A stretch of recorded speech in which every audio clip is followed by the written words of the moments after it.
Good morning all.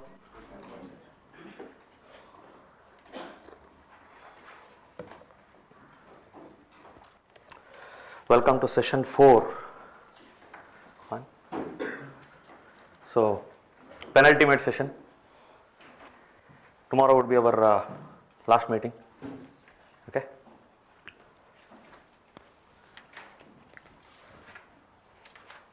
Fine. Today, as promised, we will discuss the various constitutional developments of 1940s as a theme. Okay, and we can expect one question from that theme. Okay.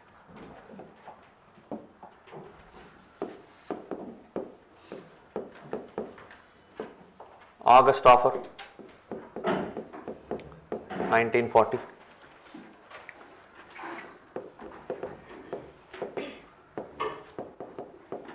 Cripps mission,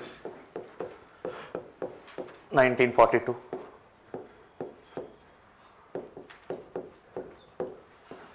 Wavell plan,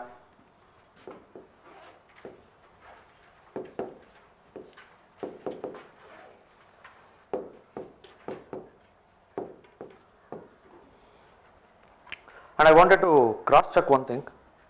I got confused in the morning. Like they have written about after writing about roundtable conferences, you wrote about Pune Pact, right? And after Pune Pact, you wrote about what all Gandhi did with regard to untouchability, Harijan movement, Gandhi and Harijan movement. You wrote on 1932, he started All India Anti-Untouchability League. 1933, he started Harijan newspaper. Is this the order you wrote? 1933, Harijan newspaper.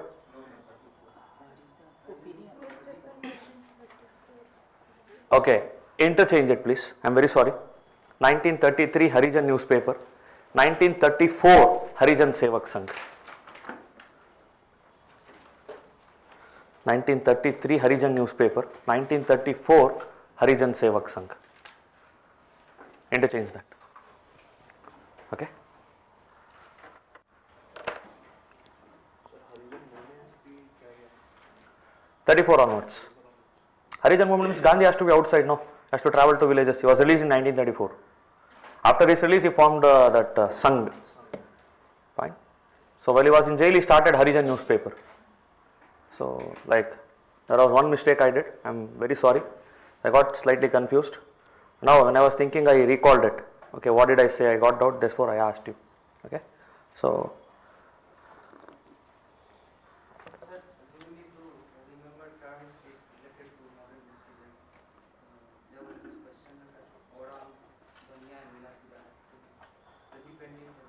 Sorry? Sir, with reference to the issue, we have considered the following years overall in charge of treasury of the state. That is during ancient and medieval question, man. No, sir, East India. See, only East India Company is related to modern. Apart from that, all those terms were ancient medieval terms. In modern India, there are certain terms which are important, which I will be letting you know today. Okay? There are a lot of terms which you should be knowing. Today I will discuss about many of such terms, and there is one handout also about many such terms which are important and are relevant for the examination. You will receive it. Okay. So now, August offer. The first proposal the Britishers gave was about dominion status. Dominion status. Okay. Second one, expansion of Viceroy's Executive Council and more Indian representation in it. Expansion of Viceroy's Executive Council and more Indian representation in it.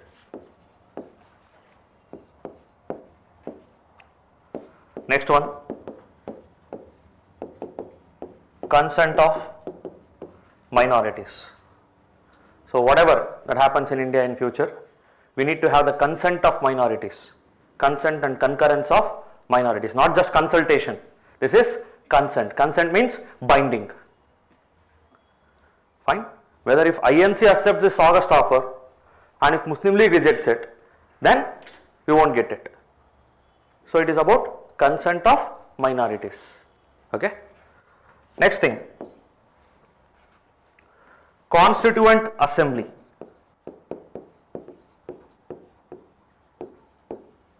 After war, Constituent Assembly after the war. Fine. This was the first instance where they gave the proposal of setting up of Constituent Assembly. This was the first instance where they recognized the natural right of Indians to draft our own constitution. Okay? And the members of Constituent Assembly would be elected from provincial legislative assemblies. Various provincial legislatures will be there, no? So they would be indirectly elected by the members. Today, how Rajya Sabha members elections happen? Various state legislative assembly members, they vote and send the members of Rajya Sabha, no? Similar to that. They would be indirectly elected by the members of provincial legislative assembly. And some members would be nominated by the princes of the princely states. Some members would be elected, some members would be nominated.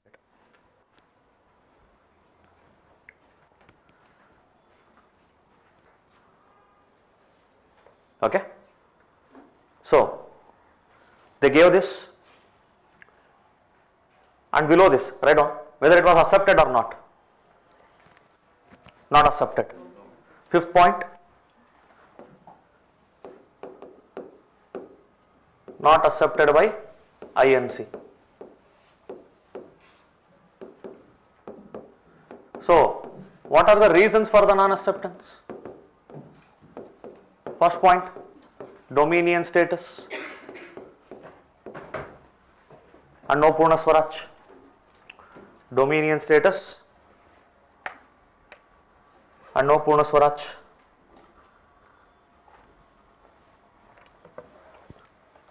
Okay. Second point,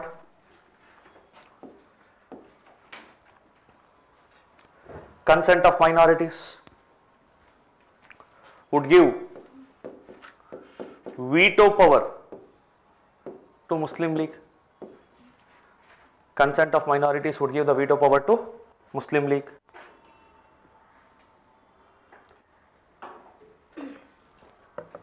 Third point, with regard to Constituent Assembly, they told the Constituent Assembly of India would mainly consist of Indian members. They told it would mainly consist of Indian members. Not only, mainly consist of Indian members. And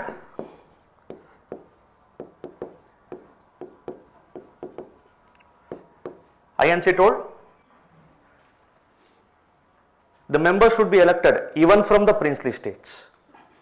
Members of the Constituent Assembly should be elected even from the princely states. But they were nominated by the princes of the princely state, no? They told no, we want the election even in the princely states. Let the people of princely states vote and elect. Okay? Understood? So now, this is the case. This is the case. And once the August offer failed, INC came under a lot of pressure. So what Gandhi did, the outcome of this, write down.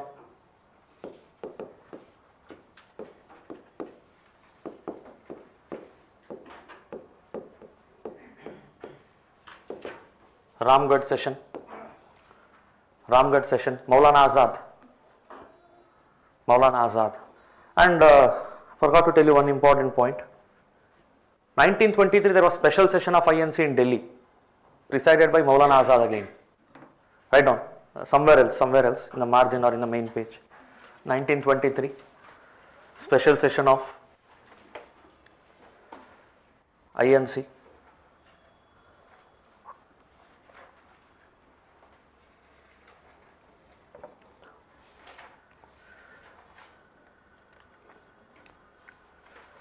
special session of INC in Delhi,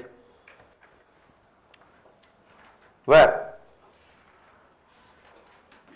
a compromise was reached,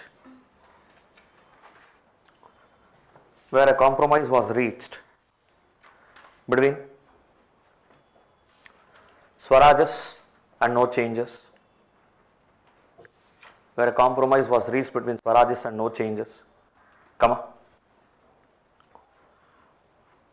Swarajis were allowed to contest the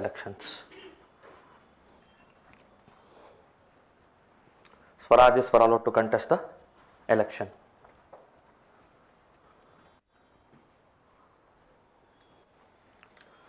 And it was presided by, and the special session was presided by Maulana Azad.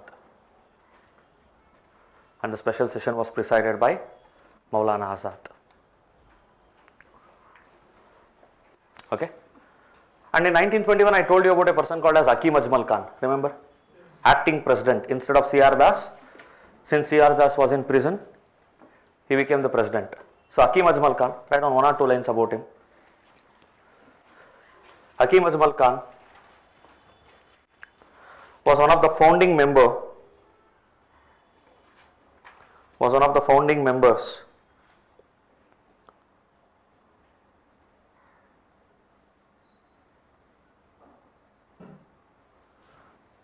of Jamia Millia Islamia,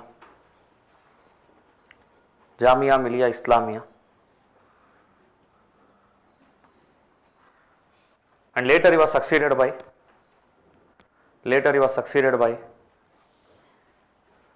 M.A.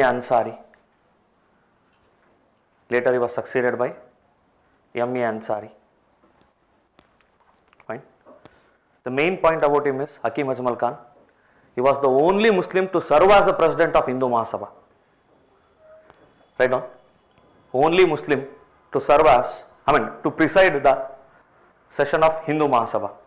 Only Muslim to preside the session of Hindu Mahasabha.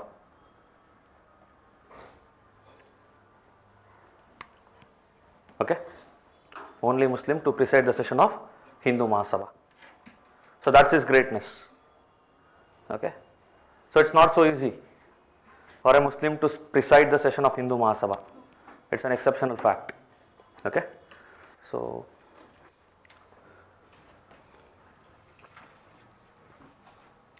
fine.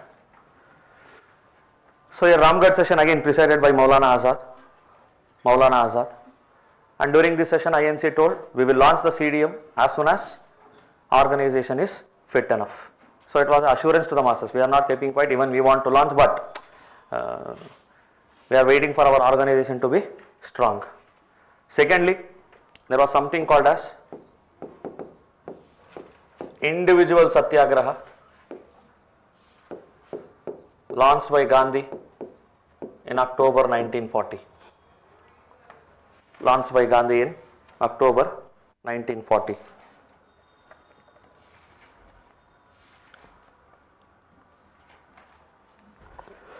Which was the only session held in Northeast? Any idea? Write down. Tripuri is in Madhya Pradesh. Tripuri session presided by Bose, it is in Madhya Pradesh. Tripuri is a village in Madhya Pradesh, not Tripura of Northeast. Okay? Write down. 1926, Guwahati session, Srinivasa Iyengar. 1926 Guwahati session, Srinivasa Iyengar. Only session to be held in Northeast.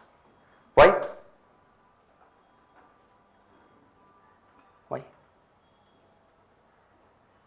Main reason, inner line permit. ILP, inner line permit. Second reason,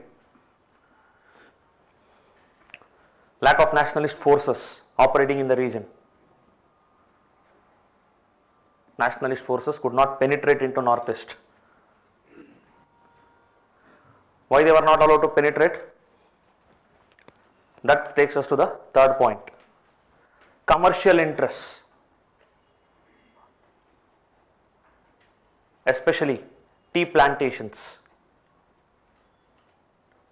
commercial interests, especially tea plantations. Britishers, they want a lot of tea plantations, no? So if nationalist forces enter, so that is going to be like a hindrance for their commercial interest in the region. Therefore, they maintained it in an isolated way. Fine. And north is dominated by tribals, numerous tribals. So like they maintained a policy of isolation so that they can keep them away from the nationalist forces. So that these were the main reasons why nationalist forces could not penetrate into northeast so deeply. Okay. So nationalists also did not undertake much efforts, and the people, like reciprocal gesture, they were also not very interested. It was only during 1930 you can see some greater participation in Assam, anti-Cunningham circular, and then in Manipur, Nagaland region by Rani Gaidiniliu and all. But before that you cannot see much nationalistic activities in the northeast region. Okay, it is not their mistake, but it was a mistake of the nationalist forces. Like it was their failure that they could not penetrate into the region. Okay, and Britishers created such conditions. They created a situation of isolation to protect their commercial interests. They maintained a very strict vigil in the northeast region because they had a lot of commercial interests. And you all know about the presence of Christian missionaries and their activities in the northeast region. So that was to prevent them from going outside the northeast region and getting awareness about rest of the country and all. So inner line permit, for us it seems like it worked in only one way, that rest of India is not able to enter into northeast, but other way around also it was working indirectly. Fine. So all these things are there. And then individual satyagraha. What do you know about individual satyagraha? See, let me tell you briefly some points about individual satyagraha. I hope you might be knowing this. If you have no idea, then jot it down, that's all. Firstly, satyagrahis would be selected by Gandhi. It is a limited satyagraha. Not everyone are supposed to offer the satyagraha. Only those selected by Gandhi will be allowed to offer the satyagraha. Gandhi was the only authority to select the satyagrahis. So what is the role of satyagraha? This movement is also known as Delhi Chalo movement. Delhi Chalo movement. Very simple it is. Gandhi will choose the satyagrahi, give him the oath of satyagraha. That satyagrahi will go to villages, deliver the anti-war speech that war is not good for the mankind. He will propagate the ideals of Gandhi, and if he is not arrested, he will go to the next village. Next village he will deliver the same kind of speech, anti-war speech, spreading the ideals of Gandhi. Not arrested, goes to the next village. The ultimate target is to reach Delhi. If you are arrested anywhere in between, go to jail, that's all. If you are not arrested, proceed to next village. Fine. So Gandhi was the sole authority to select the satyagrahi. Nobody else has the authority, and nobody else can claim that I am the individual satyagrahi. Only those selected by Gandhi. The first one was Acharya Vinoba Bhave. Second one was our Chacha. Third one was Brahmadatta. Acharya Vinoba Bhave, Chacha and Brahmadatta. It's a limited satyagraha, and it lasted for almost 18 months. Lasted for almost 18 months. Sorry, 16 months. 16 months. Lasted for almost 16 months. Okay. So it was to keep the nationalism alive, but at the same time not to create any hindrances to the British war efforts. It was to stop the masses from demanding the mass movement. Congress has to show that it is doing something. At the same time, if they launch a mass movement, it is going to hurt the Britishers. If they don't do anything, masses will not believe in INC. So INC was in a dilemmatic situation. So they were supposed to do something. At the same time, whatever they do should not hurt the Britishers, because they were sympathetic towards Britishers. And what did Gandhi say? It is our natural duty to offer unconditional support to Britishers. No mass movement till the end of the war. So this was the mindset of the top leader of INC. So in that case, obviously INC will not do anything that will hurt the British war efforts. But masses, they were listening to Bose also. Bose had told, this is our only opportunity. Britain's difficulty is our opportunity. So by the time the war is over, we have to gain our freedom. So masses were also Influenced by the thoughts of Bose, they started demanding INC. After the failure of August offer, they started demanding INC. So INC, they have to convince the masses that they are ready to do something, but the time doesn't permit them, situation doesn't permit them, the weakness of the organization that doesn't permit them. Therefore they told, till our organization becomes strong, we will not be doing anything. And when they told that, masses again started doubting INC. So INC is favoring Britishers, not fighting for the independence of the nation. Then Gandhi came up with this brilliant idea. So we have to do something to retain the faith of the masses. At the same time, whatever we do should not hurt the Britishers also. So this concept came, individual satyagraha. Do something but don't hurt the Britishers. So satyagrahis will be selected by whom? Gandhi. Will they organize any mass movement? No. Will they organize any boycott? No. Will they create any troubles for the Britishers? No. Understood? Very simple it is. If you are arrested, go to jail. That's all. If you are not arrested, keep walking to next village. That's all. Ultimately, there will be a summit or conference that will be organized in Delhi. That's all. Nothing else. Nothing else. Okay. So now this is the outcome. Outcome.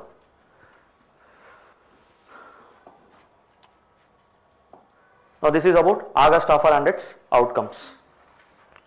What are the reasons for August offer? First thing, Bose, pressure by the masses, stance of INC. Fourthly, Britishers were getting thrashed by Germans. They were getting thrashed by Germans. So they wanted India to be peaceful.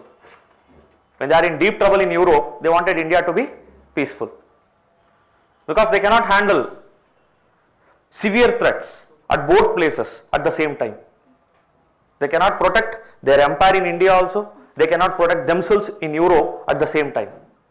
So they were getting thrashed by Germany very badly. By 1940, Germany had conquered half of France. They had conquered half of France. And they were like surging towards England. So they were under deep trouble. They did not want any trouble in India. Second thing, INC told, it's your duty to keep our masses happy, keep them satisfied. So they shifted their responsibility to Britishers. Third thing, the role of Bose in instigating the Indian masses. Bose's words had a deep impact on the Indian masses. He told it's now or never kind of an opportunity. So masses were deeply influenced and they wanted to launch a mass movement. And in order to keep them quiet, INC had to convey to Britishers, you give something to make the Indian masses believe. So as a result, August offer came. First thing is German aggression. Second thing, the role of Bose. Third thing, INC shifting the responsibility on Britishers. We are ready to control the masses. We won't launch the mass movement, but masses need something to believe, something to hold on to. And you have to showcase your commitment. Showcase it. So, as a part of their commitment, they gave this August offer. Understood? These are the reasons for giving the August offer as well. But now, remember this. First thing, dominion status. Second thing, Viceroy's Executive Council will get expanded and there will be inclusion of more Indians.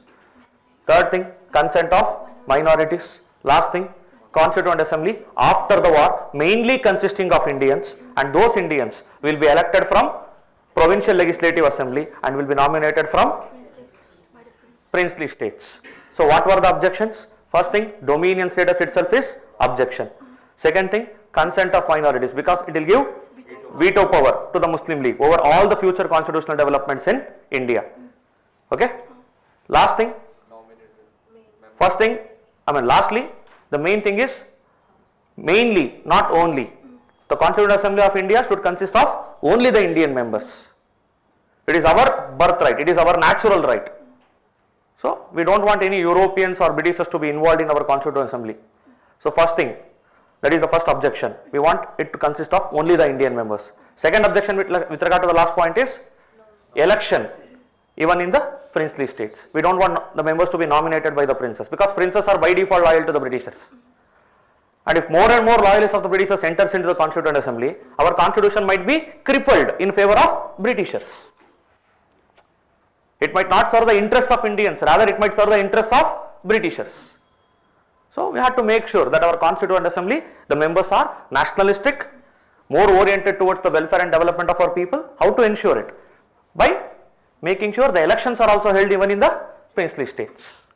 Okay. So this is about August offer of 1940. Who was the viceroy? Any idea? Who was the viceroy?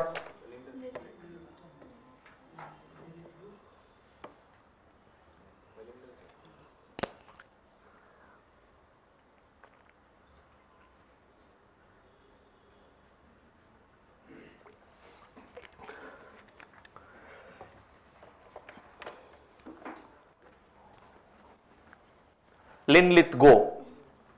Write it down. Linlithgow.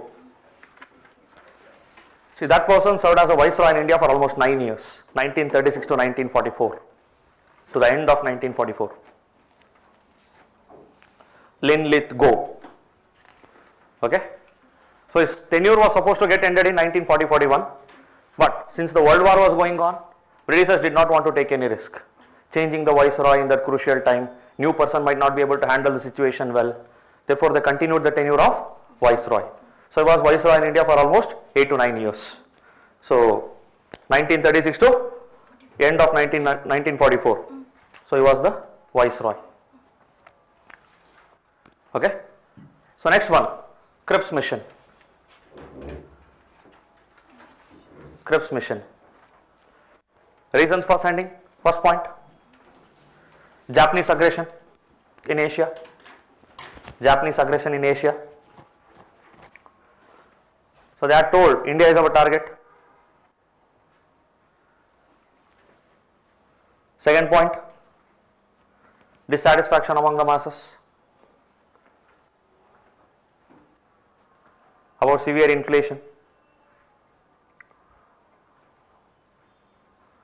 See, whenever there was war, there used to be wartime taxation, and whenever there was wartime taxation, masses would suffer because of inflation, shortage of essential goods, all these things. So masses, common masses were dissatisfied. Third thing, demand by the Indian masses for mass movement. Demand for mass movement, you can write demand for mass movement. So demand increased. INC came under severe pressure. As soon as masses realized the limited nature of individual satyagraha and its limited effectiveness, the masses started demanding, Guru, we want a serious mass movement, not this half-hearted one. We want something serious. So by this time, Bose, he was in Berlin and he had given a clear statement, I am coming, get ready. So masses were instigated.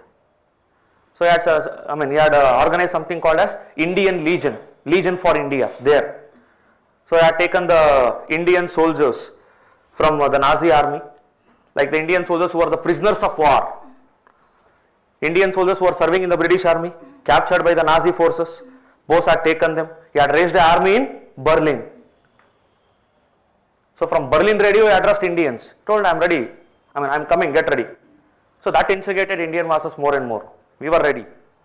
Fine. And now INC again told, Guru, for last 16 months we have controlled the masses. Whatever falto offer you gave, August offer, it is not working. So give us some fresh offer. Make some serious efforts. We are making a lot of serious efforts to control the masses and prevent them from launching a mass movement. Now it is your turn to control the masses. So, how can you control? Give us something, some serious proposals. So, that is the reason they came up with Cripps mission. And Sir Stafford Cripps, he was a member of Labour Party. He was a sympathizer of Indian National Movement. And Labour Party, I told you, soft approach towards India. And this Sir Stafford Cripps, you all know, like he was a sympathizer of Indian National Movement. He was a very good friend of top nationalists. He was a very good friend of top nationalists like Nehru. And then, if you look at the moderate policy, I told you, P3 plus P2, prayer, petition, protest, politically educate the masses, and to have the political connections with the British. Why to have the political connections with the British? Because whenever we want some reforms, our connection with the Britishers, British leaders, British MPs, that can help us to get the reforms. Understood? Having the personal connect will always help us to get the things done. So, with that intent, we used to maintain some friendly relationship with British MPs because they should raise the matters for India in British Parliament. They should talk about India, for India. So, Sir Stafford Cripps was one such person whom we relied upon to raise the matter of India in British Parliament. So, our top Congress leadership was friend with Sir Stafford Cripps. So, Britishers thought if this person go and take our offer, Indian leadership is prone to accept it. Quid pro quo. He has helped us. So, when he is coming to us with a request, obviously we will accommodate it. Understood? He has helped us in bringing up Indian matters in the British Parliament. So, when he is coming to India with some request, we will accept it. So, Britishers thought he is the right person. But do you know which party was in power? Conservative Party. And now Conservative Party was sending a Labour Party MP as a head of delegation to India. Why? Because he has good relationship with India. Understood? So, now first thing, first offer, almost the same. Dominion status with greater autonomy. Dominion status with greater autonomy to decide on the membership of Commonwealth. Greater autonomy to decide on the membership of Commonwealth group.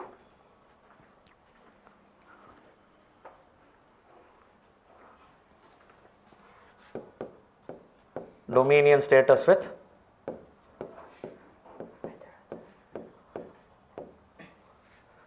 greater autonomy to decide on the membership of Commonwealth. Okay. Secondly, the same point, more representation to Indians. And here they clearly told, except for the position of Viceroy and Commander-in-Chief, all will be Indians. Except for the positions of Viceroy and Commander-in-Chief, all positions should be given to Indians. Okay.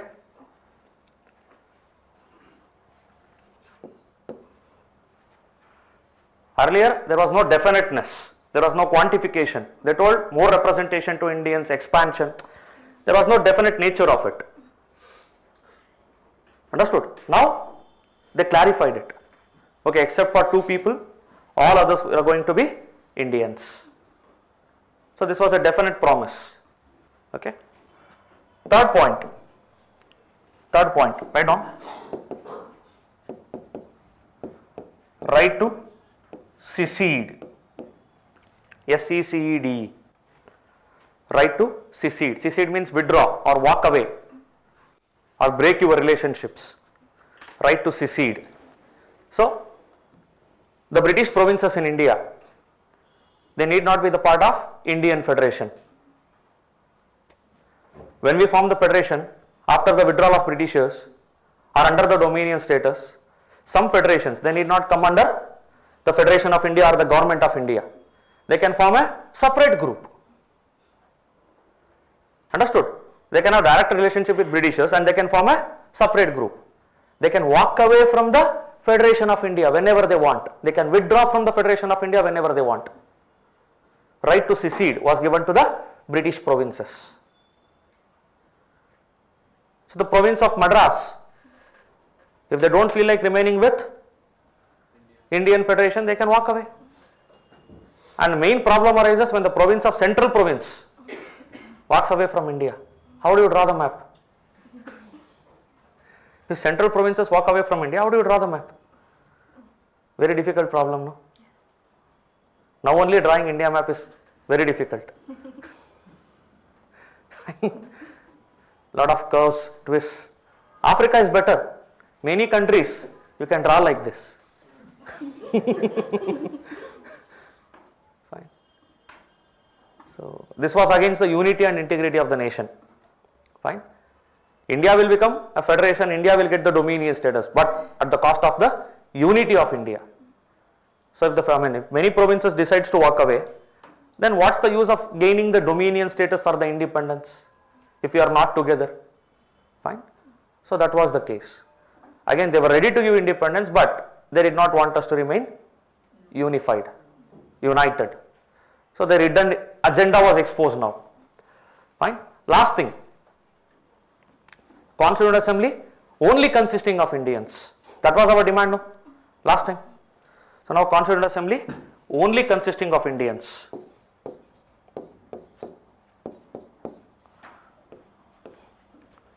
Only consisting of Indians. Other 2 points remain the same. Members would be elected from Provincial Legislative Assembly, and some members would be nominated by the princes of the princely state. They did not change that. They are the bosses, they are ruling, no.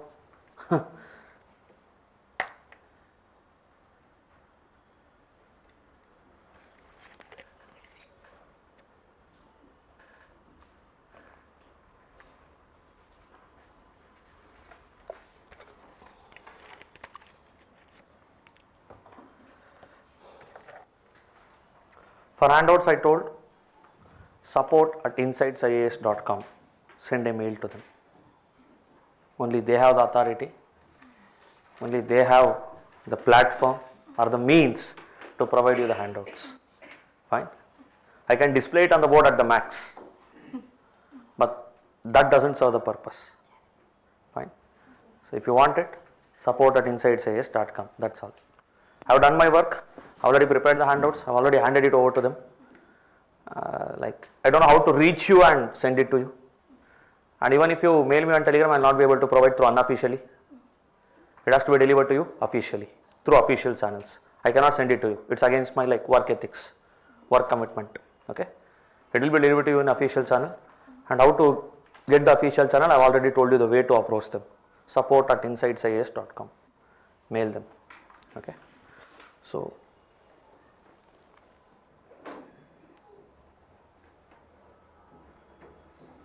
kindly wait is the response from the team.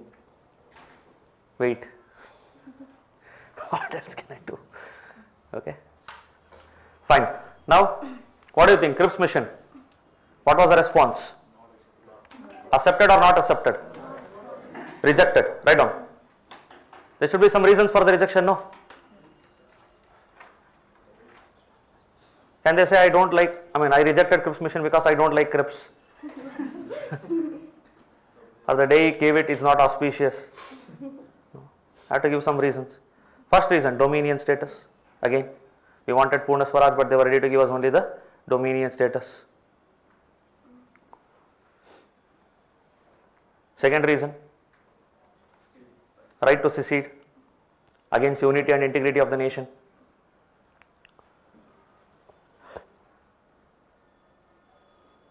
Against the unity and integrity of the nation. Next point.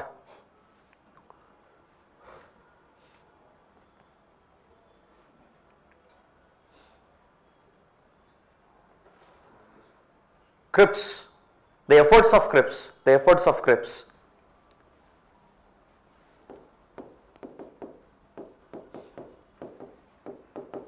was sabotaged or derailed by his own government.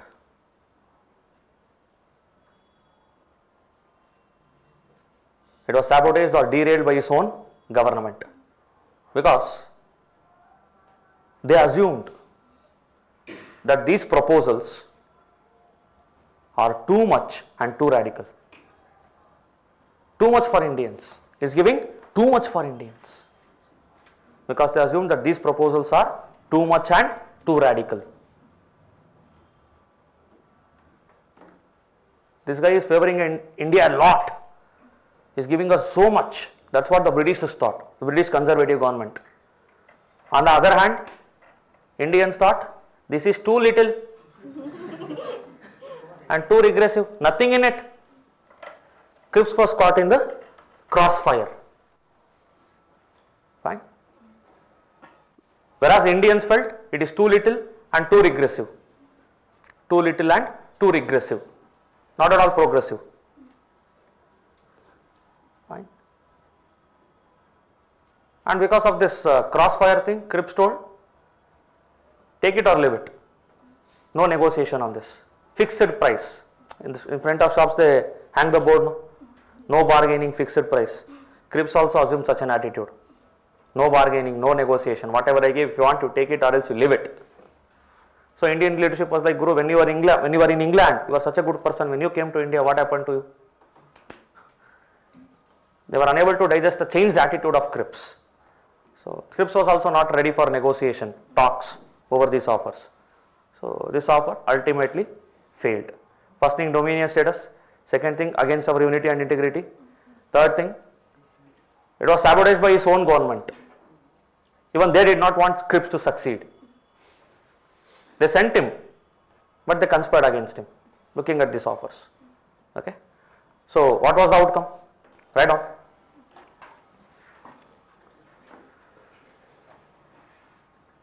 Quit India movement. That was the greatest outcome. Fine. So obviously when Crips mission was unable to fulfill our demands or aspirations, masses became dissatisfied. Even INC became dissatisfied.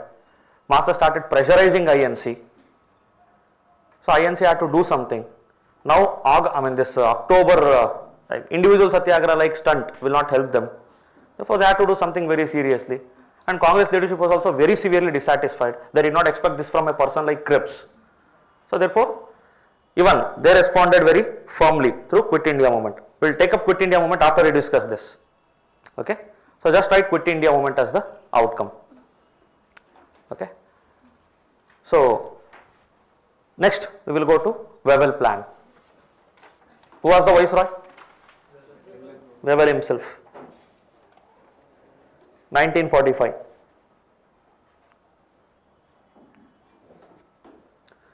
Wavell plan, and there was something called a Shimla conference as well. Fine. Wavell plan and Shimla conference, 1945. Okay.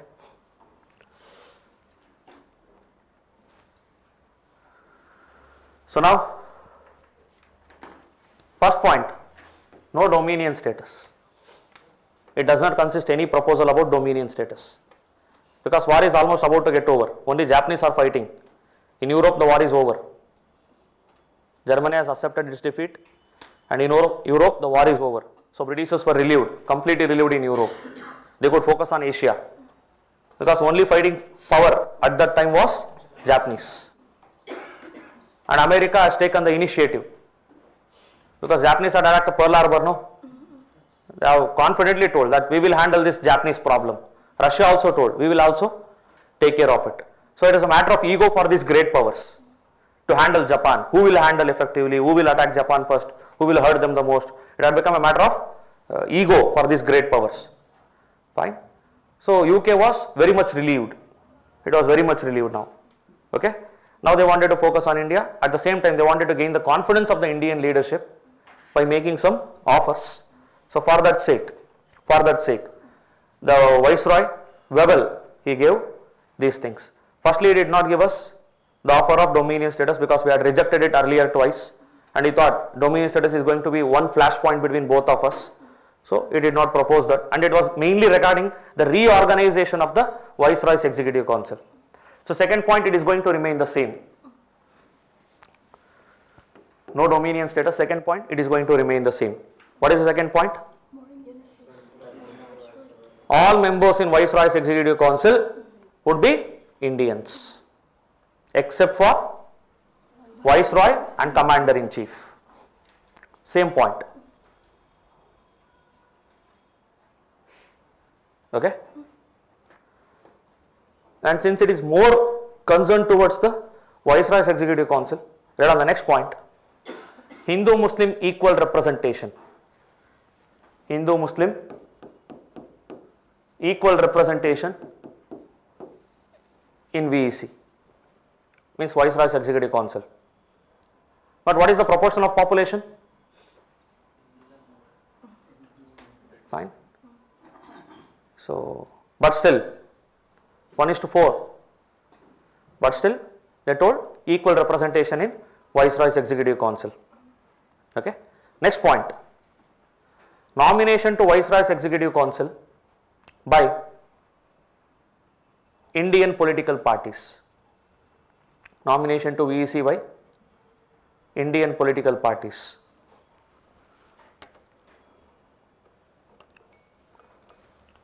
By two methods. Through two methods. First one, joint list.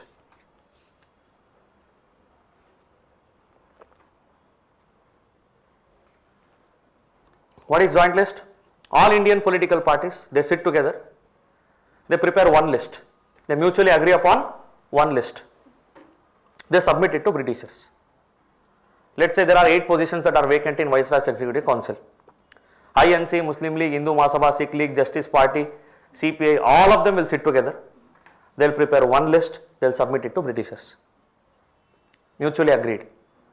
So Britishers will take those 8 people. This is the first proposal. Second method, individual list.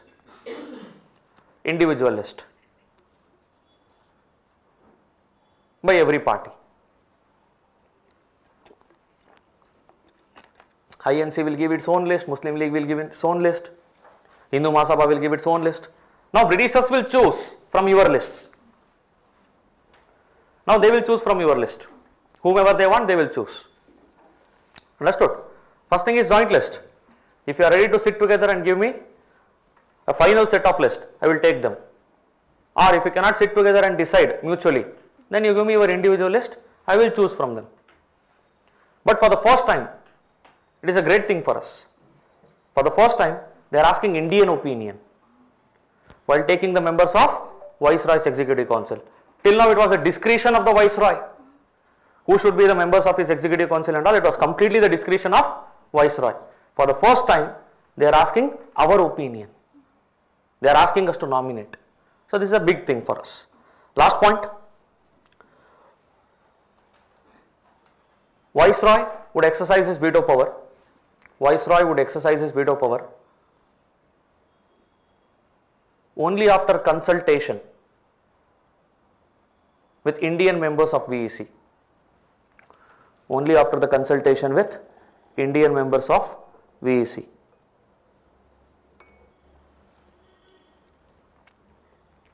Only after the consultation with Indian members of VEC.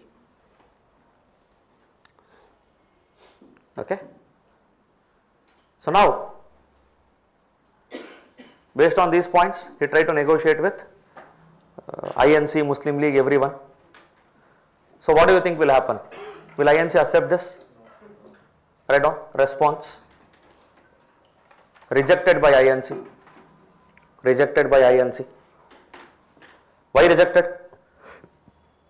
First thing, equal representation. Equal representation. Second thing, consultation, not consent. Viceroy will consult you. Fine. And consultation is not binding.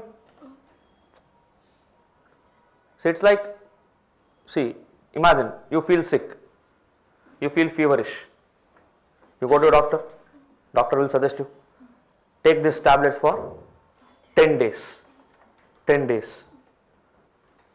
So you go to a medical shop person, he will tell you, he will ask you, should I give the entire course for 10 days or what? What will you say? Hey, give it for 3 days. Doctor will say, give it for 3 days. Consultation is not binding. You consulted with the doctor. Ultimately, you do whatever you want. Some people, they follow. Some people, they don't follow. Fine. So, consultation is not binding. So, here the word used is consultation, not consent. He will talk to all Indian members. Ultimately, do whatever he wants. What's the use? For namesake, consultation is there. Understood? So, consultation is not binding. We want the word consultation to be replaced with consent. Next point. Muslim League demanded the exclusive right to nominate all the Muslim members to VEC. Muslim League demanded the exclusive right to nominate all the Muslim members to VEC.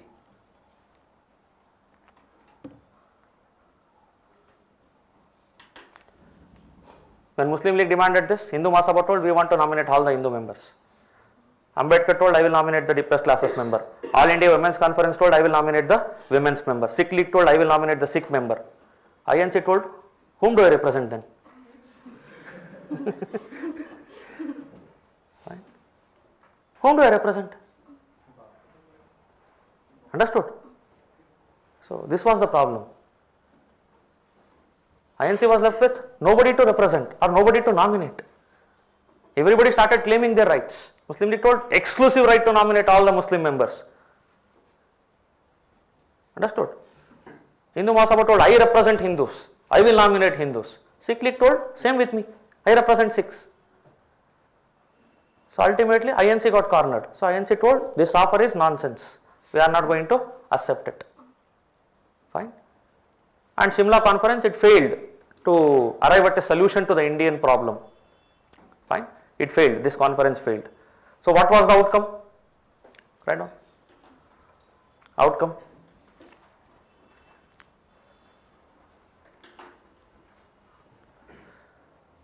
General elections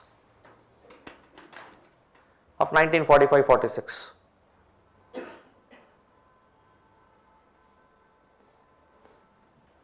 And at the same time, there was one more very important phenomenon going on, INA trials. INA trials. Not exactly the outcome, but related to it. Was happening in the same time frame. Okay? INA trials. Fine.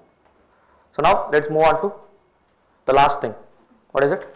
Cabinet mission plan. So the first offer, it remains the same. First offer remains the same. What is it? Dominion status. Dominion status. Fine. Second one, same. Second one, same.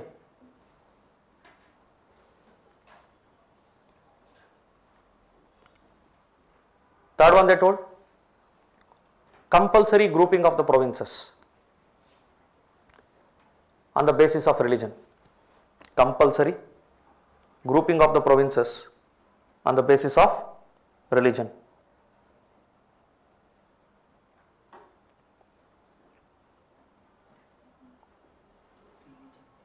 Religion. Group A, Hindu majority provinces, Bombay, Madras, Orissa, Bihar, etc. Group A, Hindu majority provinces. Group B, Muslim majority provinces in the west, northwest, Baloch, NWFP, Sindh, Punjab. Okay. Group C, Muslim majority provinces in the east, Assam, Bengal.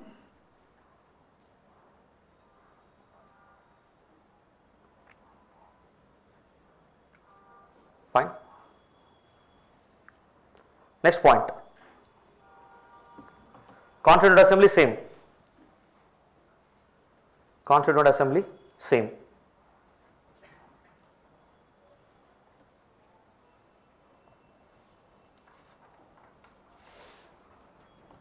And in addition to that, they told interim government would be formed.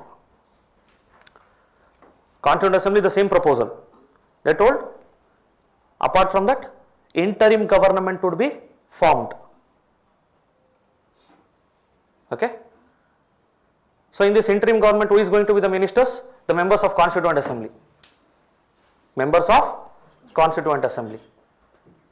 They are going to be the ministers. Interim government would be formed with Viceroy as the president and an Indian as the vice president. With Viceroy as the president and an Indian as the vice president.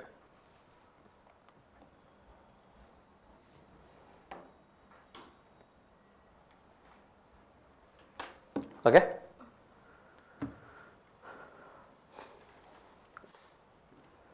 And right on, the next point, rejection of Pakistan.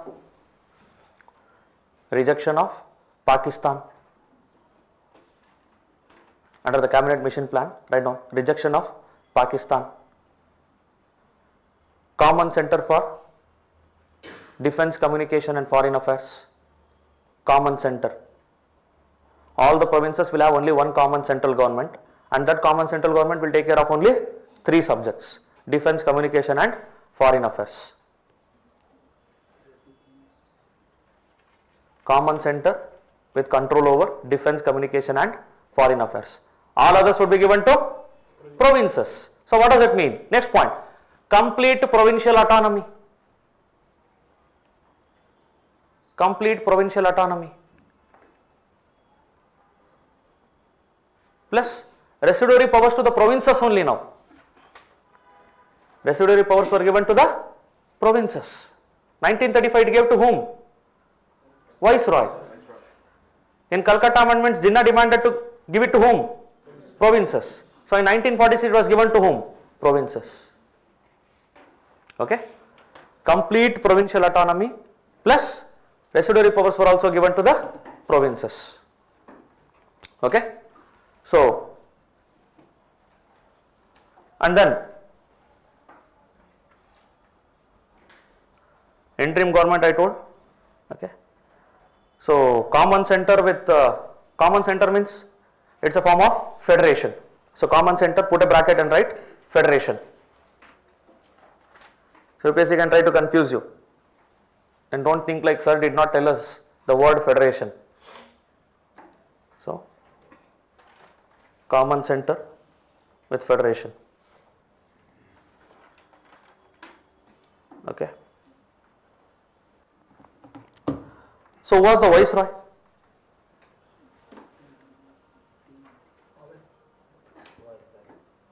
Wavell. Who was the viceroy? Wavell. You got confused with Mountbatten, no?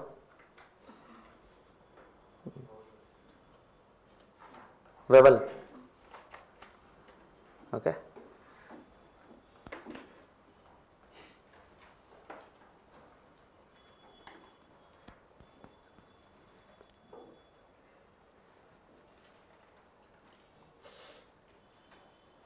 Whether it was accepted or rejected. What happened? First, look at the first proposal. Dominion status. Accepted or rejected? Write down. Accepted by INC. Accepted by INC. Yes, seriously. Hey, why would I lie? That one live. Accepted by INC and Muslim League both. INC and Muslim League both in June 1946. Fine. And by now the viceroy was changed. When the proposals came, it was Wavell, and by the time we accepted it, deliberated and formed the government, it was Mountbatten. Fine. Understood? Technical differences. When Swadeshi movement started, who was the viceroy? Curzon. Fine. When it ended, who was the viceroy? Minto. Understood? When NCM started, who was the viceroy? Chelmsford. When it ended, who was the viceroy? Reading. When CDM started, who was the viceroy? Irwin. When it ended, who was the viceroy? Willingdon. Understood? So, there will be different persons, and UPSC can try to confuse you with regard to these things. Fine. Getting it? So now, INC accepted it, even Muslim League accepted it, but Chacha criticized the compulsory religion-based grouping of the provinces. Compulsory religion-based grouping of the provinces.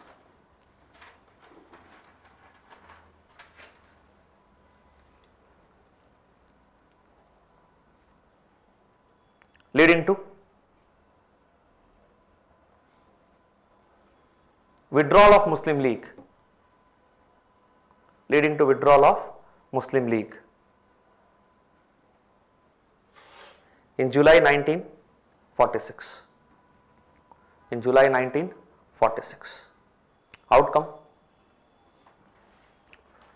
Interim government was formed.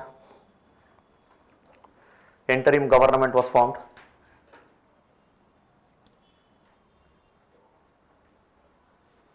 With Viceroy as the president and Chacha as the vice president.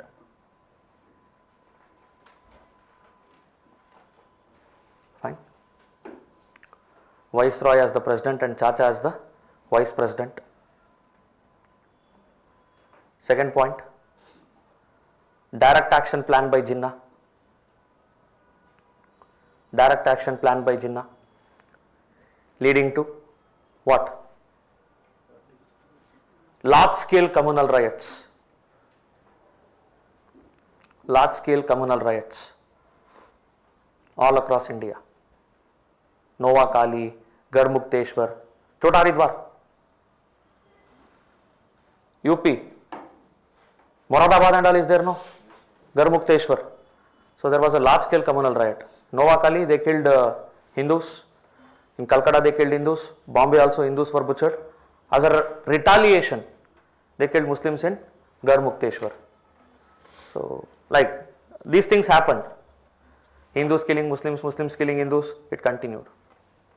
Okay. So, who started it? Jinnah the Great. Right. So, he is credited. Fine. Third point. After persuasion by Chacha and Viceroy,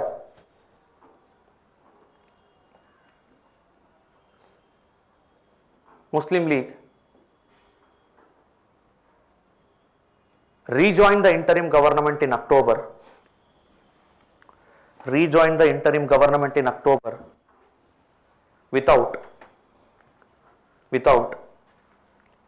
withdrawing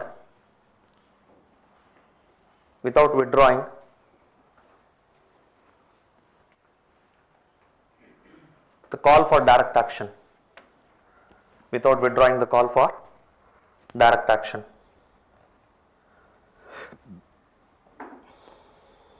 Fine. Last outcome, Mountbatten Plan. Clement Attlee's Declaration and Mountbatten Plan. Clement Attlee's Declaration and Mountbatten Plan. So what is Clement Attlee's Declaration? Yes, that they would exit India by 1948. So he told, we are going to exit India. Okay, Clement Attlee's Declaration, and it was in February 1947. They thought they can rule India till 1948, but large scale communal violence, bloodshed, uncontrollable situation in India, not even Gandhi, Chacha, everybody was able to control it. So they thought the taint of this bloodshed is going to be on us. So they decided to withdraw India at the earliest. Fine. So, and one of the reason for sending the cabinet mission, I forgot to mention it, I am very sorry. Royal Indian Navy revolt. One of the reason for sending it is Royal Indian Navy revolt. So who are the members of the cabinet mission? Members.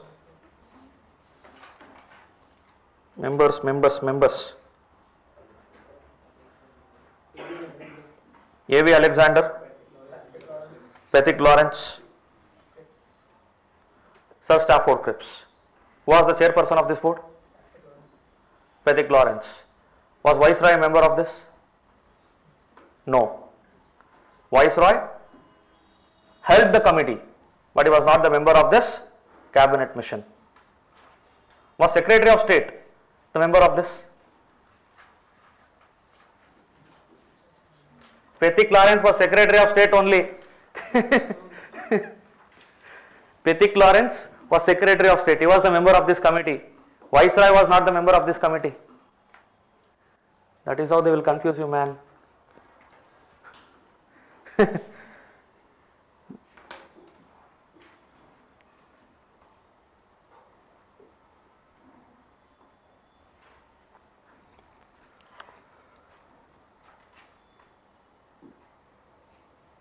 Okay. So Mountbatten Plan, what is it? India and Pakistan. Right on, Mountbatten Plan or 3rd June Plan 1947.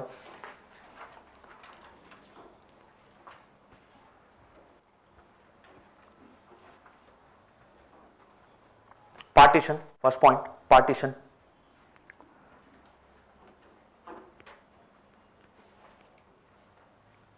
Second point,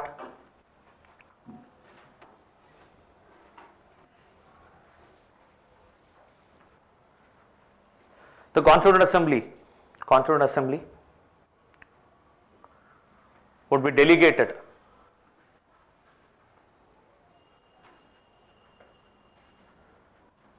with powers to administer their respective provinces. Powers to administer their respective provinces.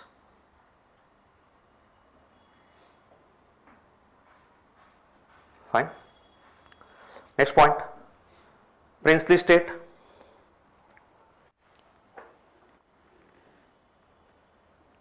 Were given autonomy, were given the autonomy to join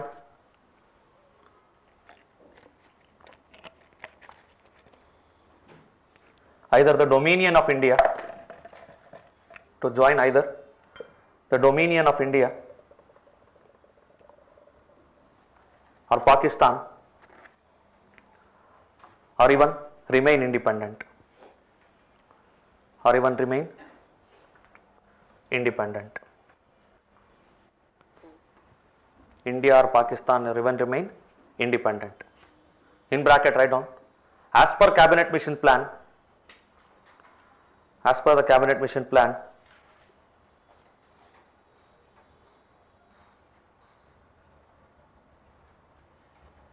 they had only the first two options. What is it? To join either India or Pakistan. But 3rd June plan gave them third option, and that is what created problem for us at the time of independence. That is where Patel's role becomes very critical. Fine. Integration of princely states. Okay.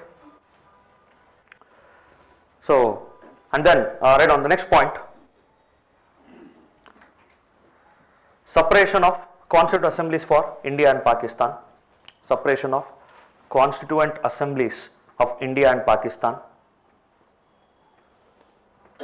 Separation of constituent assemblies of India and Pakistan.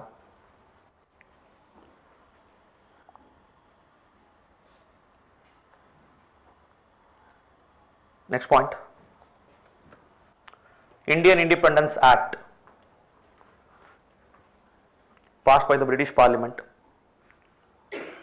in July 1947, gave effect to this plan. Indian Independence Act, passed by British Parliament in July 1947, gave effect to this plan.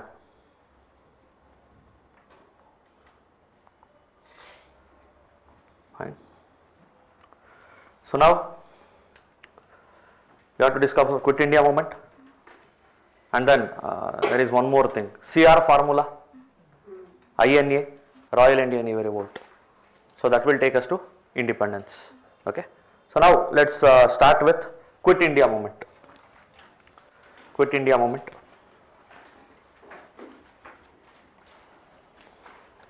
Fine. So what are the reasons for launching the Quit India movement?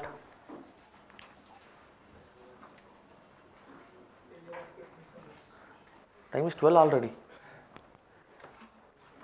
feels like we just started. 12 already.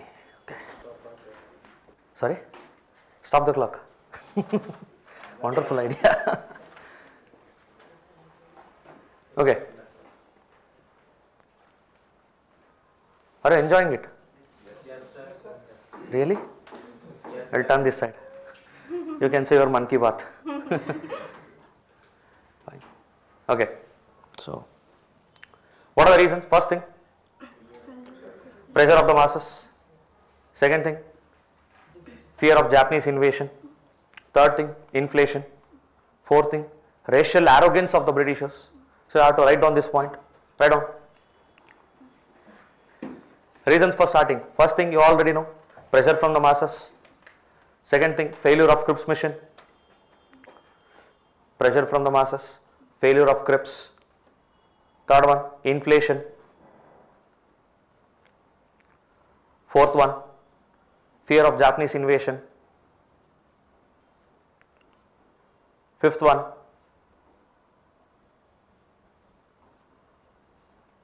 racial arrogance. So what is racial arrogance here?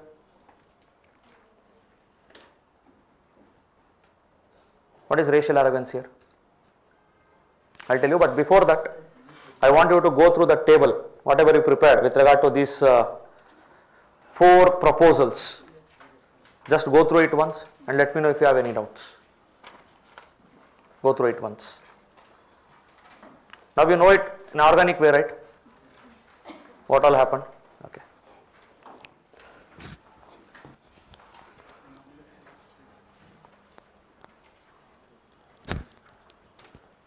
Read, gentlemen. After tomorrow, even if you get doubts,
done, ready? Any questions, doubts? Any clarifications that you need?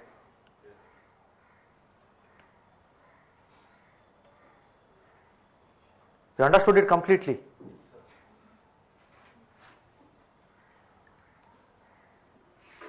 No doubts at all? Okay. You have any doubts? Yes.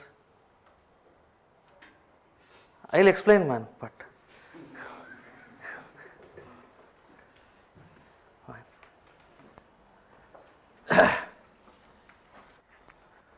with regard to the table that I asked you to refer, do you have any doubts?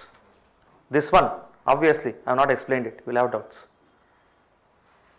No doubts. Shall we proceed? With regard to the constitutional developments, Act of 1892, Act of 1909, 1990, 1935, any doubts? Are you sure? Okay. So with regard to the mass movements, Swadeshi movement, HRL, NCM, CDM, any doubts? Are you sure? With regard to RTCs, with regard to various sessions? No, right? Okay. Sir, princely states were given in the non-veteran. Huh? Princely states were given autonomy to join either the Government of India or Pakistan or Indian Union. But as per cabinet mission, they had to two options. Join India or Pakistan. But Pakistan itself was rejected, no? That's what your question is. See, I'll tell you what was how it worked. So let's say, okay, I'll draw it in a new area. So even if it looks familiar to India, I have to accept it as India. Okay. So now, see what the cabinet mission plan told was, Pakistan will not be a separate country. Pakistan will not be a separate country. But there is grouping of provinces. So the provinces like Sindh, Baloch, NWFP and Punjab, if they want to remain together as a group and call themselves as Pakistan, no issue. Any princely state in this region, any princely state in the border region, they have two options, to join Pakistan or India. And now both Pakistan and India will have a common central government.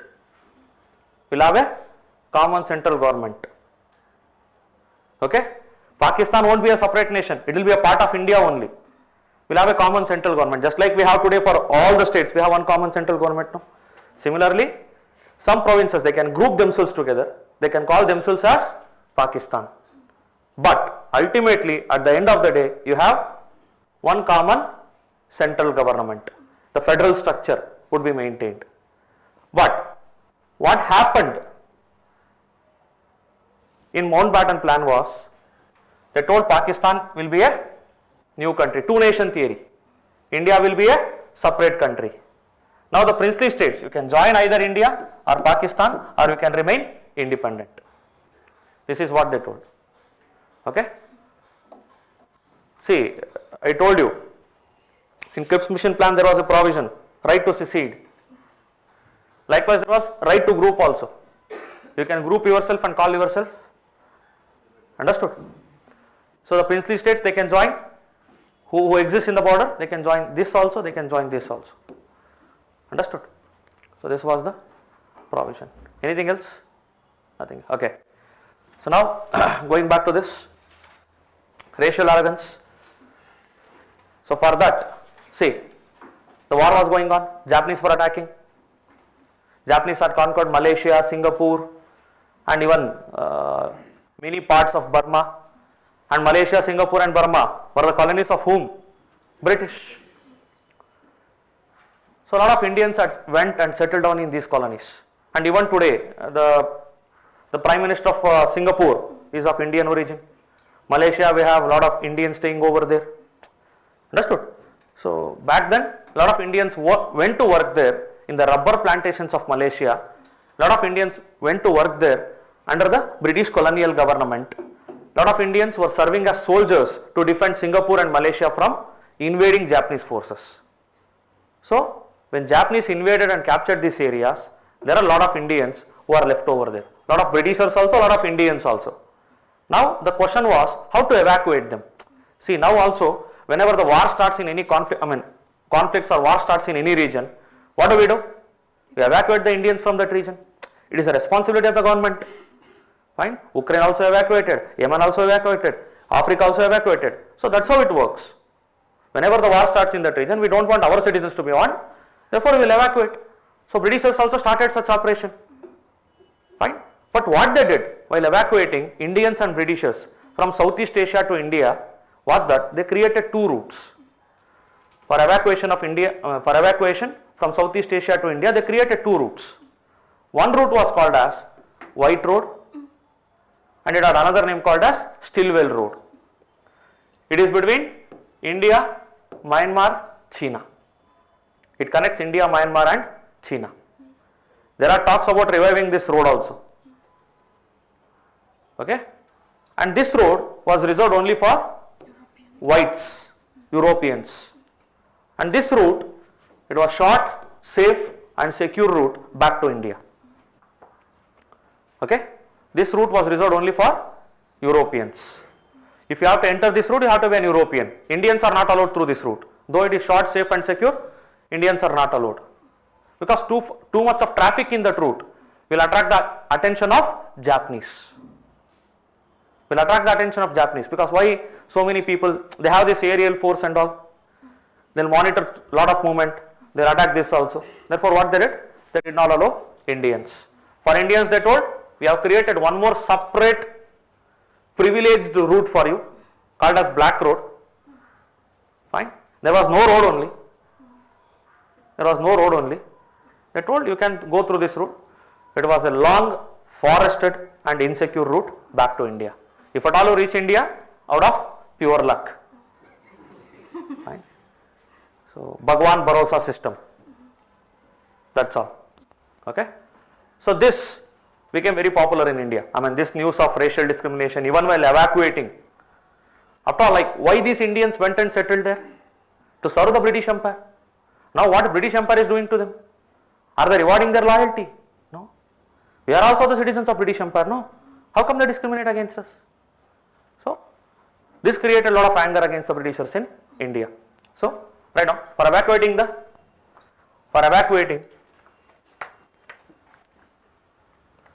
quick recap and all not possible. This is already rapid revision. Recap you have to do it yourself. While teaching only I have taught it twice. I repeated twice. No repetition. Okay. So if you want you can go back and watch again during the break. Okay. It is already in its simplest terms. Fine. You have to put in your own efforts. Spoon feeding not allowed. Fine. So for evacuating from Southeast Asia, created two roads. One road, White Road, also known as Stillwell Road, reserved for Europeans, reserved for whites, Europeans. And this was short, safe and secure route back to India. Short, safe and secure route back to India.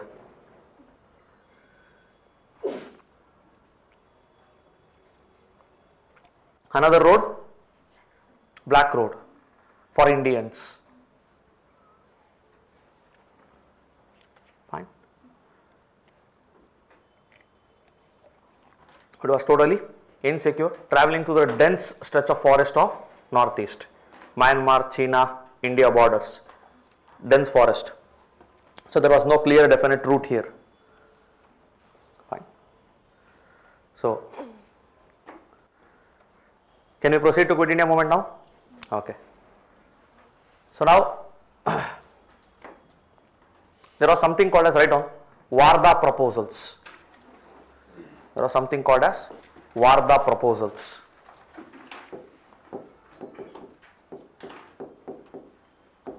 Or Warda resolution. Talked about leaderless revolution. Talked about leaderless revolution.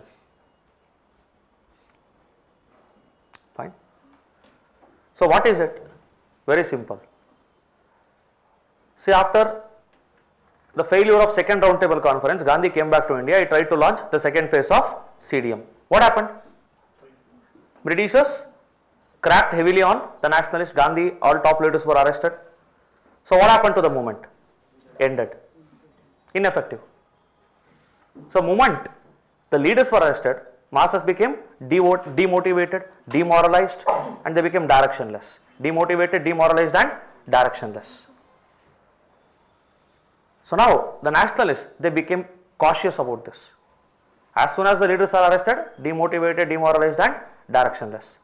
So now they wanted the masses to lead themselves. Even in the absence of leaders, they wanted masses to lead themselves. So you have to prepare the masses for a leaderless revolt or leaderless movement. You have to prepare them for all eventualities. Even if there are no leaders, what you have to do? So masses has to be trained from that perspective, because Britishers know the weakness of Indian masses. If there are no leaders, they will become directionless, they will stop fighting.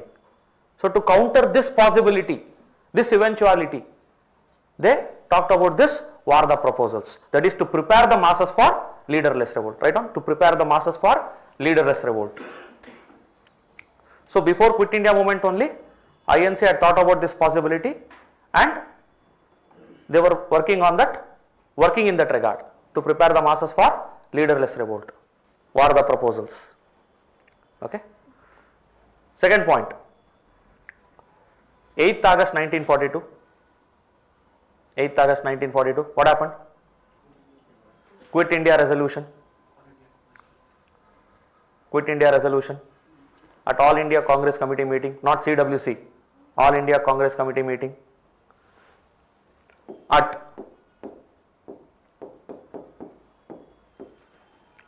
Gowalia Tank Maidan in Bombay. At Gowalia Tank Maidan in Bombay.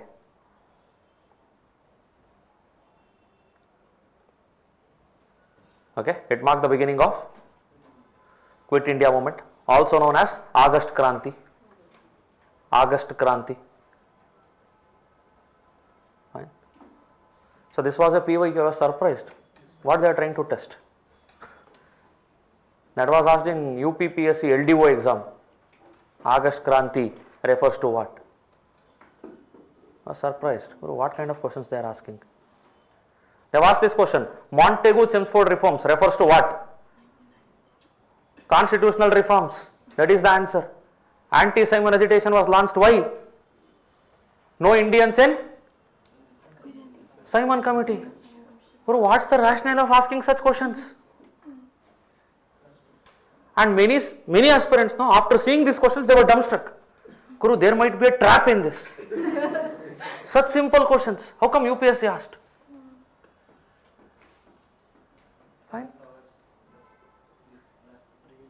And there was question about Cripps mission.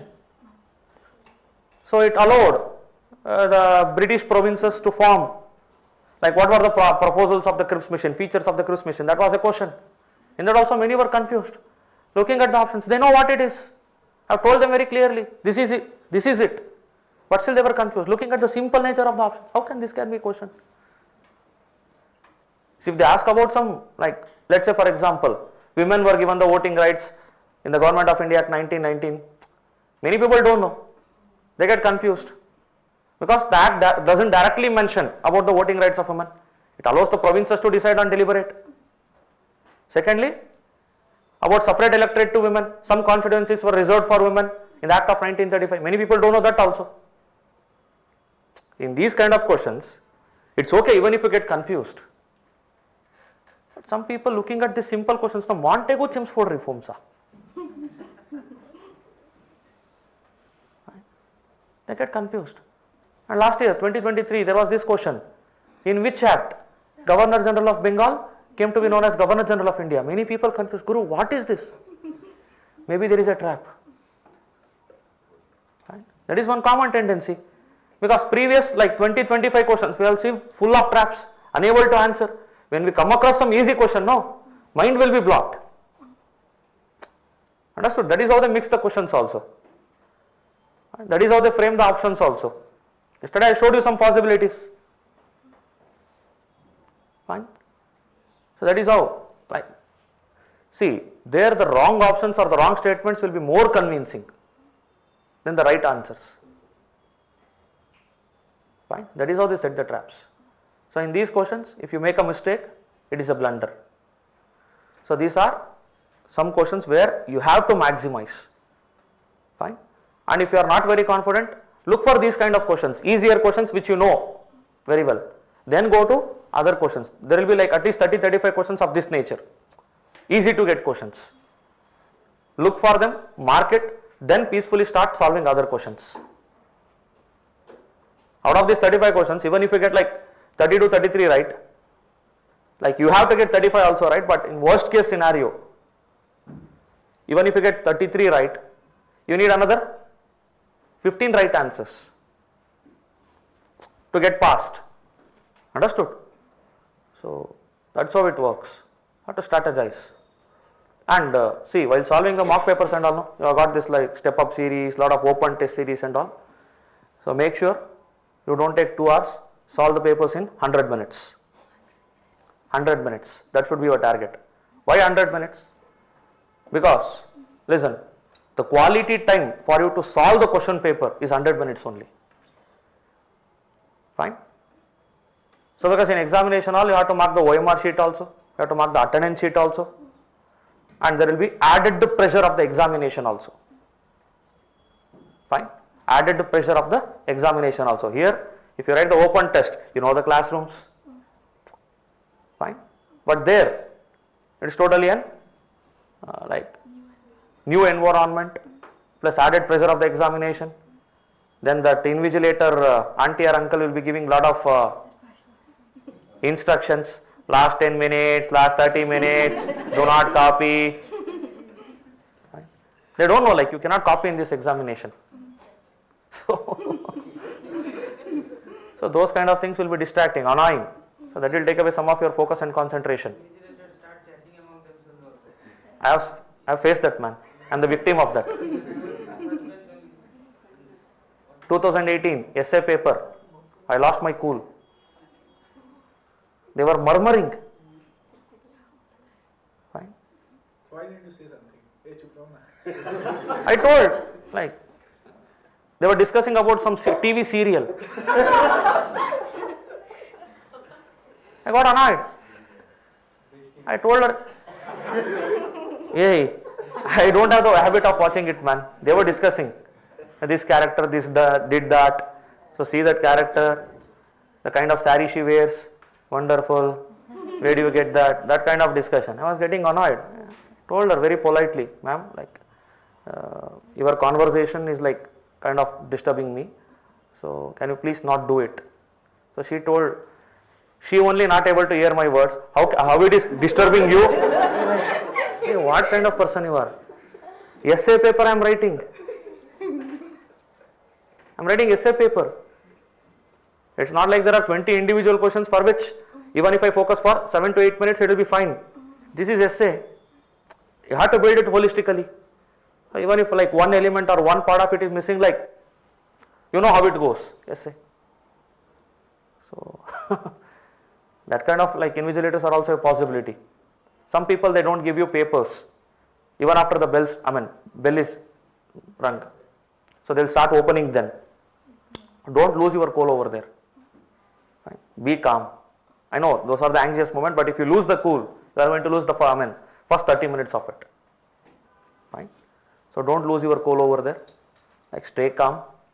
Okay. So carry some water, glucose water with you. Fine.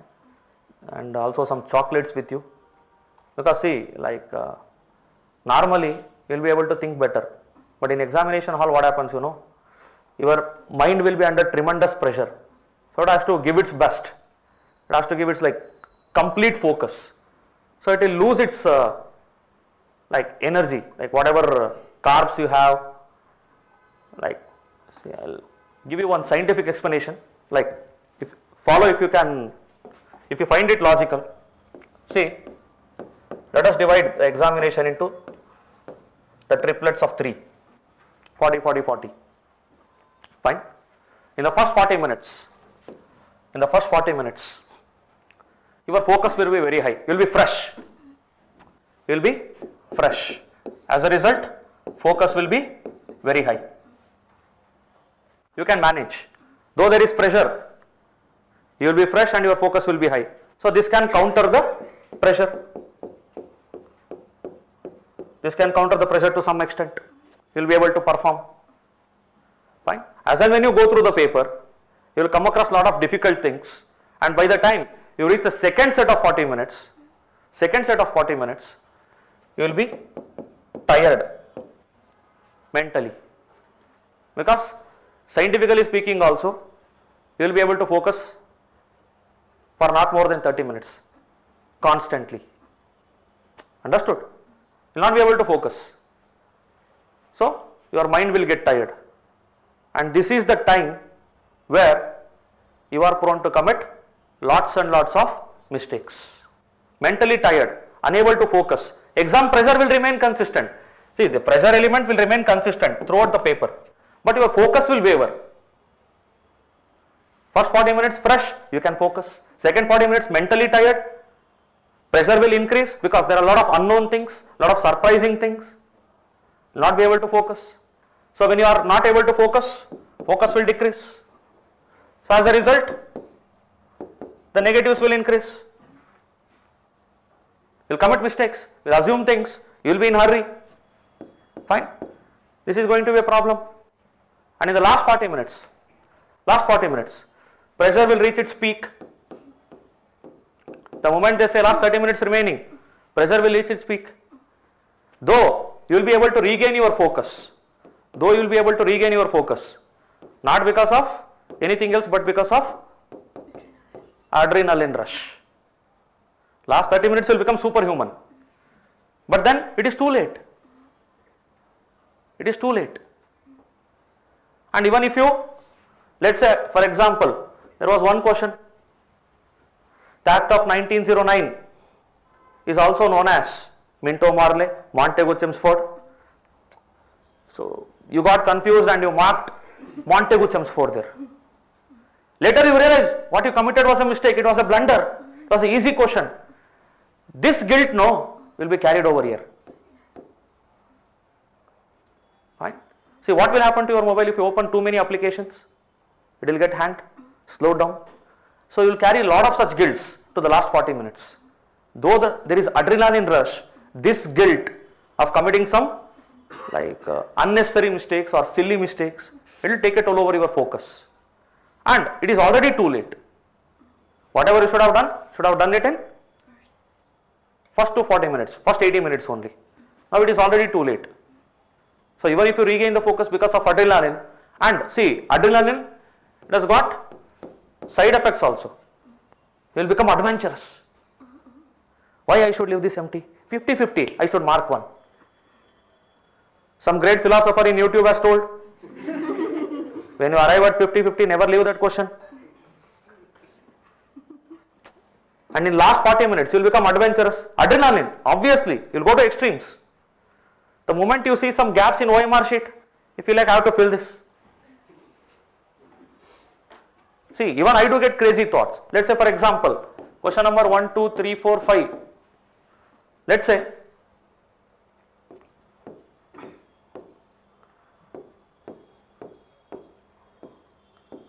question number 1, 2, 3, 4. Let's say B is the answer. Fine. B is the answer. And for this also, I feel B or C is the answer. 50-50. What I will think? Already 3 B's are there. Let us give some reservation to C also. See, all these crazy thoughts will come to you in last 40 minutes only. Why? It's not your mistake, it's adrenaline. It will make you go overboard, adventurous. Fine? Understood? So, how to control it? How to control such tendencies? So, it comes only with the practice. See, this test series and all, whatever you are writing, it's not only to test your knowledge. It should also help you to realize your mistakes. See, even I used to commit a lot of mistakes. The first main reason for my mistakes was my assumptions. Second thing, guessings. Third thing, overthinking, over-analysis and the silly mistakes. They have asked for correct, like they asked for incorrect, I have marked correct. They asked for descending order, I have marked ascending order. Understood? Over-reading, overthinking, over-analysis. So, like it might be a trap. Even the simple question, I used to overthink, this might be a trap. Fine? So, these kind of mistakes I used to carry within me. So, that was the reason I was getting consistent low scores while solving the test. Then I realized, okay, these are the mistakes I am carrying, that is the reason. Despite having some knowledge, I am not able to perform well. I am not able to optimize my performance. Then I started working on my mistakes. But still, there were a lot of unforeseen errors, unforced errors, especially in the second quadrant. I mean this like second set of 40 minutes. Why? I understood this. I am getting mentally tired, unable to focus in the second 40 minutes. So that is a reason for me to commit a lot of mistakes. How to stay focused? I started looking for solutions. Fine.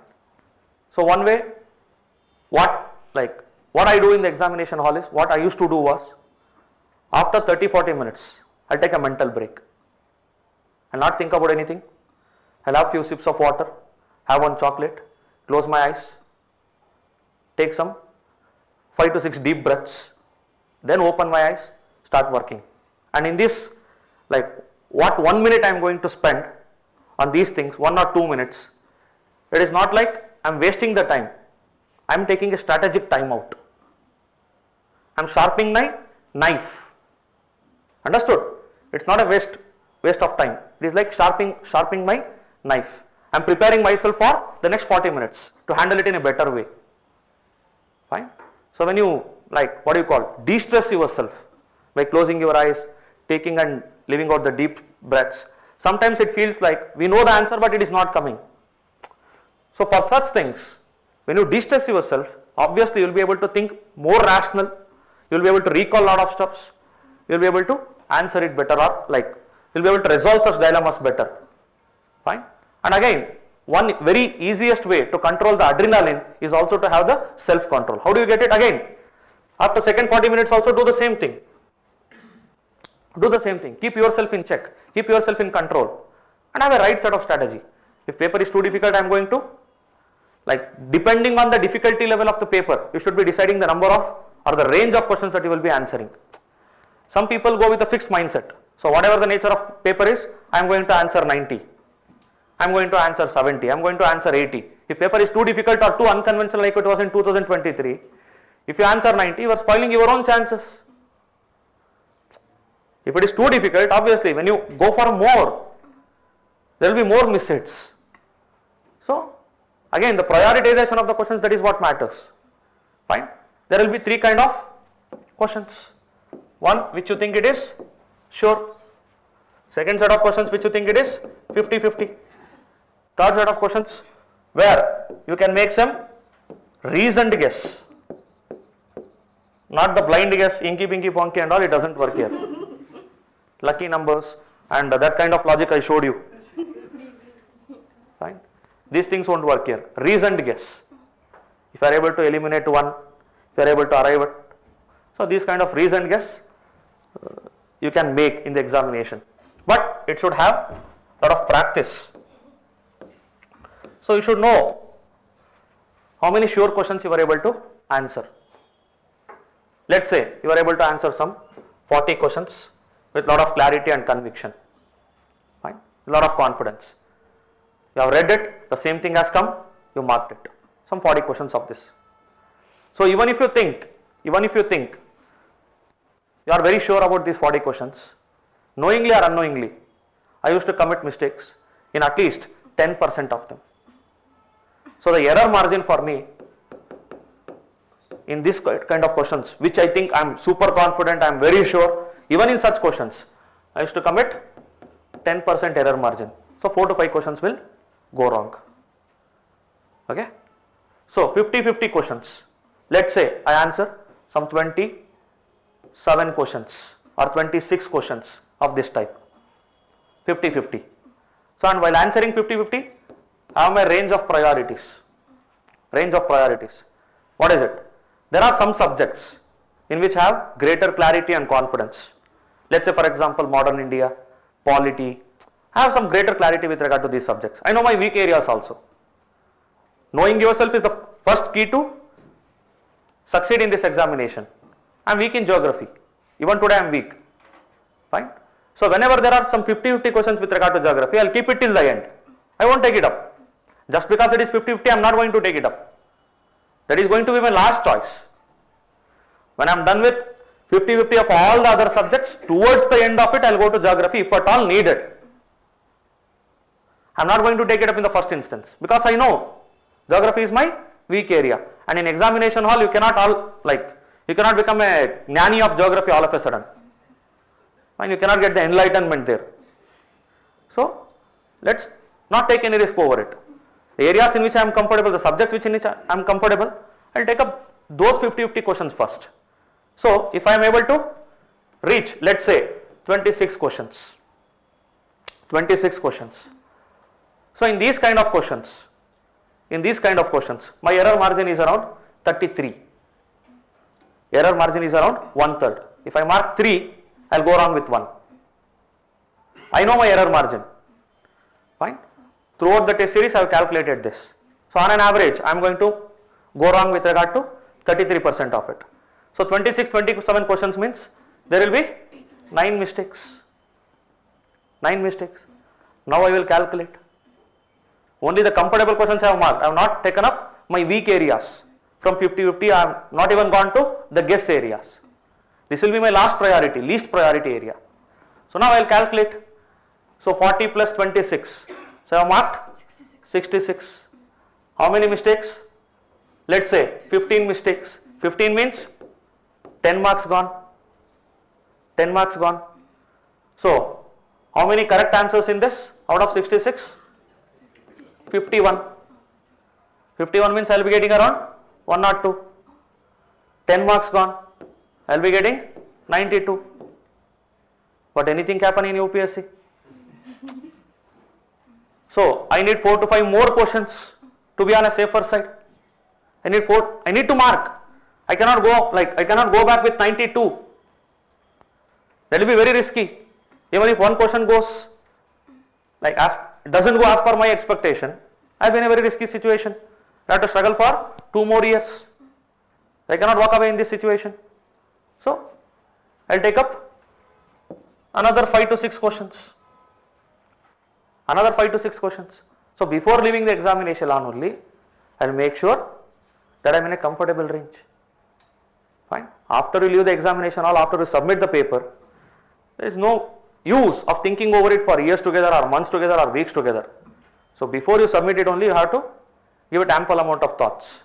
So this is how I do in the examination hall only. I told you 100 minutes now. 15 minutes for marking OMR sheet and attendance sheet, 5 minutes for doing this. How many questions I mark for sure? Whenever I mark some 50-50 now, I will keep a count at the top of the page. In this page, sure, I will mark this. 50-50 I mark like this, D. Guess, G. So I know at the end of the page, I know how many questions I have marked and what are the category of these questions. So I carry that. So towards the end of the, let's say in last 15 minutes, I will be doing this work only.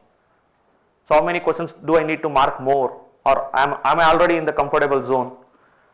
So if I think I am in comfortable zone, I will not take any risk. I will keep the paper. I will close the pen, keep it in the pocket. Because if you have pen in the hand, that adrenaline will make you do something. So controlling yourself in the last 10-15 minutes is a very great job which you should be learning from now only. Okay. So in exams, in the mock test and all, no, it doesn't come with the risk. You don't have to worry about being very serious, or it doesn't define what you do in the future. So it doesn't carry that amount of importance and all. But in examination, it's a matter of your future. That itself is enough to build a lot of pressure over you. So utilizing this last 15 minutes is very important. Fine. So because if you come out of the examination hall, no matter how much you regret about it or repent over it, it's of no use. It's not going to change anything.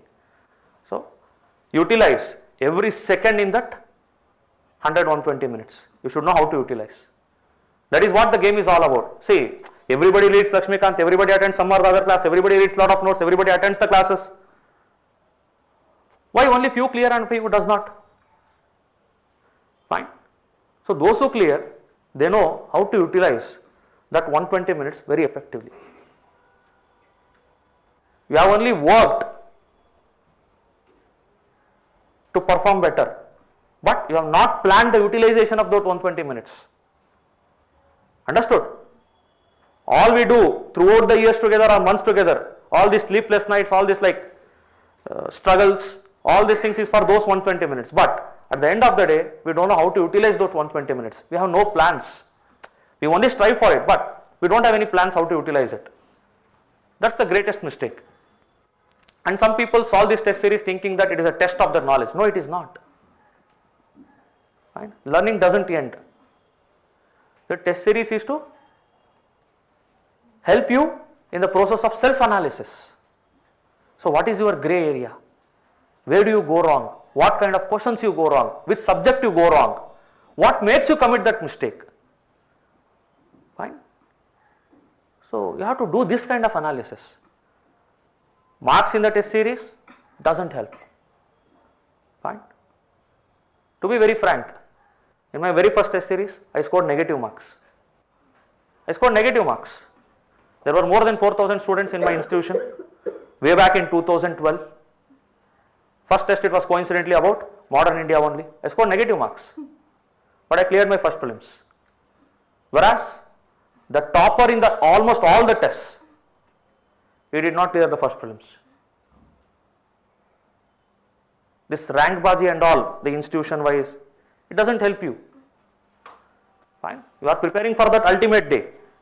So have plan for utilizing that ultimate 120 minutes. At the end of the day, do not neglect CSAT also. Fine. Many friends of mine who have got rank in the previous years, they faltered in CSAT. Fine. So never neglect CSAT.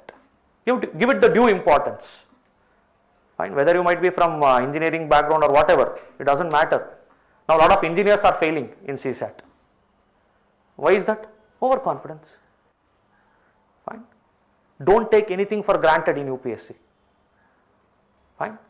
All you need is 27 questions only. But you should know how to choose those 27 questions. No. And it also comes with practice. If you don't choose the right set of 27 questions to mark in the examination, again you are going to falter. How to choose the right set of 27 questions where you think you are expert at? How to choose that? It also comes with practice. So you have to. Okay. So there are a lot of things which you need to do with regard to those 120 minutes. It is all that matters. Fine. It is the toughest stage, it is all that matters. Optimal utilization of every second in that 120 minutes.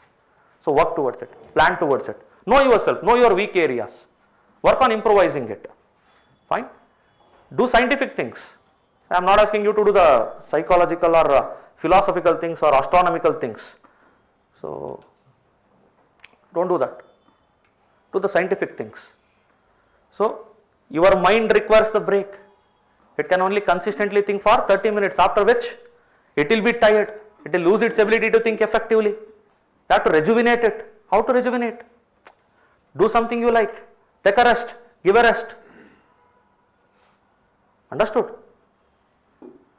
In IPL, they give a break of this 5 minutes, no 3 minutes or 5 minutes. What is it called as? Strategic timeout. Do they go and rest, lay back? No. They go and talk to their coaches. What is the run rate? What is the role we need to play? Who is the bowler to target? Which field set to target? Understood? They strategize everything. It is not actually a break. You are strategizing, you are re-strategizing the leftover time. So that is very much required. First 40 minutes is gone, but you have the next 80 minutes now. How to utilize it? Fine. You need to recheck. Understood? These things should be the part of your, you should inculcate these things while solving the test series. It doesn't come to you all of a sudden in the examination hall, and nobody is going to tell you these things. Fine. It is all about eliminations. If statement 1 and 2 contradicting, one of them is correct. I showed you. See, there is no substitution to knowledge, and knowledge comes only with hard work. Understood?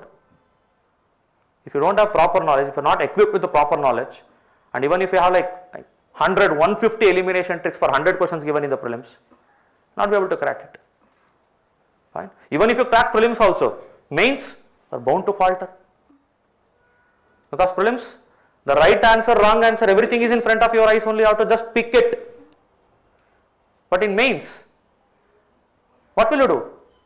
You have to generate content from the scratch, and if you lack content, how will you clear the mains? Understood? So don't study for the examination as if they are like 3 different isolated steps. Prelims is different, mains is different, personality test is different. No, it's not like that. They are integrated. Fine. So Nowadays, going through the paper like initially in the test series, I thought that I'll wait in 3 rounds.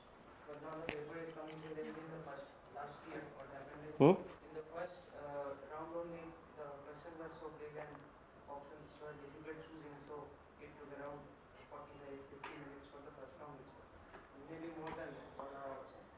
So by that thing, only the sure shot questions I could do, but the remaining 60-70 questions were still left. So there was a see, the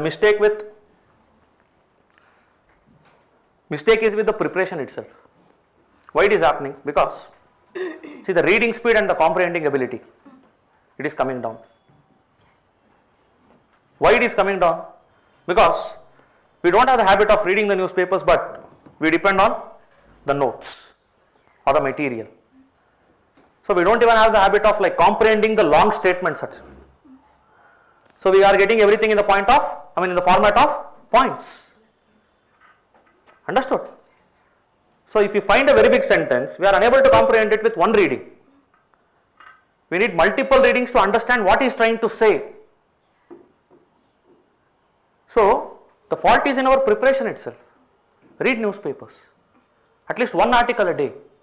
After you read it, read 1 article completely. After you read 1 article completely, go to every paragraph and try to write the crisp or the essence of that paragraph in few words. Fine? Try to give a name to that paragraph, subheading or name. Understood? What is the essence of that paragraph? Write it in 3 to 4 words. Give it a subheading.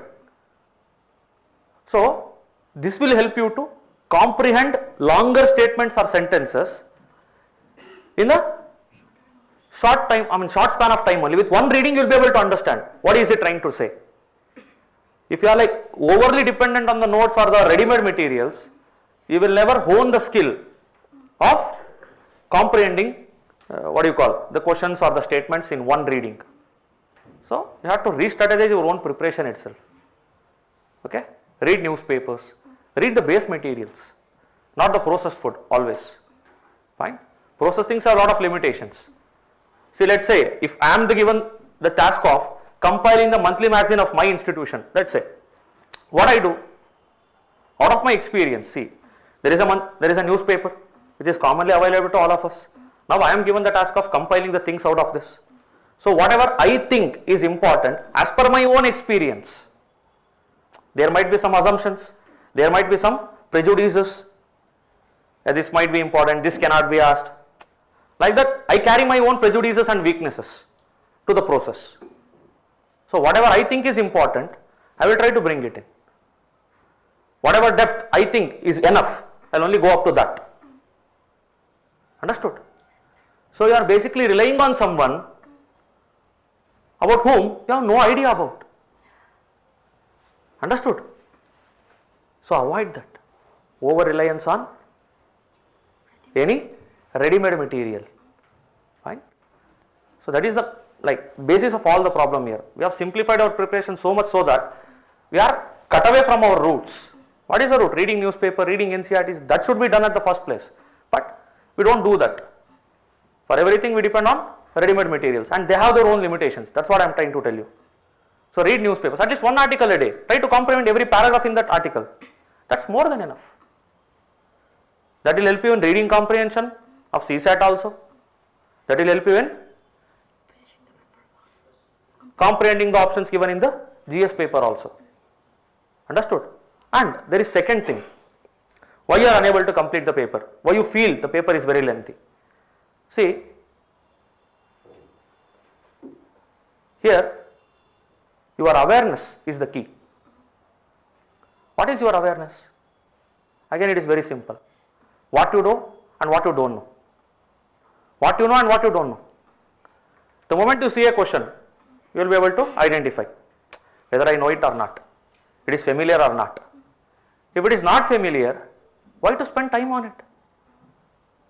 Why do you expect yourself that all these days you have not learnt it, on the day of the examination you are going to learn it and give a right answer to it? How can you assume that? See, in exam every second, the only resource you have is, only two resources you have is your time and energy. Understood? So invest it, don't spend it. See, something which you don't know, how will you get to arrive at the right answer in the examination hall without knowing it? So the moment you get to know that you are not familiar with some question, leave it. What is the part of your awareness and what is not? Differentiate that, man. If something is not the part of your awareness, leave it. Fine. 100 minutes for 100 questions. So within 10 seconds you are able to identify you don't know this. The remaining 50 seconds you can invest it on some question which you actually know, where you are in 50-50, where you need clarity, where you need time to think, where you need time to comprehend. On such questions you can invest this. Understood? So it's all about the right strategy and right mindset going into the examination hall. Fine. So reading newspapers, even if you don't have the habit, start it now. One article per day. Don't read it over the devices, because in examination you don't get to solve it over a tablet or a computer. You get the paper in a physical format. Understood? So reading newspaper over the devices will not help you.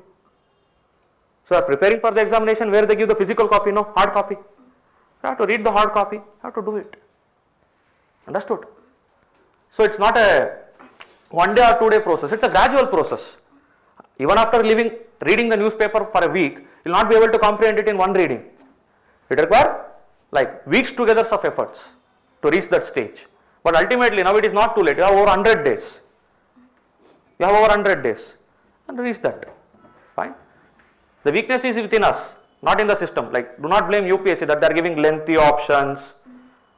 So they are testing your basics, man, your inherent core strength. So strengthen it. Okay. We feel that you are familiar with all the questions and options, but clarity is not there. You require revisions. You require revisions. Like the question which was last year, home guard question was there. I felt that I had studied somewhere, but I was not sure. I had to attempt on. Such questions will be there. That's what I told. Clear categorization. Whatever you are sure, make them yours. No mistakes in that. 50-50, you feel you know it, fine. What you don't know, well, what is the right option? So keep them pending. Sure, mark it. Not initially only. Do not mark your OMR sheet until and unless you give at least 2 readings of it. Because in the initially also, you will have a lot of josh. Out of josh, you might mark some wrong options. Later, when you are reading some other question, you will get the idea about the question that you marked, and you will be carrying that extra guilt. So don't do that. So at least you read your paper twice, do not start marking. First thing. And secondly, this awareness, this is 50-50 question, I will keep it pending. Fine. So that is very much required. And without revisions, no, you will not be able to convert 50-50 into sure questions. The only key to convert it is revisions, because revisions give you clarity, confidence and conviction. Fine. So if you read any news article once or any notes once, you will be familiar with it, but you don't know for sure what you are thinking is right. Because see, today, let's say for example, this week you read Modern India. Next week you will be reading Polity. Next week you will be reading Geography. Next week you will be reading Ancient and Medieval. Next week you will be reading Environment. In the examination hall, for you to retrieve this, it is not so easy, because on this lot of other things have been piled up. It is only through revisions. It is only through revisions. You make them all easily accessible to you at the same time. Understood? Or else this thing which you studied, it will feel familiar, but will not have any clarity or confidence over what you have read or what the option is telling. Understood? The only key to translate the sure, the 50-50 questions to sure is through revisions. Okay? So that is the only key. Nothing else can help you. So at least 4 to 5 quality revisions, at least 400 to 500 quality questions on every subject, you should be able to solve. Okay? So only then you will get some clarity. Only then the minor loopholes that exist in our preparation will be sorted out. Fine. See, what we are doing is the theory part of it. In the examination, what we do is the practical part of it. So we are doing this theory part, but with regard to practical part, we are giving not much efforts. We are not like, see, we have a complete plan till the day of the examination, which subject to study, how many revisions to give, which paper to solve. But what will you do in the 2 hours? Which is the most important 2 hours, we are blank about it. If you are arriving at 50-50 and if you are unable to mark, it means you lack confidence, conviction and clarity. How to get it all? Revisions. If you read it once, you will never be able to get that clarity. Fine. So, revise multiple times. That is the only key. Anything else? Okay. Sir, how did you do this marking of doubtful questions? Sorry, marking off. Sir, that you have written a D1, that how did you used to do this step 1? See, if you know the answer, sure, fine. If you are stuck between 2 options, D. If you don't know it altogether, leave it. And then for page, suppose there are 4 questions, then if you have 2 doubtful, then you would write D2. See, I am not going to write it here, let us say. I am going to completely open the page, and on top of this page, I am going to write in these 2 pages how many D's are there, how many sures are there, how many like possible guesses are there. Fine, I am going to write it there. So, I will not mark it, I will mark only sure questions. I will not keep it pending till the last 15 minutes also. I will not keep it pending till the last 15 minutes also. As and when I start the second iteration of the paper, I will mark the sure questions. In the OMR only. Because to start the second iteration, it will take you around an hour. It will take you around an hour. When you start the second iteration, when you read the question for the second time, when you don't have any doubts over it, when you are sure about it, only then I am going to mark it in the OMR sheet. Fine? Understood? And then 50-50 questions I am going to keep it pending. I am going to keep it pending. Now I will rethink over it. But if I am unable to deduce the answer, I will keep it pending. Second iteration also over. I mark the sure answers. Now only 50-50 questions are pending. Okay? Now 50-50, I need to think. And as and when I think, see 50-50 I will prioritize then only.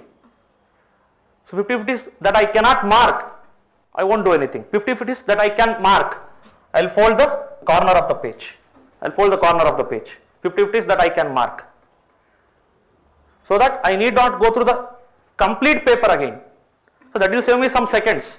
But you know, seconds are also very important. 50-50s I can mark, I will fold the page, top of it. So I will revisit only those pages, those questions which I think I can mark or deduce the answer. I will revisit them. So once I am done with this D category 50-50 questions also, the last 15 minutes I will re-strategize. So I will look at everything that I have done. Sure how many, 50-50 how many, intelligent guesses that are pending. I won't mark it till the last 15 minutes. Any guesses, intelligent guess, reasoned guess, I won't mark it. The last 15 minutes, I will try to find where I stand. If I am still doubtful about me passing through it or me clearing the examination, then I will be taking up the questions that are still pending.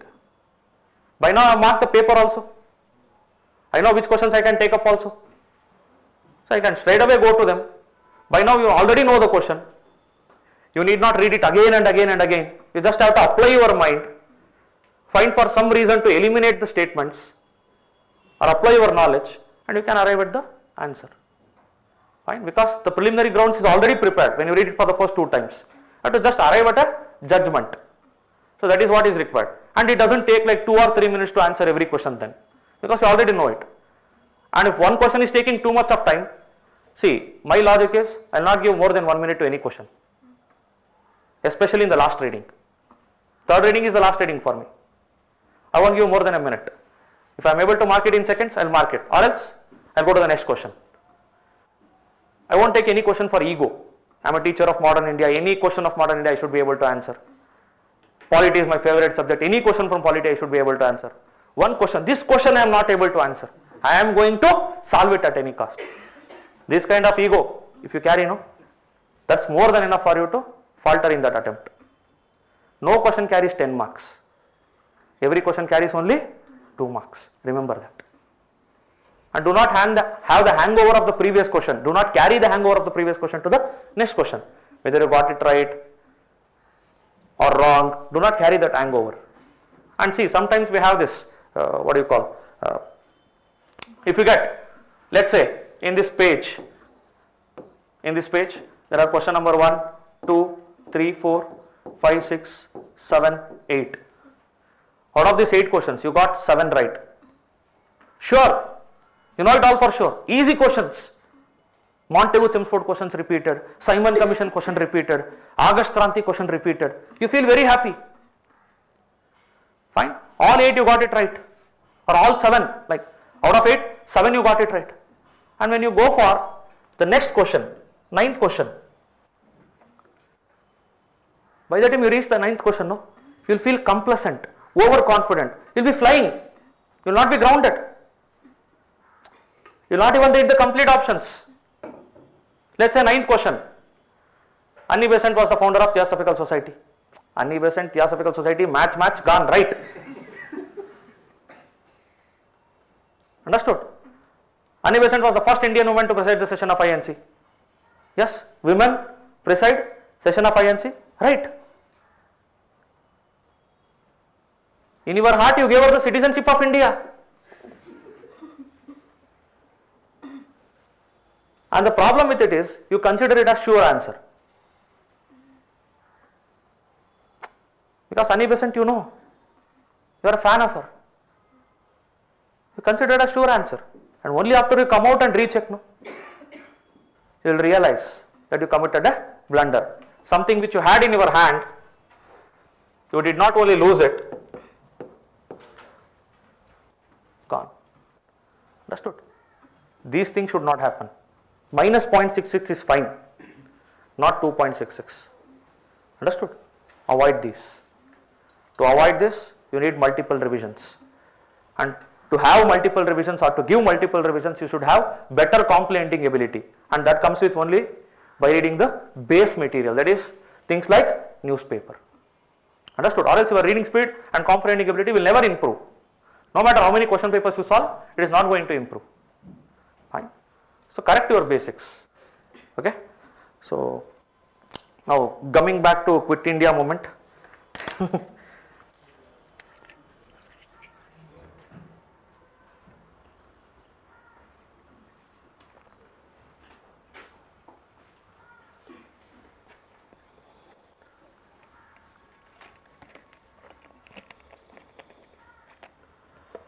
Okay. August Kranti, we wrote on this point now. Okay. So Gandhi was declared as the leader of the movement. You all know that.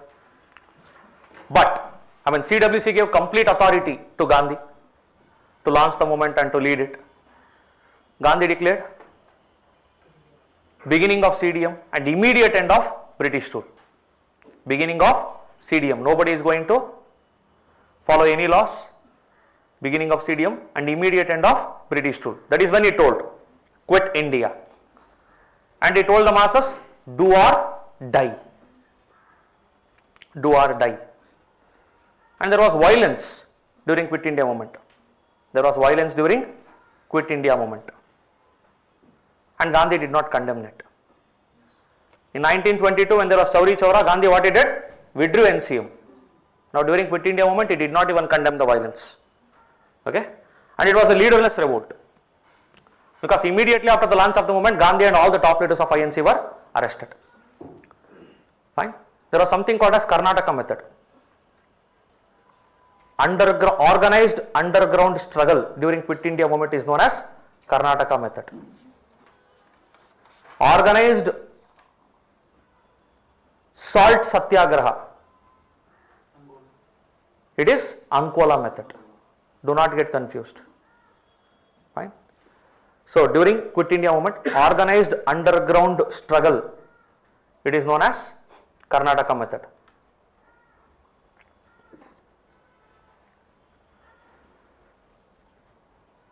Okay. You know about the parallel governments established?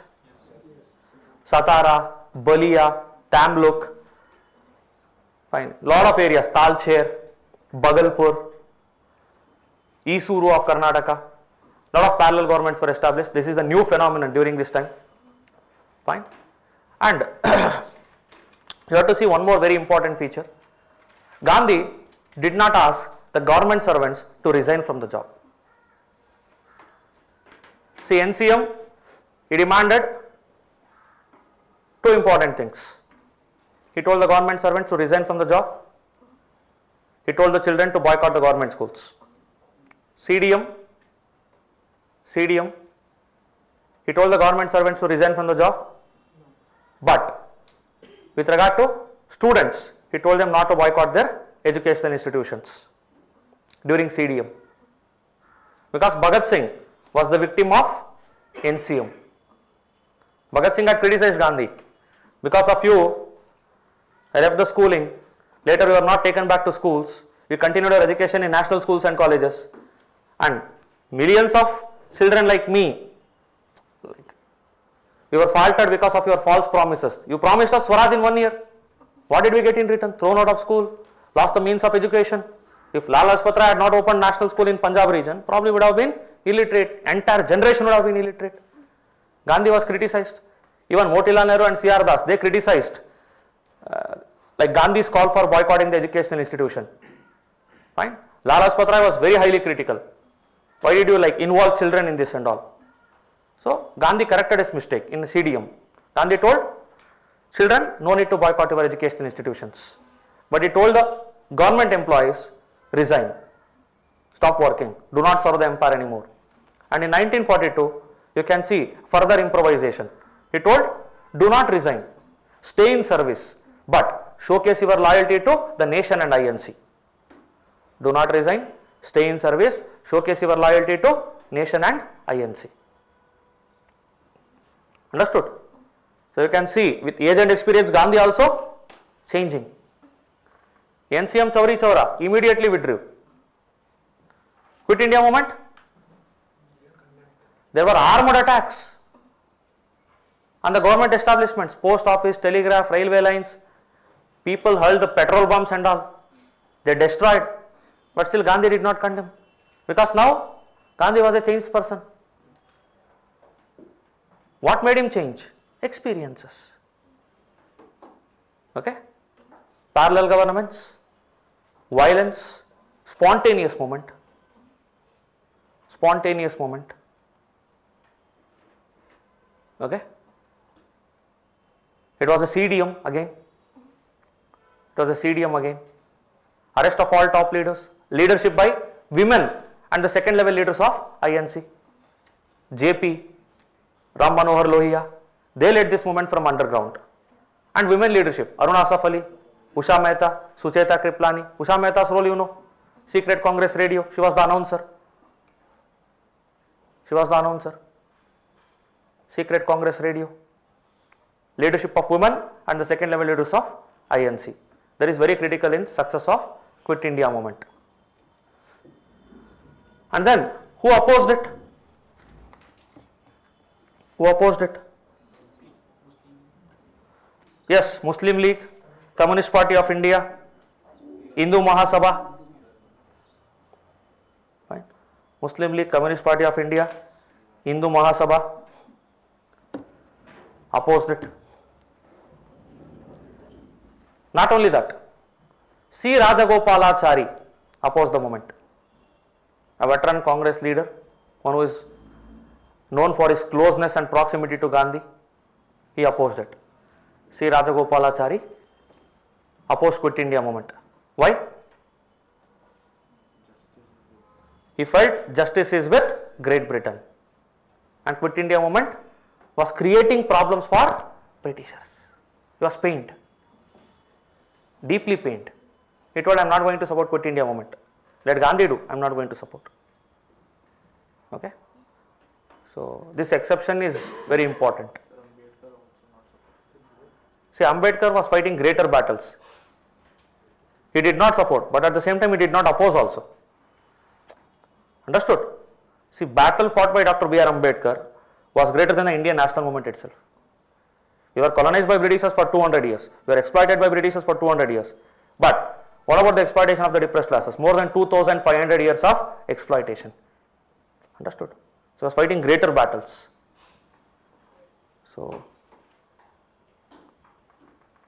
see, he did not oppose. He did not explicitly support, but at the same time, he did not oppose also. So, you should know that. Fine. The next point. So, was there any end to this movement? Did Gandhi officially withdraw it? No. Gandhi did not officially withdraw it. The movement ended on its own. See, first phase of CDM, Gandhi Irwin Pact, Gandhi suspended it. NCM, Gandhi withdrew it after Chauri Chaura. For Quit India movement, no withdrawal. No withdrawal. No official end of the movement. It ended on its own. It was mass movement. Fine, the fighting capacity of the masses is limited. You cannot go on, you cannot lead a mass movement forever. So 1944 Gandhi was released, and once Gandhi was released, it led to several efforts to bring the various Indian groups together, like INC, Muslim League, all of them, we should be together in order to negotiate with the Britishers effectively. If you are not united, they will use this divide and rule policy. But if we are together, they will not be able to cheat us better. Therefore, it was very important to bring various Indian groups together. So, C. Rajagopalachari told, I am going to unite all of you. He came up with something called as CR formula, 1944. Fine. CR formula. See, in CR formula there are like 4 things. First 2 things related to the process of independence. Second 2 things related to after independence. Fine. CR formula 4 proposals. First 2 things before independence or in the process of independence. Next 2 things after independence. So, what about before independence? Write down. Muslim League should endorse and support INC's demand for independence. Endorse and support INC's demand for independence.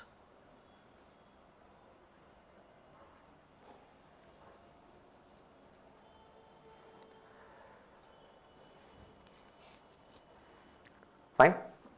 Second thing, Muslim League should cooperate in forming the provisional government at the center. The provisional government or the interim government or the temporary government. Till we have our own constitution, we will be having a temporary government, no. 1947 August we got independence, but we got our own constitution 26 January 1950. Till then what we had? A provisional government or an interim government. So Muslim League should cooperate in forming the interim government. We will be together, that is the message. Third point, in case of partition,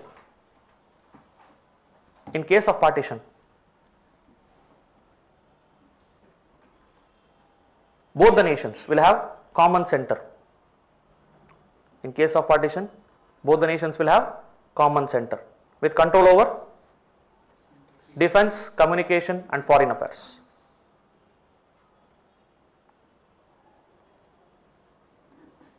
Common center with control over defense, communication and foreign affairs.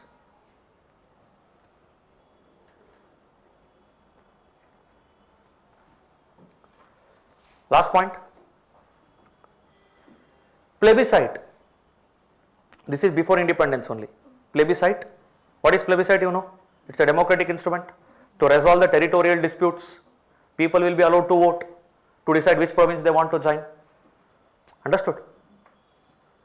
So, plebiscite to decide on the creation of Pakistan. Plebiscite to decide on the creation of Pakistan.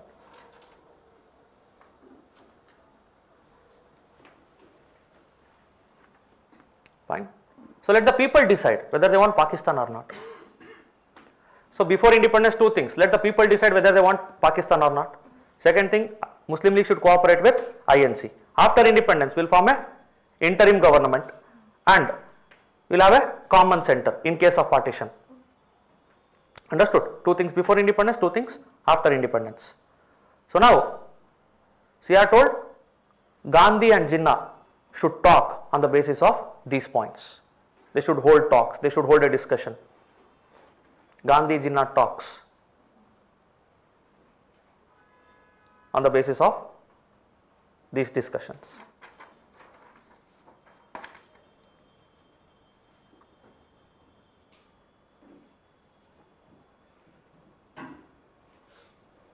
Okay? Do you think it succeeded or failed? Failed. Why? Reasons for failure. What might be the reasons? Very simple. Muslim League told two nation theory. INC should accept two nation theory. Pakistan will be there. You have to accept it. Muslim League told INC to accept two nation theory. Second point.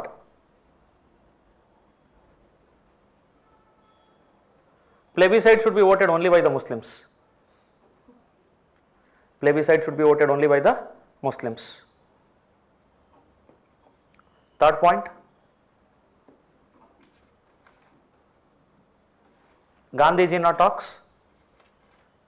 Gandhi Jinnah talks. Only if INC accept the above 2 points. Gandhi Jinnah talks only if INC accept the above 2 proposals. See, now Jinnah is dictating the terms. Jinnah is dictating the terms. This is the craziest part. Okay? Jinnah was telling, if I have to talk to Gandhi, then I have to accept these points. Where was Gandhi and where was Jinnah? Gandhi is the leader of the Indian masses. Lot of nationalistic Muslims supported Gandhi. Jinnah, leader of some Muslim masses with parochial agenda to divide the nation. Let's say he has support of around like 15% of population. Gandhi has the support of 80-85% of population. Where is Gandhi? Where is Jinnah? Now Gandhi is ready to talk to Jinnah, but Jinnah is imposing conditions. If I have to talk to you, accept these conditions and then come to me. Gandhi was like, what is this? Time part time. Fine. So after this there was something called as Desai-Liaquat Pact. It is there in the handouts or you can read it on your own. Not very important or significant. Okay. Now INA, we have to discuss this topic. So there was one question about INA very recently, 2020 or 21 prelims I think. They are asked about the soldiers of INA, they belong to which group? Fine. So Shah Nawaz Khan, Mohan Singh, sorry, Gurbakh Singh Dhillon. Fine. Those were the names given. So when was it formed? INA? Any idea?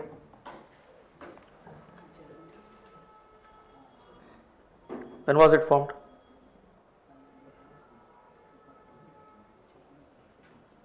Read on. INA or Azad Hind Force was the armored wing of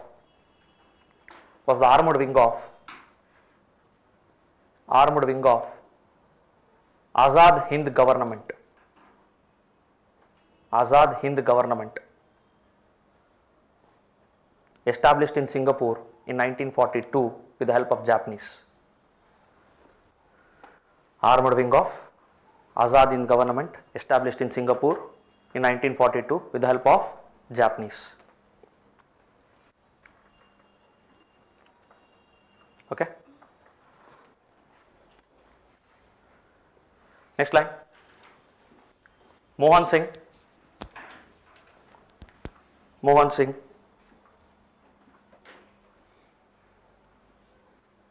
was the pioneer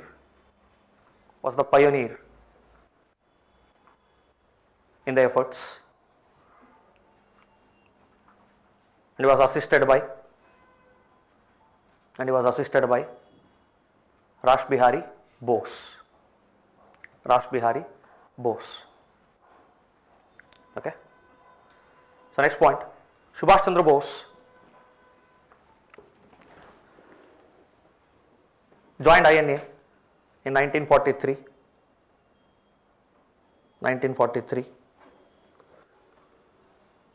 and received the leadership position of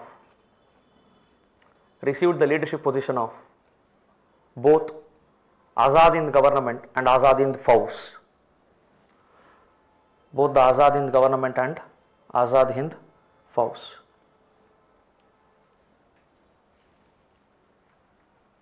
Okay. So next point, Japanese handed over the administration of Andaman and Nicobar Islands. Japanese handed over the administration of Andaman and Nicobar Islands to INA.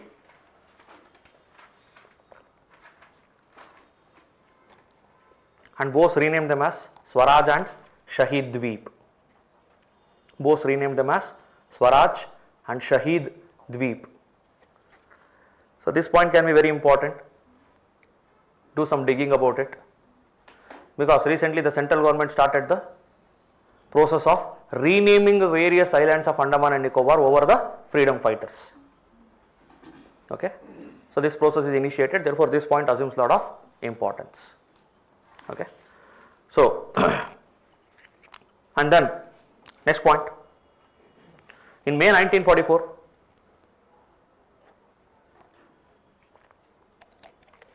INA captured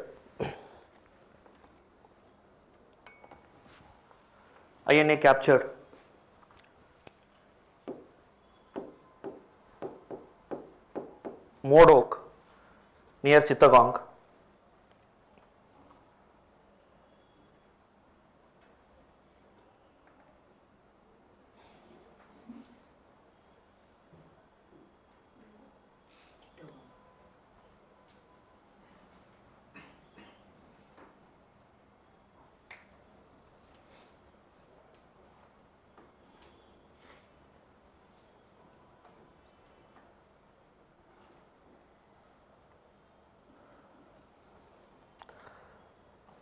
Modok near Chittagong,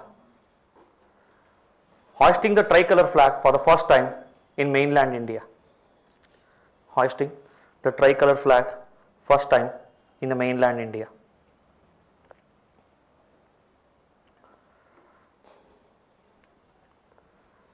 Okay. Next point, in July 1944,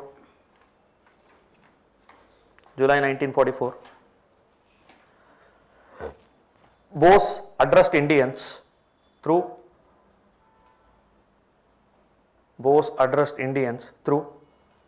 Azad Hind Radio Singapore.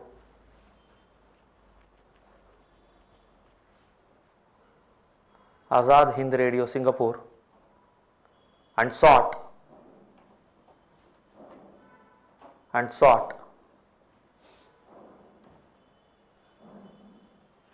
the blessings and good wishes of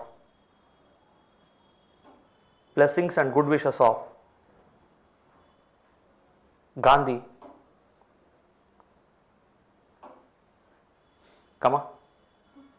referred to him as father of the nation.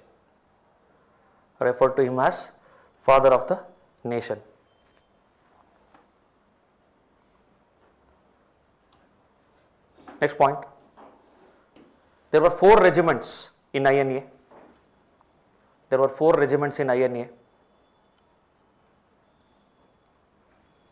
Named after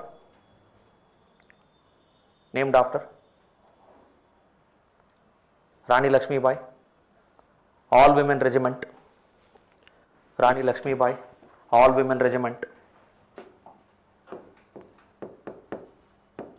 Led by Captain Lakshmi Sehgal. Rani Lakshmi Bai, all women regiment led by Captain Lakshmi Sehgal. Fine. She was the wife of Prem Sehgal.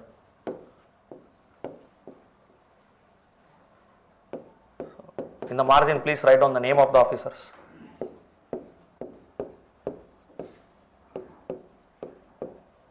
If you know it, well and good. If you don't know, please write down.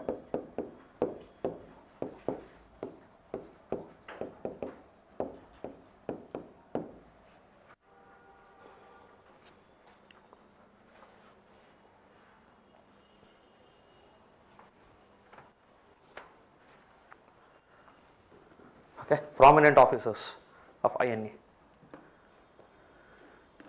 And UPSC can ask you one more question. Who were the leaders of the other regiments? First I told you, like Rani Lakshmi Bai regiment, Captain Lakshmi Sehgal. There were 3 other regiments. Azad regiment, named after Chandrasekhar Azad. Azad, Nehru and Gandhi. 4 regiments of INA were named after these 4 people. Rani Lakshmi Bai, all women regiment. Azad regiment, named after Chandrasekhar Azad. Gandhi and Nehru regiments. Find out who are the commanding officers of other 3 regiments. They can ask you match the following. Okay? Understood? So, next point. There was something called as Manipal and Imphal campaign. Imphal and Kohima campaign. Imphal and Kohima campaign.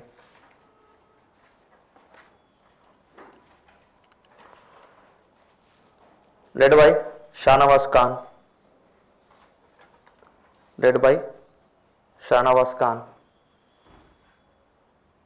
Okay. And it failed. Kohima they succeeded, Imphal campaign they failed. There are reasons. First reason, monsoon.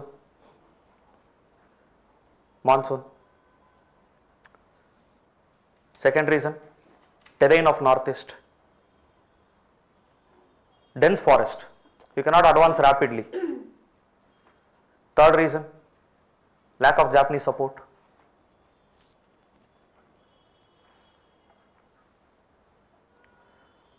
So now Germany had ended its fight. It all came to Japan. Now Japanese, they got the lot of intelligence information that America is planning for a very big attack on them. So what they did, they decided to shift their focus from Southeast Asia to Indo-Pacific region. Southeast Asia to Pacific region to counter with the American threat. So when Japanese started shifting their focus, they were not in a mood to help INA. They wanted to defend their own country. So without the support of Japanese, INA could not stand on its own. They did not provide the air support also. There was a lot of coordination issues also. Japanese treated INA as the, the peripheral force. They did not respect the INA soldiers. They were the kind of bosses giving everything to INA, So that master-slave relationship kind of thing was there. So it was all there. So lack of Japanese support. So because of this, the British Indian Army, they were able to regroup and launch the counter attack, and Imphal campaign failed. So after Imphal, Bose wanted to cross the river Brahmaputra, enter into Bengal and then advance towards Delhi, but it could not happen. And after this, all these things happened in 1945, May-June 1945, and you all know in August what happened. August 1945, Bose disappeared under mysterious circumstances. There was something called as Great Retreat. After the defeat in the Imphal campaign, Bose walked along with his troops for hundreds of kilometers. So that was known as Great Retreat. So even today it is being ceremonially observed. So the troops that come to Delhi on 26 January, there will be something called as beating retreat. Till they go back to their bases and all, they would perform something called as beating retreat. That is kind of a tribute that we give to the Great Retreat by the troops of INA in 1945. Fine.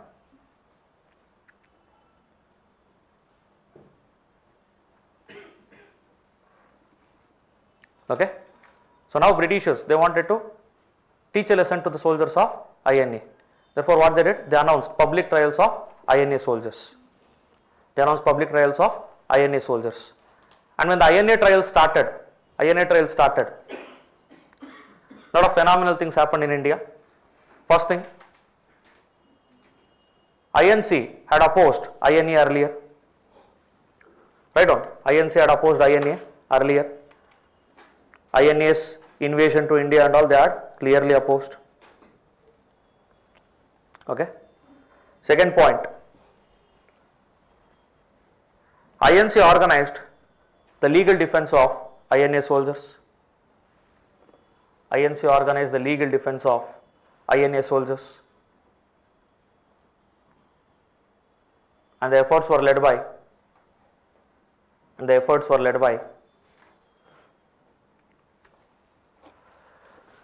any idea? Chacha is the shining star, man. Chacha, Kailas Nath, Katju, Tej Bahadur, Sapru, Asaf Ali,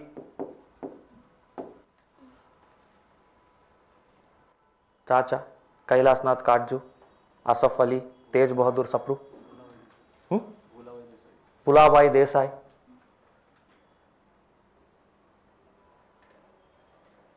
Okay. And there was one more name which I forgot. The negotiators between Gandhi and Ambedkar during Pune Pact. I gave you two names, no? Madan Mohan Malviya, MC Raja. Add one more name, M.R. Jayakar. M.R. Jayakar.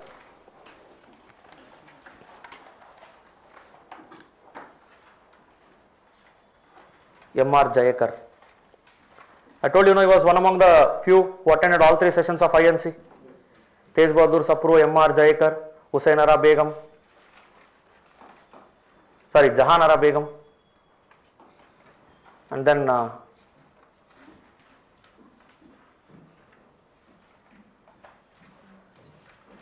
Dr. B.R. Ambedkar. M.R. Jayakar was one of the negotiators between Gandhi and Ambedkar during Pune Pact. Okay. So he was also there, M.R. Jayakar. Fine. So he also went to Gandhi in 1930, July, to convince him to withdraw CDM. Britishers sent M.R. Jayakar and Tej Bahadur Sapru to convince Gandhi, because in the month of October, November, the first roundtable conference was supposed to begin, and INC was leading CDM in India. So they sent Tej Bahadur Sapru and M.R. Jayakar to convince Gandhi to withdraw CDM and to take part in first roundtable conference, but Gandhi refused. This was not the first time he was meeting Gandhi as the negotiator. So I had met Gandhi earlier also as a negotiator. Okay. So this is one thing. And then legal defense committee, right on the next point. INA funds were collected to support the families. INA funds were collected to support the families of INA soldiers.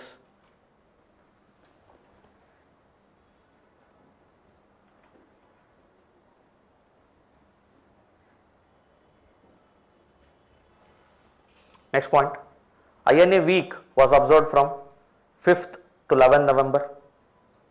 INA week was observed from 5th to 11th November. 12th November was observed as INA Day. 12th November was observed as INA Day. Fine. Why INA? INC suddenly started supporting INA. The answer lies next. Right on. Elections to the provincial legislatures. Elections to the provincial legislatures was held in 1945-46 as per the provisions of which act? 1919. Elections to the provincial legislatures were held in 1945-46 as per the provisions of Act of 1919. Fine. INC secured more than 90% of general or unreserved seats.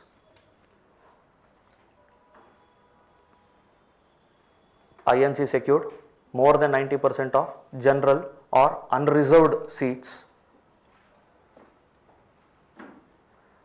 Muslim League secured more than 90% of Muslim reserved seats. Separate communal electorate is there, no? Muslim reserved seats. But in the elections of 1936,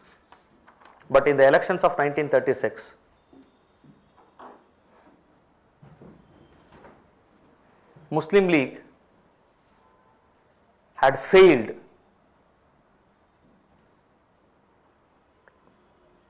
to secure majority in any province. Even in Muslim majority provinces, they gained single digit seats. In the elections of 1936, they failed to secure majority in any Muslim majority province also. But look at their performance. 1936, not even single digit seats. 1946, 90% seats. How did it happen? Polarization, communalism, separate nation. Fine. See, any person can be in news for two reasons. Good reasons, bad reasons. Jinnah, he chose the second path. Fine. Extreme things, always in news, but will be in news. That, what do you call, the echo chamber effect will be there now. So he hoped on that. He followed that one principle of Hitler, echo chamber effect. So always in news for bad reasons. Fine. So, and in 1941, one more important thing happened. Muslim League demanded Pakistan. 1940, there was Muslim League annual session, I think in Lahore. They demanded Pakistan, and the resolution was passed by a poet who wrote Sare Jahan Se Acha. Iqbal, Muhammad Iqbal. He passed the resolution. Fine. That's the contrasting thing. He wrote Sare Jahan Se Acha, and then he demanded creation of Pakistan. Fine. Okay. So now this INA trials was going on, and masses were not happy on how the soldiers of INA were being treated. Not only the masses, even the soldiers were not happy how the INA soldiers were being treated. So it led to 3 winter upsurges of 1945-46. 3 winter revolts or 3 winter upsurges of 1945-46.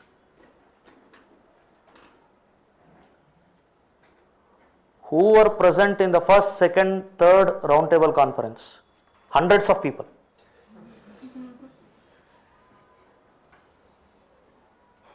What do I say?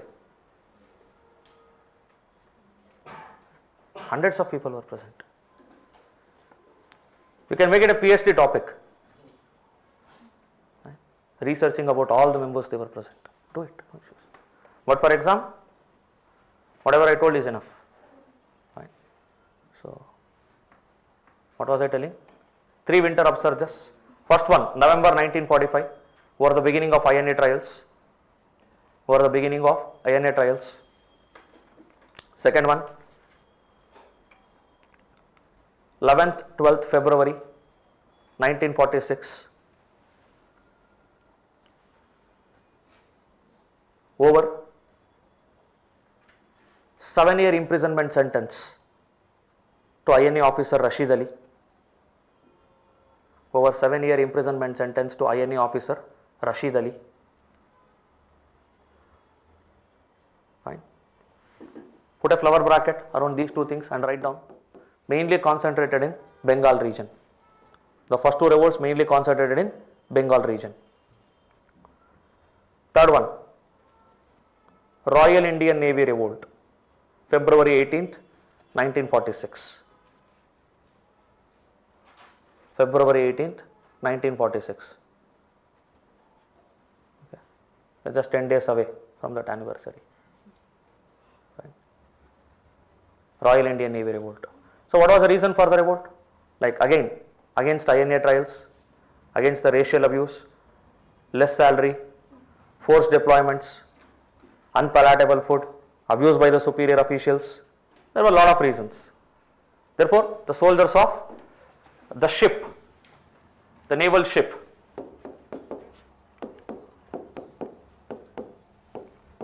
HMS Talwar, revolted. Soldiers of the ship revolted. And as a result, what happened? They killed all their superior officials. British set around 80 naval ships to suppress the revolt in HMS Talwar. And out of 80 naval ships, 78 of them joined the revolt. All these mutineers, they came to coast of Bombay. They carried the dead bodies of their British superiors, hanged it in the lorry toward the city of Bombay. They were garlanded, they were showered by the people when they reached Bombay. So they received a very heroic welcome. So Britishers tried to mobilize the Royal Indian Army Regiment from Pune, Royal Indian Air Force Regiment from Jabalpur, and also from Madras. There were revolts in all these like Navy, Air Force, Army, local police forces, the common masses, everybody revolted. That is when it became very sure for Britishers that they will not be able to rule India with force anymore. So that was the reason for them to send cabinet mission. That is what forced them to send the cabinet mission. That it became pretty clear to them that they will not be able to rule India with force anymore, because they ruled India with the help of loyalty of Indian forces. Fine. They ruled India with the help of the loyalty of Indian forces. Now, the Indian soldier is not loyal to British anymore. He is becoming more loyal to British.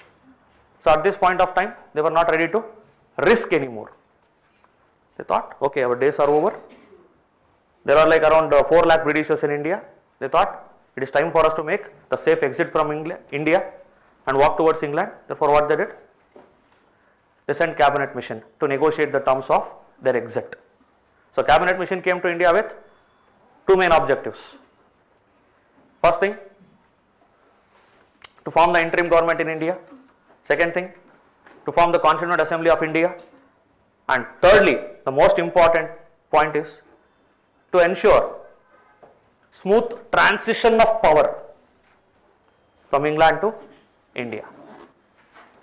Okay. So this was the purpose why they were sent to India. Okay. So this reasons for the Royal Indian Navy revolt, I told you, unpalatable food, racial discrimination, abuse by the senior officials, forced foreign deployments, INA trials, all these things are there. Okay, they can ask you which of the following are the reasons. Okay, this is one thing. And now we are left with one very important thing, that is revolutionaries of the first and second phase. I will be taking it up after the break. Okay, time is 1:30 now. Break till 2:10. We will meet at 2:10. We will go up to 4:10. So I have to cover revolutionaries, and after covering revolutionaries, I will discuss few things about the peasant and the tribal revolts. The most important one, and there are some terminologies which I want you to know. I will take it up. In tomorrow's class, we will be discussing about socio-religious reform movements, some important organizations, persons, all those things, and any miscellaneous things that you want me to discuss, we will discuss it tomorrow. Okay. So that will conclude the discussion of modern Indian history from the examination perspective. Okay.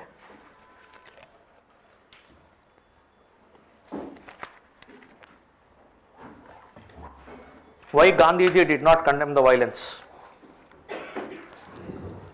Experience.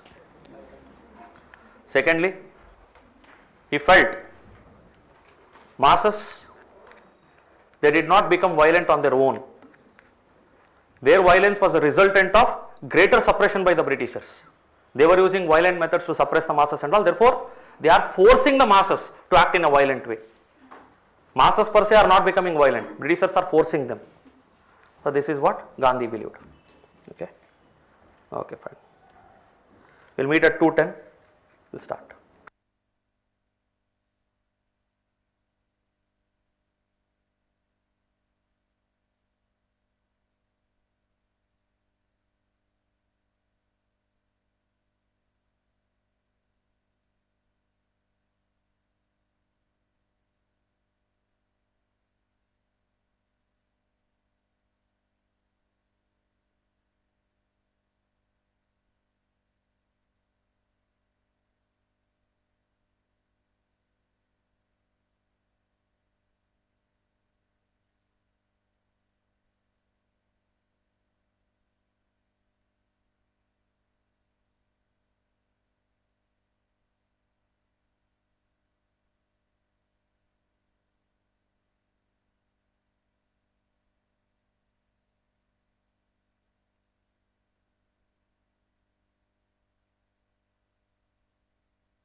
Yes, so the Royal Indian Navy Revolt is regarded as the final nail on the coffin of British Empire in India. Royal Indian Navy Revolt. Okay. So now it is about the first and the second phase of revolutionaries. Try to write them in the form of a table if possible. Okay. Good afternoon, welcome back.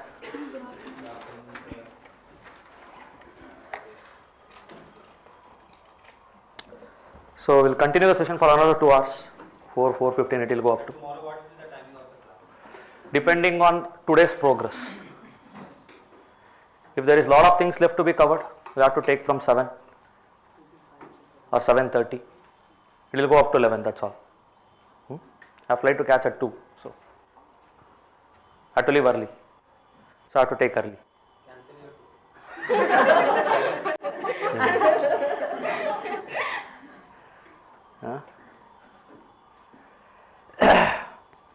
You can cancel the ticket but not the commitments.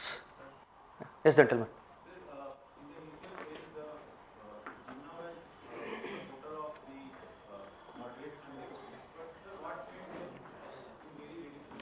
Jealous. Jealousy is the problem. Let me tell gentlemen. Or else you explain him after the class. You explain him after the class. Or please allow me to tell. Okay, once in a while it's fine. But okay.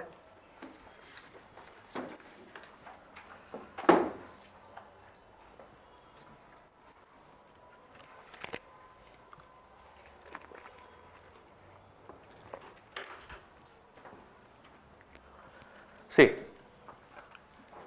Jinnah wanted to be the successor of Tilak in INC. Fine. So he had served as the political secretary of Dadabhai Naoroji, associated with Indian national movement since 1890s only. Fine. So he also worked very hard to unify both moderates and extremists. He also worked to unify INC and Muslim League. So he had done a lot of background work. Fine. So he was very secular in outlook. I don't know whether it was deep within, he was secular or not, but at least in outlook he was maintaining that secularism. Fine. He had a lot of ambitions. He thought he is going to be the successor of Tilak. Once Tilak is gone, he is going to be his successor. But unfortunately, what happened? Gandhi came. Gandhi became the successor of Tilak. You can see him. That clearly established Gandhi as the leader of the Indian masses, way beyond any doubts or dilemmas. So that is when Jinnah got disillusioned. He got disillusioned. So he tried to sever his relationships with INC. He contested the elections of 1923 as an independent candidate. Fine. And later, in 1926, he joined Muslim League. Earlier also he was a member of Muslim League many a times. So this time there was this Aga Khan. So he joined Muslim League. And in Muslim League also there was this person, Muhammad Shafi. Just like Jinnah was associated with INC since a long time and was waiting to be the successor of Tilak. In Muslim League, Aga Khan was the top leader. And below him there was Muhammad Shafi. He was waiting to be the successor of Aga Khan and Nawab Salimullah. Jinnah joined. Now, Jinnah succeeded Aga Khan. But he was still nationalistic. In 1928, some communal thoughts came to him. Maybe deep within he was very communal, but he was maintaining the secular outcome. 1928, you saw that Calcutta amendments and Delhi proposals, all these things, that showcased his communal intentions. Fine. And then once he was denied any recognition by INC, he went completely communal. The main reason for him to leave the nationalistic path, first thing is jealous. Second thing is he wanted recognition. He wanted people to recognize him as big leader. And there was one more very important incident. Probably it happened in 1918, I think. There was something called as a Gujarat Conference. There were top leaders. Tilak had come, Patel not there. Tilak had come, Gandhi was there, and Jinnah was also there. Jinnah was also there. There in that conference, Jinnah was speaking in English. In Gujarat conference, Jinnah was speaking in English. So Gandhi, while his turn came, he gave a word of advice to Jinnah. Speak in an Indian language. So that was probably a flashpoint between them as per my knowledge. Fine. So long-term associate of INC contributed a lot, but unable to succeed after Tilak. That jealousy towards Gandhi made him do all these things. Okay. So it happens. Fine. When you strive hard to reach the top, and in last moment if somebody else comes, whether he is deserving or not, if somebody else snatch away something from you, so then that feeling is common. Right? So but Gandhi was deserving. Jinnah, like I don't know whether if I had succeeded Tilak, what he would have done. Ifs and buts don't work in history. It's a waste of time also. Fine. So that was the reason as per my knowledge. Okay. So now revolutionaries, phase 1 and phase 2. Draw a table.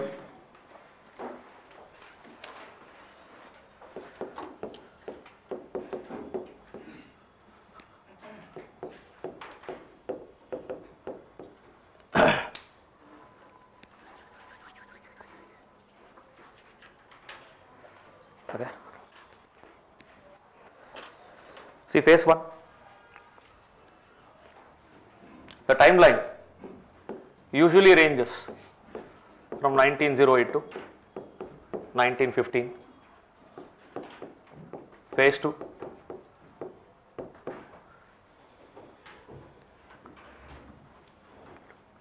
(1923-24) to 1931. Okay. This is usually the like where the most of events are concentrated. Fine. So here, firstly we will understand the reasons. Reasons broadly for both the things it is same. The constituents are going to change. Situation, inspiration, and promotion. Situation, inspiration, and promotion. Okay. So what was the situation in this era? First thing, severe maladministration. Maladministration, not caring about the welfare of Indians, royal darbar during famine. Fine, not caring about the plague crisis, maladministration. Second one, severe suppression during Swadeshi movement. Timeline, severe suppression. Till 1907 at least Swadeshi movement was there, no? Severely suppressed, youth were angered. Okay, severe suppression. Third point, Surat split. Surat split. Fourth point,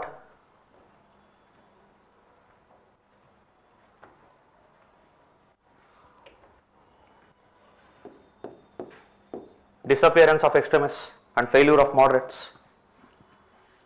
After Surat split, what happened? Extremists were gone and moderates, they failed to provide the leadership. Disappearance of extremists and failure of moderates. Okay. Inspiration. Thoughts of, first point, thoughts of Swami Vivekananda and Swami Dayananda Saraswati. Thoughts of Swami Vivekananda and Swami Dayananda Saraswati.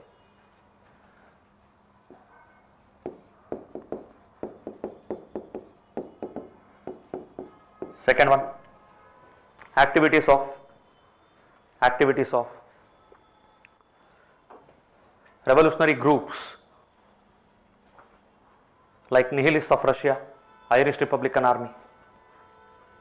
Nihilists of Russia and Irish Republican Army. And I hope you all remember that HRL was also based on Irish HRL. Our HRL was inspired by the features of Irish HRL. Okay. And then third point, the concept of 3S of extremists. What is 3S? Swaraj, service to the nation, sacrifice.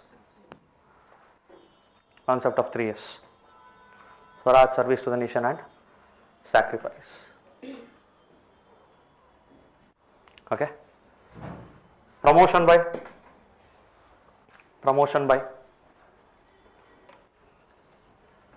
secret societies or organizations.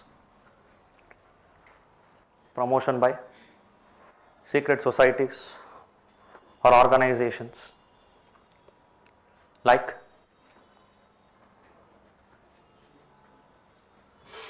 Mitra Mela and Abhinav Bharat.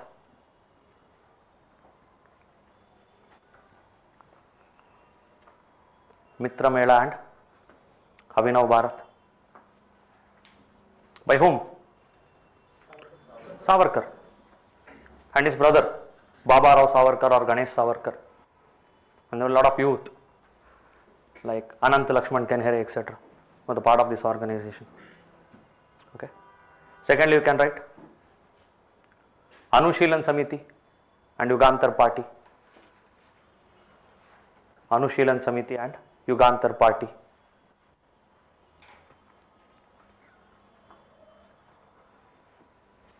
Okay. So found by whom? Barindranath Ghosh, Bhupendranath Datta, Barindranath Ghosh, Bhupendranath Datta, Pulin Bihari Das, Satish Chandra Basu, Pulin Bihari Das, Satish Chandra Basu. See, Satish Chandra Mukherjee, pioneer of national education. Satish Chandra Basu, one of the founding members of Anushilan Samiti. Okay. And then next one, Gadar Party.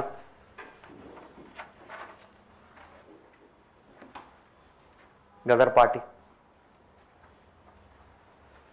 Plus the newspapers like, this is organization, newspapers like Kesari and Maharatha by Tilak, Sandhya, Yugantar,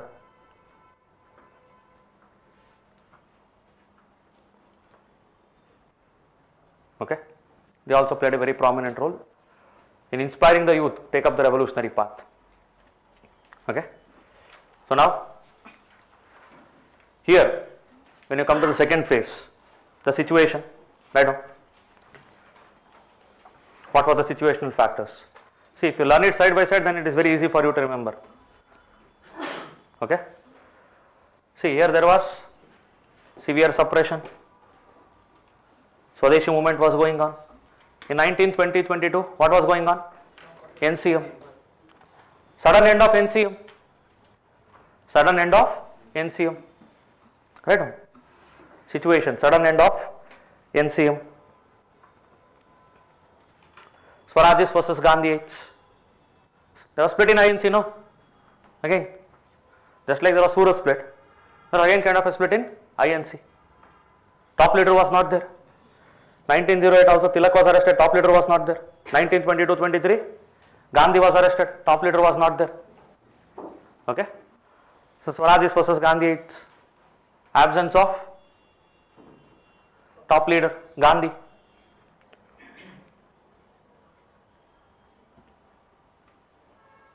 Okay. Severe suppression, obviously. Maladministration, obviously. During NCM, what they did? They treated us very well. Hey, you should not protest, please go home. Any such thing. They used machine guns over the peaceful crowds. Severe suppression, obviously, that will make us boil with anger. Okay. So what was the inspiration? Russian Revolution. Main inspiration was Russian Revolution. Sacrifices of earlier revolutionaries and the philosophy of socialism. Sacrifices of earlier revolutionaries and the philosophy of socialism. It was an inspiration to them. Fine. For Bhagat Singh, Kartar Singh Sarabha was the great inspiration. Fine.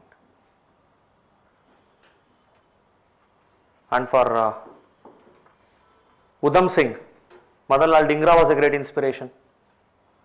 So they were inspired by the sacrifices of earlier revolutionaries. That's quite obvious. And promotion by organizations like, last one, promotion by organizations like All India Trade Union Congress, All India Trade Union Congress. Now I remember one small party.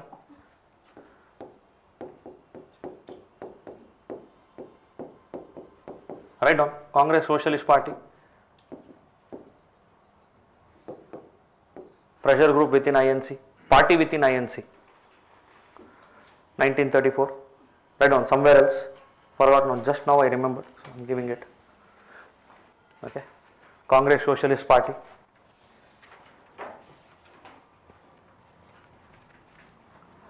(1934). Gandhi and Nehru did not join it. Gandhi and Nehru did not join it. Sorry, Bose and Nehru did not join it, not Gandhi. Bose and Nehru did not join it. As the name itself says, it had more socialistic leaning. It was more influenced by Russia, Russian Revolution, the ideals of Russian Revolution, socialism, etc. Okay. So, and then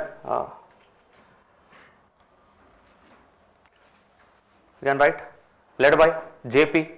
Lohia, Achyut Patavardhan. J.P. Lohia, Achyut Patavardhan.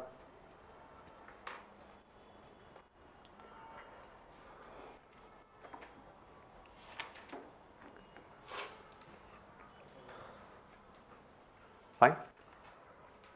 Next point. They did not support Bose. They did not support forward block of Bose. They did not support forward block of Bose. Why? They believed split will lead to confusion. Split will lead to confusion and affects the momentum of the national movement.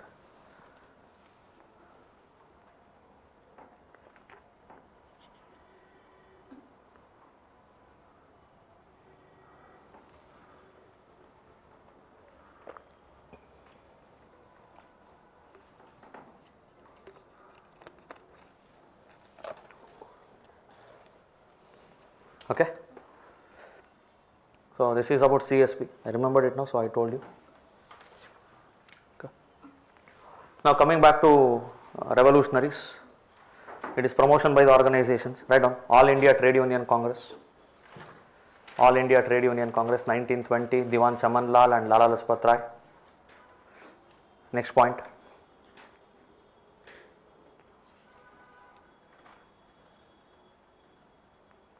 Communist Party of India, M.N. Roy, you know it, right?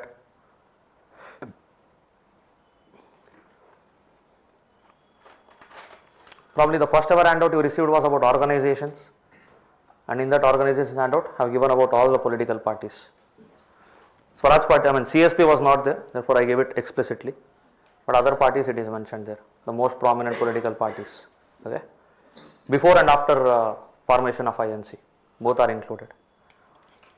Next one, you can write, Naujawan Bharat Sabha.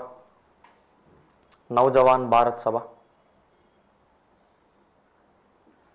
Founder was Bhagat Singh. HRA, Hindustan Republican Association. There is a list of founders. Write down, Sachindra Sanyal. Sachindra Sanyal, he was a kind of mentor to this organization. Ram Prasad Bismil. What was the name of the book written by Sachindra Sanyal? Bandi Jeevan. Right. Bandi Jeevan. Who wrote the book Philosophy of Bomb? Bhagavati Charan Vora. Write down. Philosophy of Bomb, Bhagavati Charan Vora. But it was published in the name of whom? Commander Baladev. Who was Commander Baladev?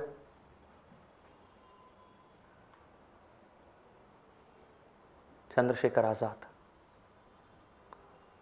He was the one, no, was heavily built.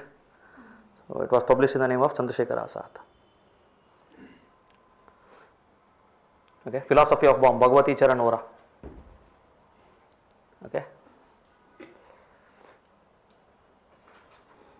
HRA, what are the names for it? Sachindra Sanyal, Ram Prasad Bismil,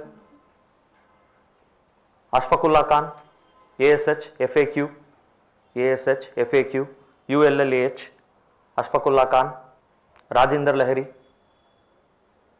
Lahiri, Thakur Roshan Singh, THAKUR, Thakur Roshan Singh, and Chandrasekhar Azad. Okay. Next one. HSRA, Hindustan Socialist Republican Association, 1928.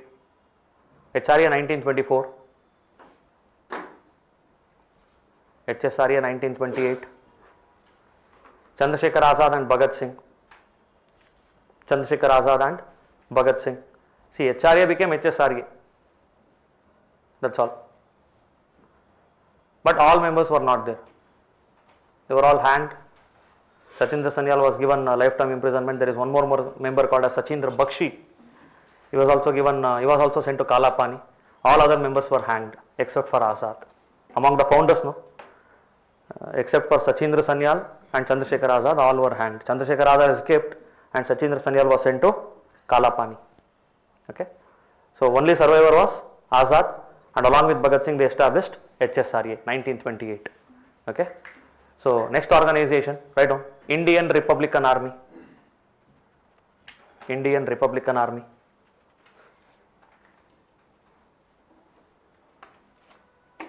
By Surya Sen and Kalpana Dutt. Surya Sen and Kalpana Dutt.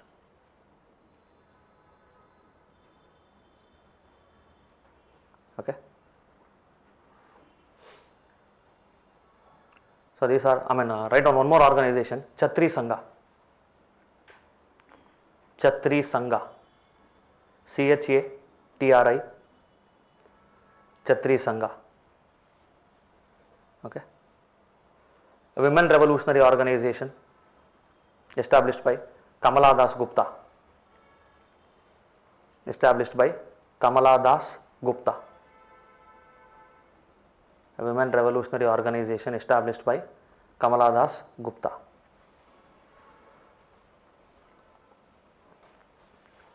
Okay. So these were the famous organizations of that time. And now we will go to the events. So what were the events? I am not going to tell you the story and all. So this event, all these things happened. These are the persons associated. I am going to only tell you that. Okay. Story part not required now. This is rapid revision. Okay. So firstly, write down Chapekar brothers, assassination of Rand, 22nd June 1897. Chapekar brothers, assassination of Rand and IAS.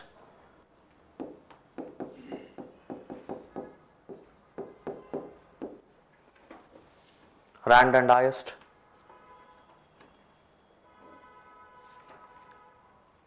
Okay.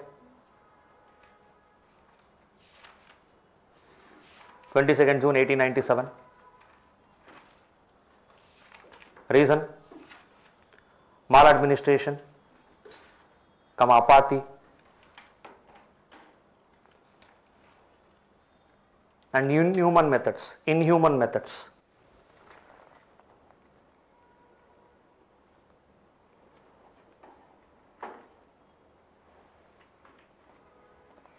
Inhuman methods used by Rand as the Plague Commissioner of Pune. Used by Rand as the Plague Commissioner of Pune. Okay. So persons associated with the case, write down. Balakrishna, comma, Damodar and Vasudev Chapekar. 3 brothers. Vasudev Chapekar, comma, Mahadev Ranade. Mahadev Ranade. First, second and fourth one were hanged. Not Mahadev Govind Ranade. It is just Mahadev Ranade. Okay. Mahadev Govind Ranade is a moderate. Just Mahadev Ranade is a revolutionary. Don't get confused. When did Mahadev Govind Ranade take up the guns? Fine. So 1, 2 and 4 hanged. Okay. And Tilak was arrested regarding this case. Tilak was arrested regarding this case. Sedition for his articles in the newspaper. Tilak was also associated with this case. You can write down. 5th name, Tilak. Put hyphen and write. Imprisoned for his seditious articles. Imprisoned for his seditious articles. Okay. And then there was one more name which I forgot about, Anushilan Samiti. Please write down. Next event is, next organization is Anushilan Samiti. They have written Satish Chandra Basu, Varindranath Ghosh, Bhupendranath Datta. Add one more name, Pramota Mitra. Pulin Bihari Das you have written already. Write down. P Mitra. P Mitra. Because some sources they mention him as Pramat Nath Mitra. Some sources mention him as Pramota Mitra. Some sources mention him as Pramod Mitra. Avoid confusion. Write P Mitra. Okay. And Mitra also sometimes it is written as Mittar. Fine. Mittar. So both are same. Okay. Pramod P Mitra is also one of the founder. Okay. So the cases they are involved in, write down. Muzaffarpur conspiracy case. Muzaffarpur conspiracy case. Or Alipur bomb case. Alipur bomb case. Or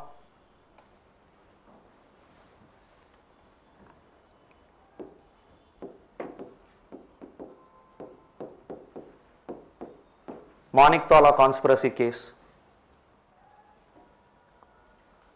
Maniktala conspiracy case. Or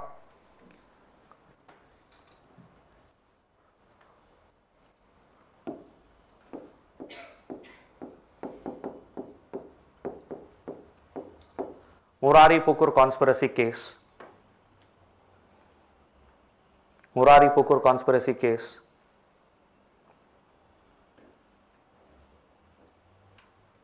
And Empire versus Aurobindo. Empire versus Aurobindo. British Empire versus Aurobindo. And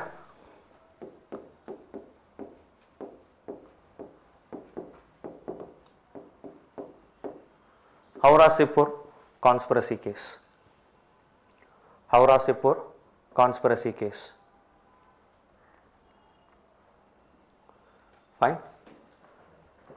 So, what all they did? Write down.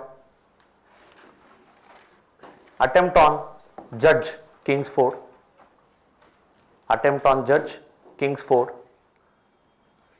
By whom? Khudiram Bose and Prafulla Chaki. Attempt on Judge Kingsford by Khudiram Bose and Prafulla Chaki.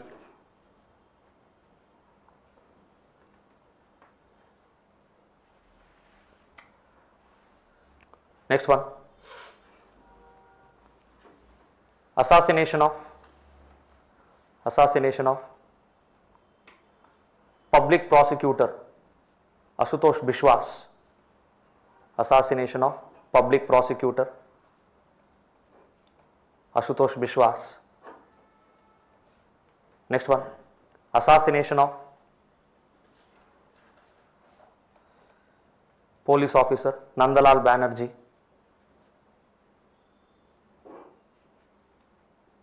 Nandalal Banerjee.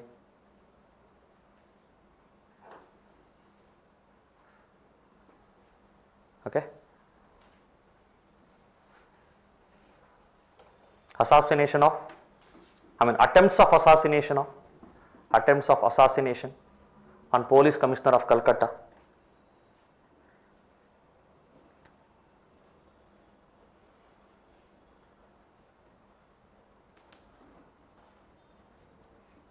Assassination of, write down, Naren Goswami. Assassination of Naren Goswami in police custody.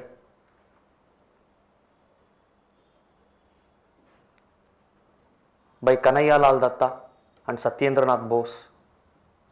By Kanhaiyalal Datta and Satyendranath Basu. Bose, both are same. Satyendranath Basu.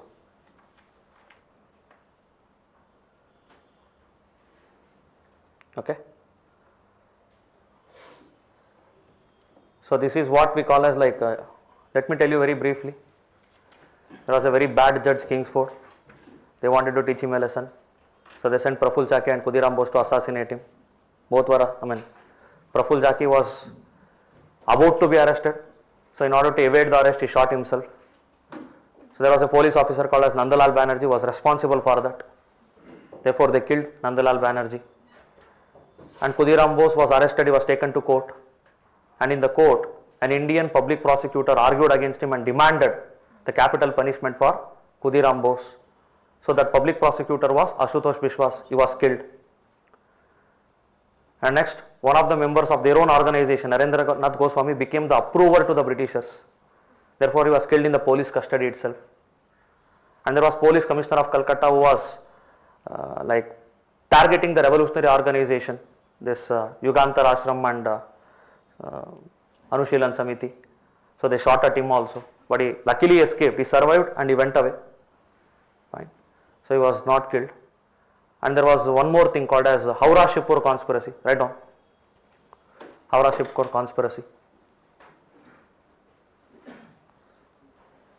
So no perpetrators were caught in this case. Like who did it? Nobody know. Howrah-Shibpur conspiracy. Police officer Samshul Alam was killed.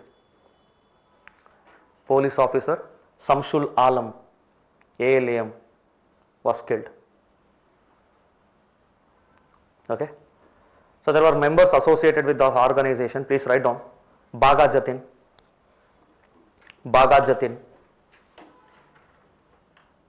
Jogendra Chatterjee, Baga Jatin, Jogendra Chatterjee, Rash Bihari Bose,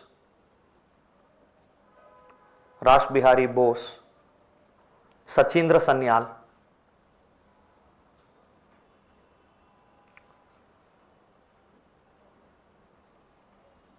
Basant Kumar Bishwas,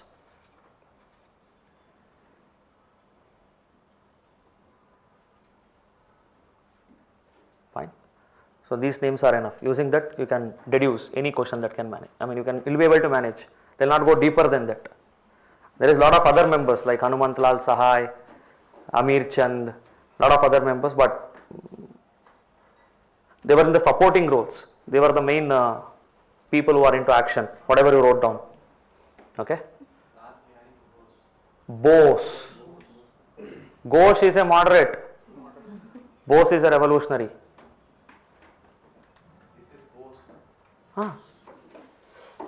Look at the heading. Okay.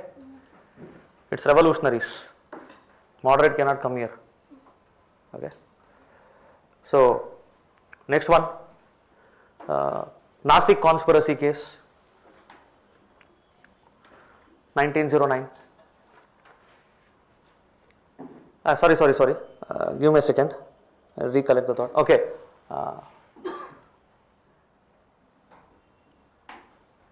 There was this person called as Hemachandra Kanungo. He was associated with Hemachandra Kanungo. Write down the name. One more person. Hemachandra Kanungo.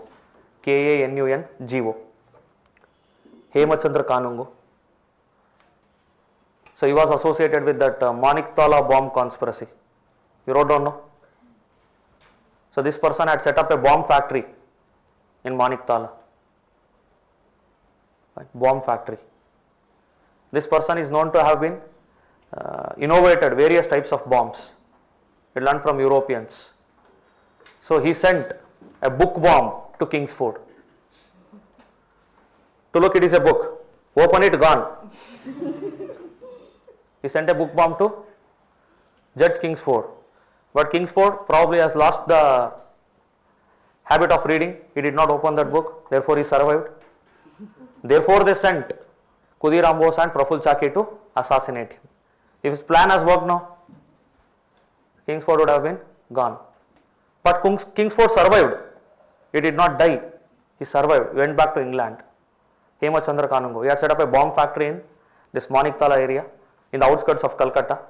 And based on the information given by this Narendra Goswami, who was the approver in the case, they went to Maniktala. They looked for that location. They had heard this name Maniktala, that's all. They don't know what was there. They went to Maniktala. There was an isolated place in the outskirts of the village. So they went there, and Britishers had the surprise of their life. There were different varieties of bombs, different kinds of bombs, different capacities, and many of the bombs, they carried the names of the British officials, which they had intended to assassinate. Fine. They found it out. So, a lot of such things. Okay, leave it. So I'll not go into stories. Okay. Empire versus Aurobindo. Please write down. Empire versus Aurobindo. So Aurobindo Ghosh and almost all the members of Anushilan Samiti was arrested. C.R. Das was the lawyer of Aurobindo Ghosh in this case, and no evidence could be found. No evidence could be found. So Aurobindo Ghosh had to be acquitted. Aurobindo Ghosh was released in this case. Empire versus Aurobindo. It is related to the above assassinations, whatever you have mentioned, no? All the cases combined together, Empire versus Aurobindo.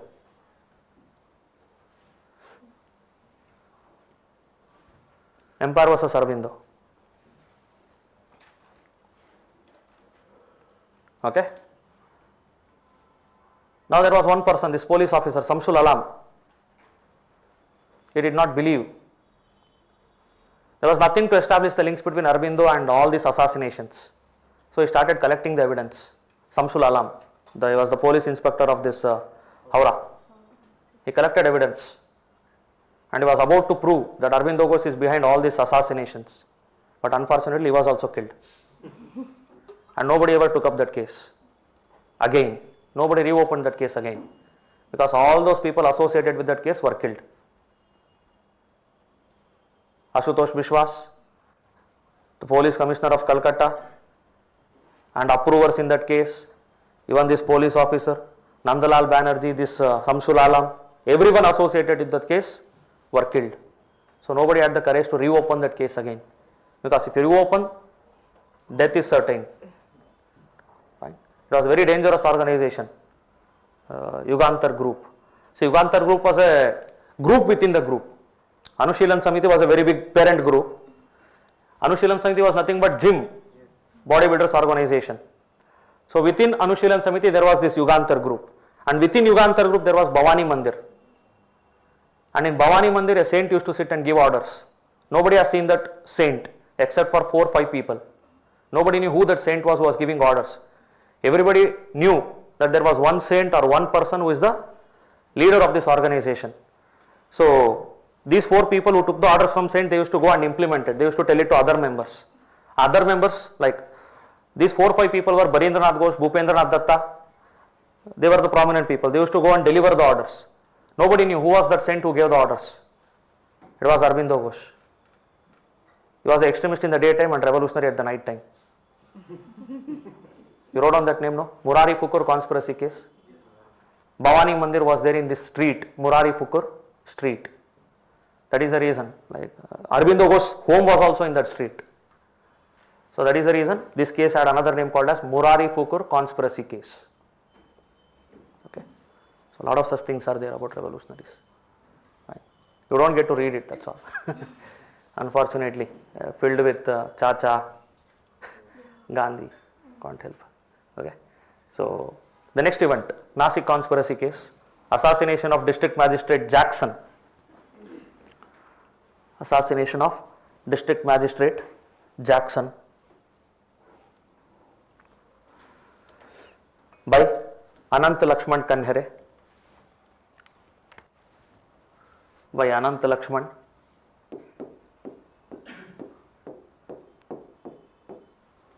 Kanhere. Okay. So he was collecting the evidences against Savarkar brothers. He had also arrested Baba Rao Savarkar, the younger brother of Vinayak Savarkar. He had arrested him. So he was assassinated. Jackson, district magistrate of Nasik, was assassinated by Anant Lakshman Kanhere. He was the member of this Abhinav Bharat, associated with Abhinav Bharat.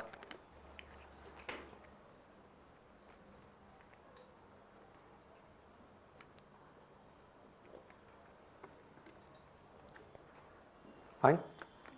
You know, I have heard about Rajguru. No? Rajguru received his initial training of revolutionary activities from this organization only.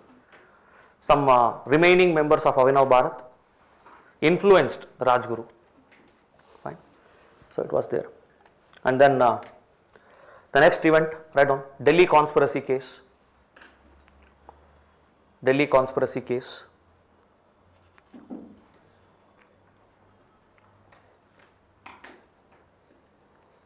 Attempt on Viceroy Hardinge. Delhi conspiracy case 1912. 1912. Attempt on Viceroy Hardinge by Rash Bihari Bose, Basant Kumar Bishwas, Sachindra Sanyal, etc.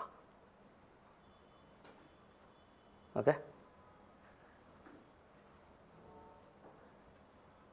There was a lot of other people, Bhai Bal Mukund, Hanumant Lal Sahai, Amir Chand, a lot of other people associated with this case. They also played their roles, but these three people are very prominent. It was Rash Bihari Bose and Basant Kumar Bishwas who threw the bombs at Viceroy Hardinge. These two people prominent. Basant Kumar Bishwas was caught, but Rash Bihari Bose escaped. Fine. Rash Bihari Bose, he escaped. Okay. So he was a member, he had a ties with Anushiran Samiti. He was a member of that organization. Okay. So that is one thing. Sir, Vinay Badal and Dinesh, they were associated with. Sorry? Vinay Badal and Dinesh, three people who killed, entered the office of presidency, something like that. I have not heard about it, gentlemen. Sorry. A lot of things, man, which even I don't know. I am very sorry. So if you have any sources of it, please send it to me on Telegram. Fine. I will go through it once. Okay. If you have any information about any other revolutionaries, feel free to share with me. Okay. And then write down assassination of Curzon Wiley by Madanlal Dhingra. Assassination of Curzon Wiley by Madanlal Dhingra.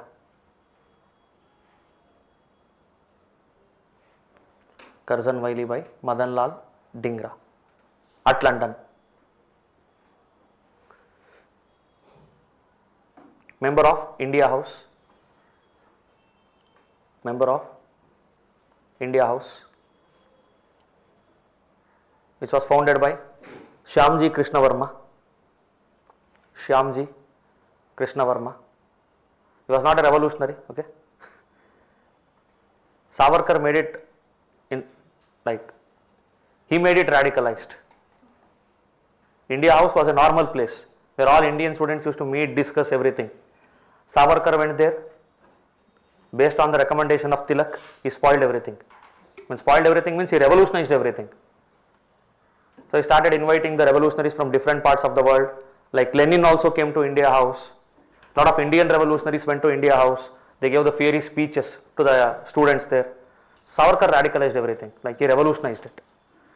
So the members of the India House, they were inspired by it and they took up the acts of revolution. And one such among them was Madanlal Dhingra. He assassinated Curzon Wily. Okay. So the founder of India House was Shyamji Krishna Verma. Fine. He was a very great person.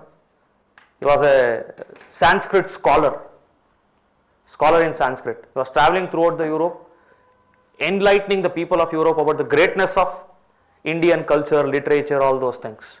He was welcomed to Europe, like he was welcomed to England by another great scholar of Sanskrit called as Monier Williams. He was a Sanskrit professor of Oxford University. He welcomed Shyamji Krishna Verma. Sir, you know so much. Come here and enlighten our people.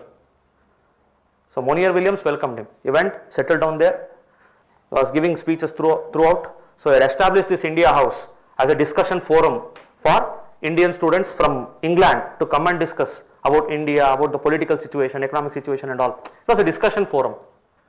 Savarkar went, did all those things. Fine. Shyamji Krishna Verma. Write down 2 or 3 points about him. He organized HRL for India. He organized HRL for India in England in 1905 only. He organized HRL for India in England in 1905.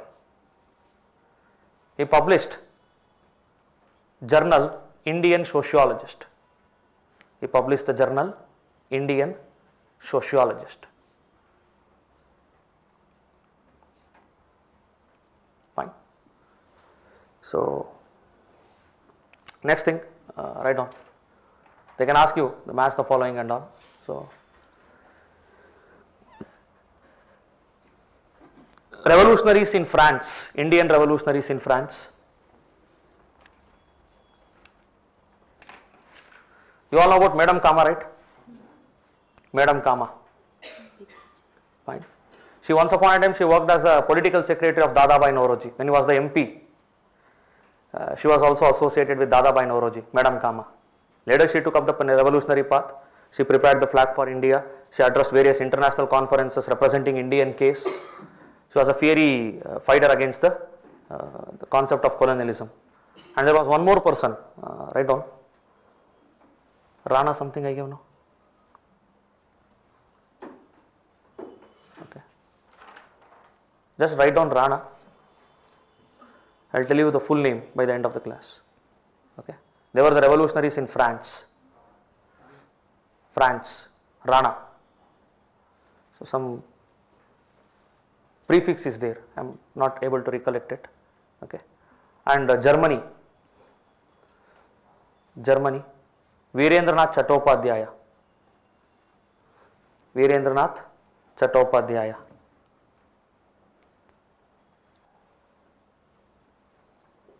Virendranath Chattopadhyaya. He was the brother of a women freedom fighter.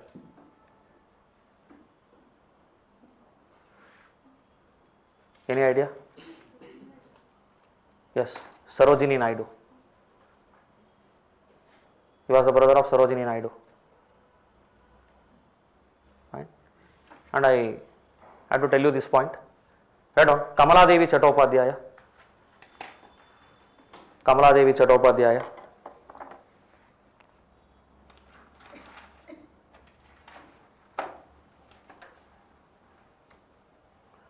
Convinced Gandhi. Kamala Devi Chattopadhyaya convinced Gandhi to allow women participation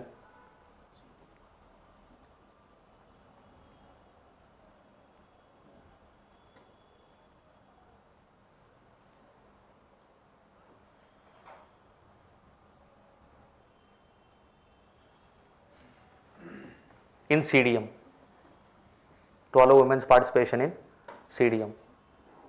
Gandhi was against it because CDM, when you violate the law, there will be severe repression by the Britishers. Women might not be able to withstand it. Why women should be punished? So Gandhi told CDM, no women participation. But Kamala Devi Chattopadhyaya, and she was also assisted by Sarojini Naidu to some extent, they convinced Gandhi to allow women also. Sardar Singh Rana, write down. Sardar Singh Rana. France. Madam Kama and Sardar Singh Rana. Okay. So now we'll have to discuss about Gadar party. It's very important. Multiple times questions have been asked on that. Okay. Gadar party. So what do you know about Gadar party?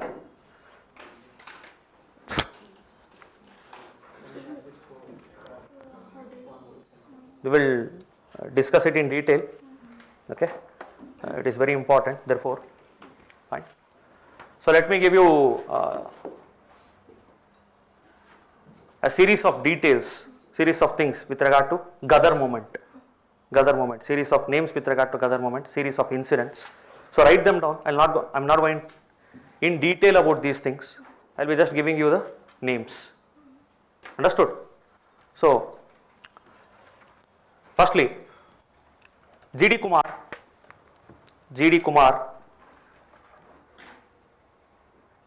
and Taraknath Das established United India House in 1910.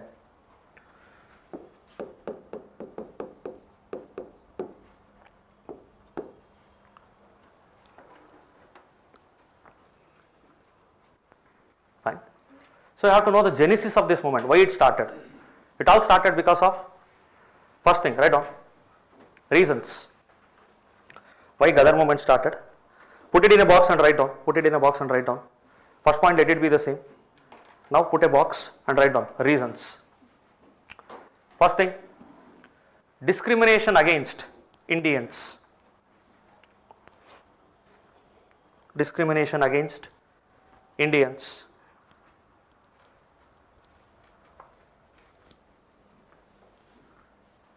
In North America. Discrimination against Indians in North America. Fine. Especially in Canada. Especially in Canada. In bracket you can write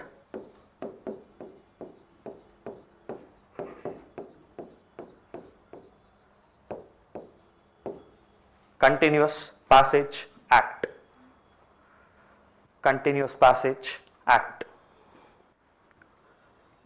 Fine. So Indians who are coming to Canada, they have to come without stopping anywhere in between. They have to come directly from India to Canada. But the famous transit point was Singapore or Tokyo. What Indians used to do, from India to Singapore they used to come, from Singapore to Canada they used to go. But in order to gain entry into Canada, you have to travel continuously from your country of origin to Canada to gain entry into Canada. But there was nobody who was offering direct travel between India and Canada. No shipping company offered it. So Britishers made it to prevent Indians from entering into Canada. Okay. This was the discriminatory provision. And then write down Alien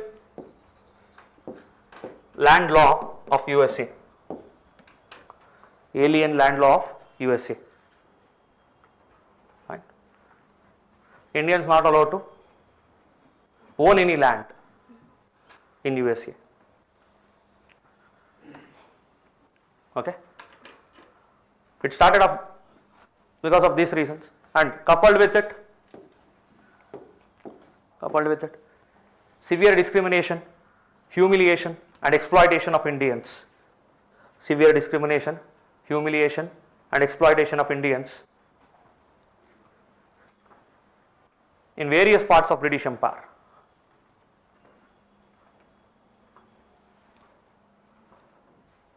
In various parts of British Empire.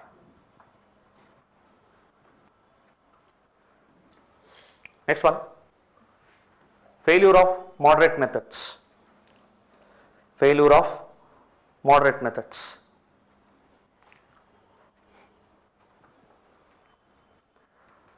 Fourth one,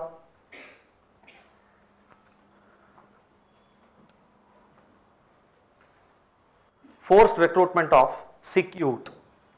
Forced recruitment of Sikh youth during First World War.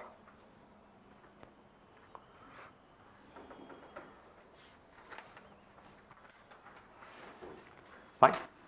Next point, intent to exploit the British situation in the First World War, intent to exploit the British situation in the First World War and support of Germans.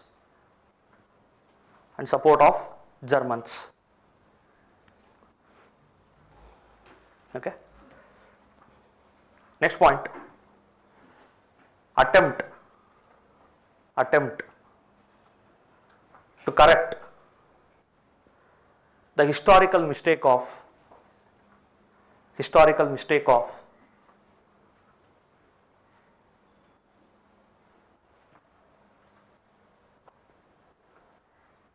six soldiers who helped Britishers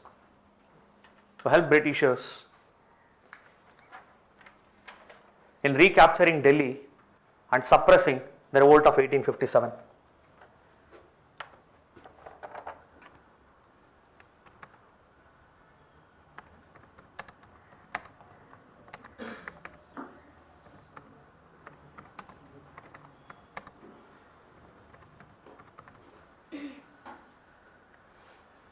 Okay. 6 soldiers helped recapturing Delhi and suppressing the revolt of 1857. So 6 had this guilt, they carried this guilt. Okay, it was we who helped them. Now they wanted to correct this historical mistake, correct what they consider as historical mistake. Fine. So that is the reason they decided to revolt, because of all these reasons. And United India House was formed. Okay. So they wanted to fight the discrimination against Indians in Canada, USA, etc. They started raising their voice. So what they did? They did 2 important things. First thing, write down. Fine. United India House. Second point, Seattle Plan. Delegation to India and England.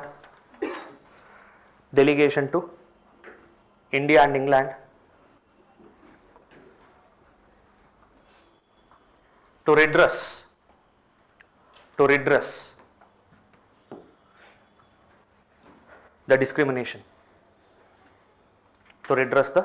discrimination. Delegation to India and England to redress the discrimination. There was a lot of discrimination, no? How to get it solved? So they sent a delegation. Fine. And delegation was supposed to meet the Viceroy of India, Secretary of State for India. Will they meet these people? No. So it failed. Okay. Third point, petition in Supreme Court of Canada. Against Continuous Passage Act.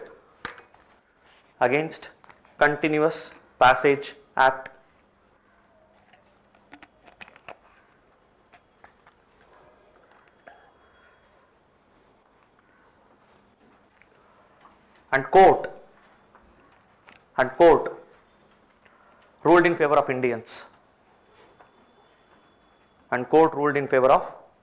Indians. It cancelled this Continuous Passage Act. Told, let Indians come. This is discriminatory in nature. We'll cancel it. Petition in Canadian Supreme Court.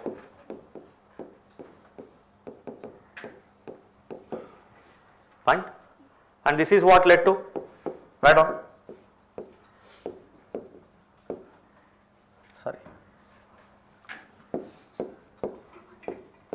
Komagata incident.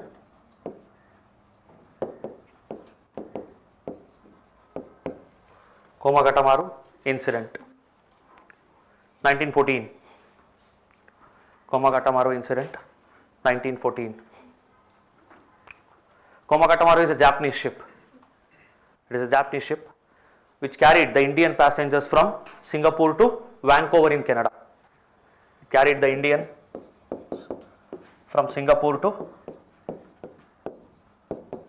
Vancouver in Canada. So they can ask you, Komagata incident is related to which event or which revolution? Which one? Ghadar revolution. Okay. So now, next point, under Komagata incident. By the time the ship reached Canada,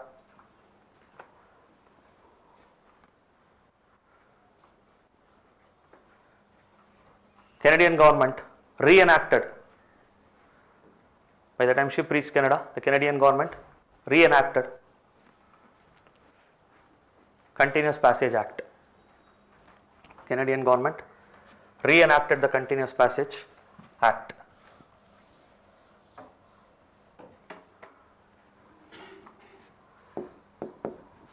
And the ship was instructed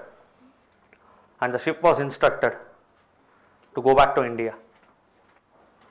Ship was instructed to go back to India.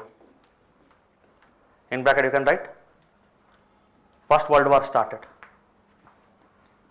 First World War had started. The ship came back to India. Okay, that is what led to the next episode called as Baj episode. Baj episode. What is Baj? It's a port near Calcutta. Baj episode. It's a port near Calcutta. Okay. This Komagata Maru came to Baj. And instead of helping the people, see, the passengers of this ship that travelled from Singapore to Vancouver, Vancouver to Calcutta. They are poor people who are migrating to Canada to earn their livelihood. They don't have food. Many people had died without food. Many of them were suffering from sickness, ill health. They were starving to death. So instead of helping them, British sent police and the military to enquire them, because it was times of First World War. So they thought this ship carries some German sympathizers. This ship carries some weapons. This ship carries from revolutionaries. Therefore what they did? They sent police. So Baj episode, clashes between passengers and police. Passengers and police. So those passengers, what is the state of their health? Already gone. They were killed. Many of them were killed. And many were killed. Okay. So this was the end of the patience of the Ghadar revolutionaries. Now, read on. Pacific Coast Hindustan Association. Sixth one, just write down. Pacific Coast Hindustan Association, 1913. Pacific Coast Hindustan Association, 1913. Under the leadership of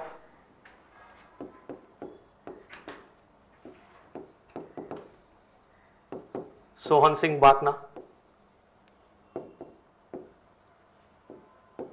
Lala Hardayal,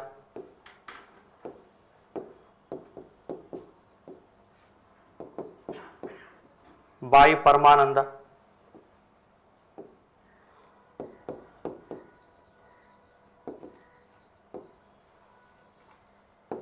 Kartar Singh Saraba,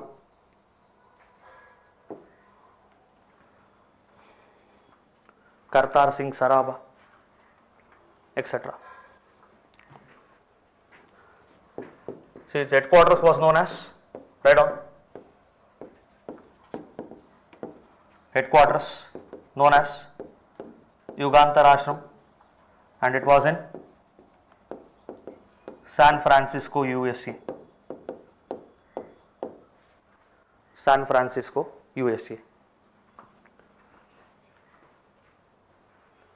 So, see, till Baj episode, it was peaceful.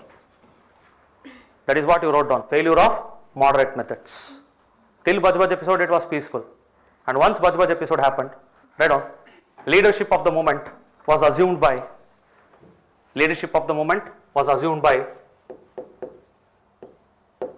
Hind Association, also known as Ghadar Party. Hind Association, also known as Ghadar Party. Hind Association, also known as Ghadar Party. Okay. So how did it get the name Ghadar? Ghadar, newspaper published by this organization. Ghadar was the newspaper published by this organization. Who was the editor? Sohan Singh Bakna. Editor Sohan Singh Bakna. Language initially in Urdu, later in English and Gurmukhi. Language initially in Urdu, later in English and Gurmukhi. Fine. So, ideals for them, write down. Bal Gangadhar Tilak and Khudiram Bose. Bal Gangadhar Tilak and Khudiram Bose. They were the ideals for this organization. Fine. Though it was led by 6, they were completely secular. Completely secular. Completely secular.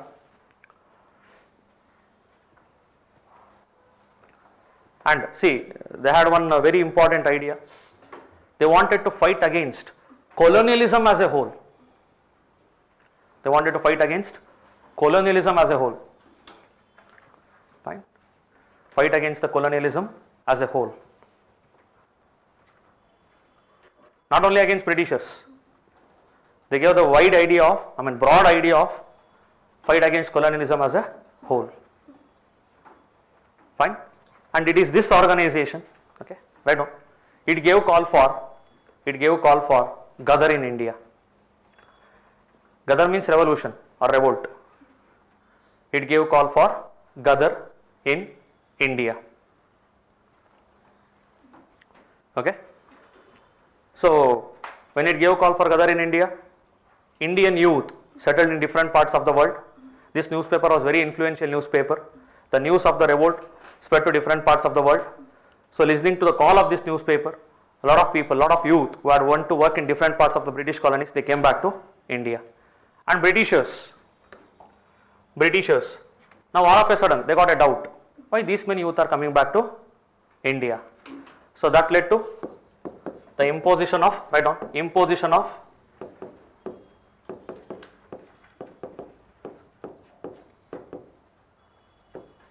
Ingress into India Ordinance. Ingress into India Ordinance.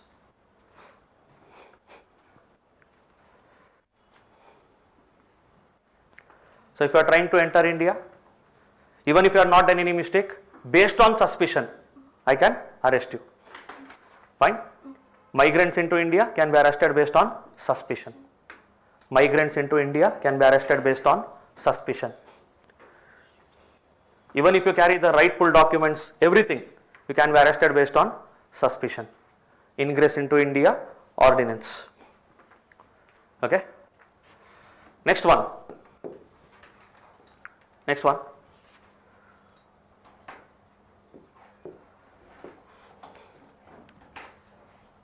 Write on.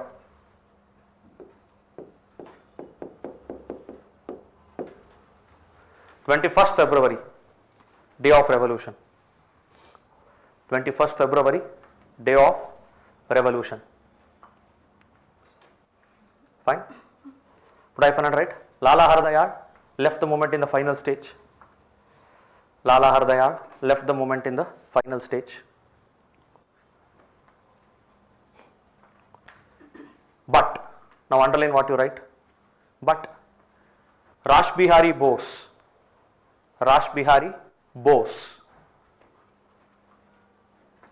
assume the leadership.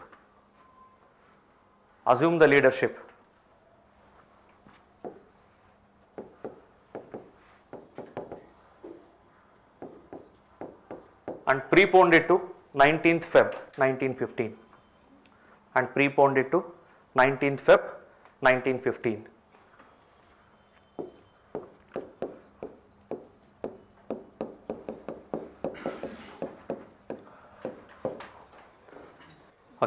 Next point, Kabul episode. Kabul episode.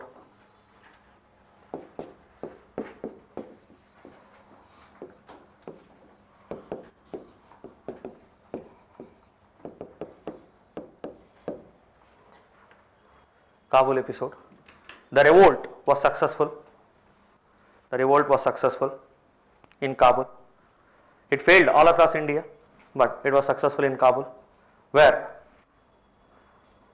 Raja Mahendra Pratap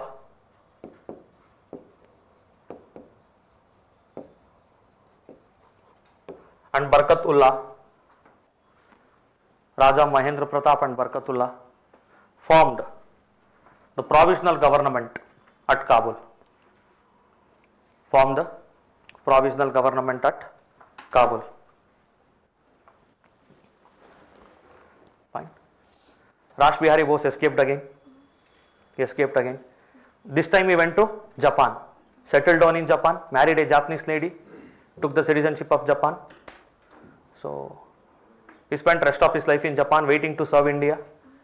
And Mohan Singh, when he took up the initiative to form INA, so Japanese did not trust him, Mohan Singh, because lifelong he had served the British Empire, and all of a sudden he is talking about against British Empire and he wants to raise the army. What if he uses that army against the Japanese only? So he was asking Japanese to provide 20,000 Indian soldiers, but Japanese gave him only 2,000 Indian soldiers. When he protested, he was arrested. Mohan Singh was arrested. And then Rash Bihari Bose came to his support. Rash Bihari Bose, he came to his support. He told, give him what he wants. We'll help you. We'll help you in fighting against the British in India. Fine. If you go, the Indian masses will resist. But if we go, they will welcome. Fine. So even enemy of an enemy is a friend. For us, both of us, Britishers are the common enemies. So give him what he wants. So Rash Bihari Bose again played the role. And when Subhash Chandra Bose, he welcomed Subhash Chandra Bose. Fine. He was the one who had strived very hard to build this Azad Hind government and all. But when Bose came, he happily gave up the leadership position. He was a great person, very great person. And Japan, this Tokyo, no, it was a like hot place for all the Pan-Asian leaders.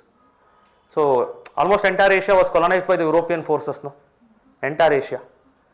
So there was a concept of Pan-Asian movement. It means entire Asia should be liberated by it should be free from the control of Europeans. So you all know there was a revolutionary of China called as Sun Yat-sen, who fought against the Britishers. Britishers were encouraging the cultivation of opium in China. So there was a leader called as Sun Yat-sen. He fought against Chinese domination in he fought against British domination in China. And there was Indian leaders, there was leaders of Myanmar who had fought against the Britishers. They all settled down in Tokyo. Tokyo was the home to many revolutionaries, many Pan-Asian leaders who were fighting against the British Empire. So if you are fighting against the Britishers and if you want shelter, you can go to Tokyo. They will give you shelter, they will take care of you because they want you. To fight against the Britishers, to fight against the hegemony of Europeans, they want you, they will support you. There was a very famous cafe called as Matsumoto Cafe. Matsumoto Cafe. So it was in Tokyo, and there all these revolutionaries from different parts of Asia, India, Burma, Singapore, Malaysia, they all used to gather and they used to talk, they used to discuss against the colonization. So Tokyo was a very happening place at that time, 1914, 15 and all. A lot of, sorry? It was also a big motivation for the leaders in India because it stayed. Yes, gentlemen, it was there. Fine. And this Gadar revolution itself was an inspiration. See, after this, right on this point, Defence of India Act.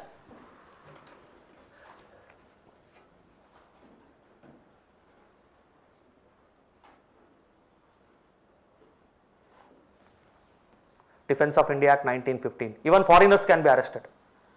If any Indian, any foreigner is working against Indian government in India, can be arrested. First World War, no. Germans can come, Italians can come. Therefore, Even foreigners can be arrested. Restrictions on the freedom of press. Restrictions on the freedom of press.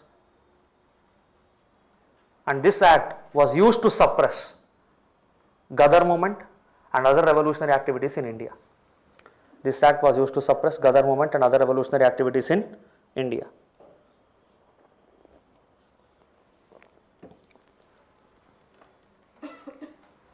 Fine.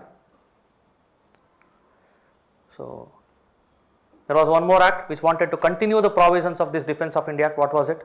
Rowlatt Act. Understood the full circle? That is how it works.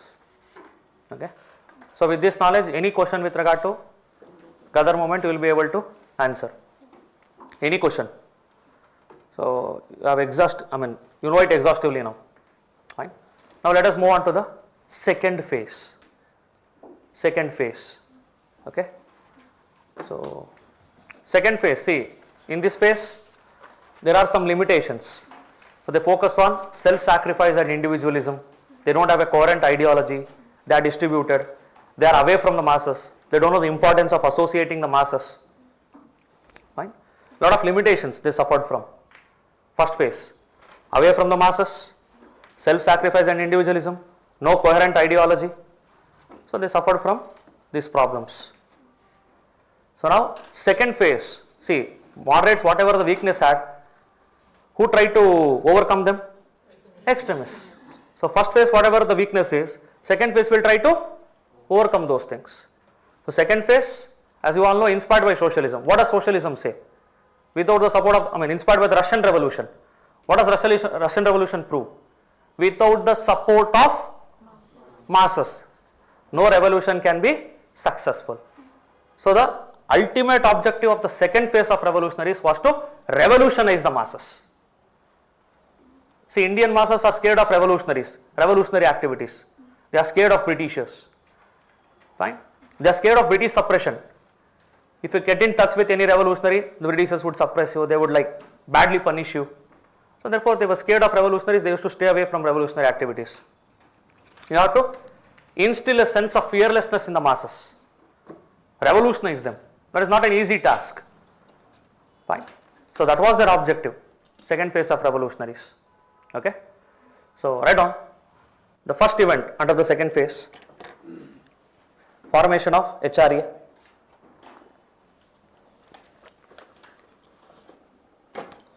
Kakori train robbery, 1925. Kakori train robbery, formation of HRA. Kakori train robbery.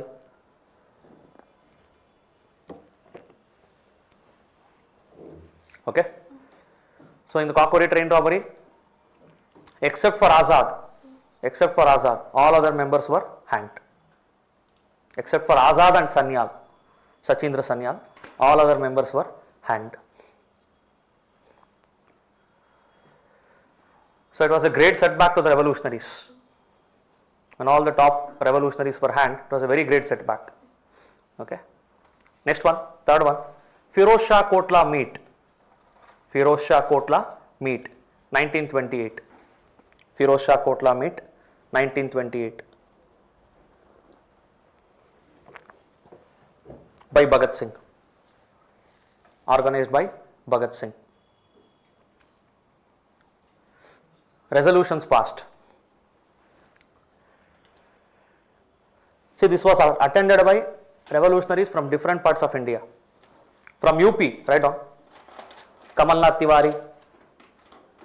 From UP, Kamalnath Tiwari. Jaidev Kapoor. Kamalnath Tiwari. Jaidev Kapoor. Kaya Prasad, Kaya.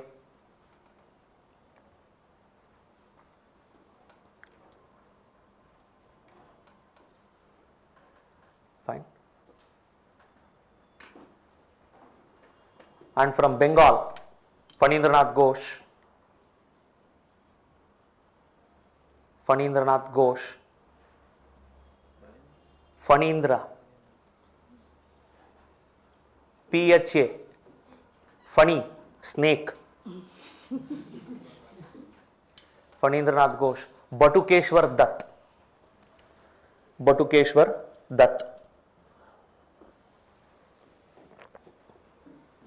Okay. From Maharashtra region, Rajguru. Maharashtra region, Rajguru. From Punjab region, Bhagat Singh, Bhagwati Charan Ora, Sukhdev.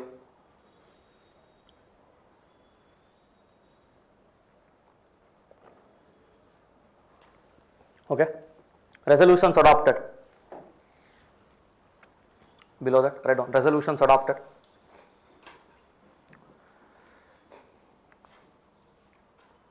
To work under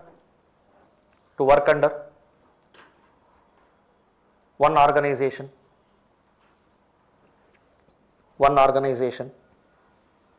one leader. In bracket you can write Azad. For one ideology. In bracket you can write socialism. Okay. Second one, to rename HRA as HSRA. To rename HRA as HSRA. Last one, to join forces with anti-Simon agitation in their respective provinces. To join forces with anti-Simon agitation in their respective provinces.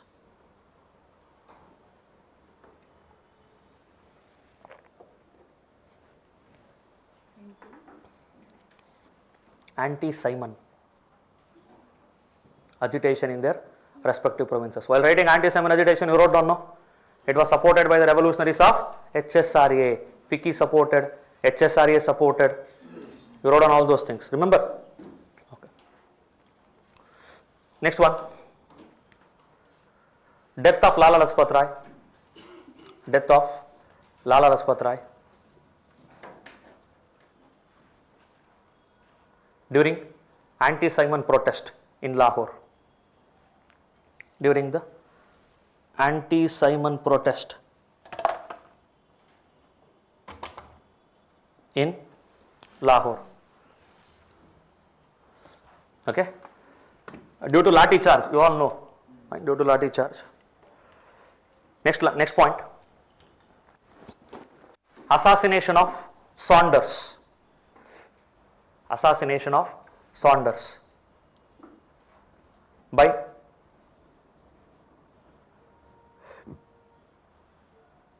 Bhagat Singh, Rajguru, Sukhdev and Chandrasekhar Azad.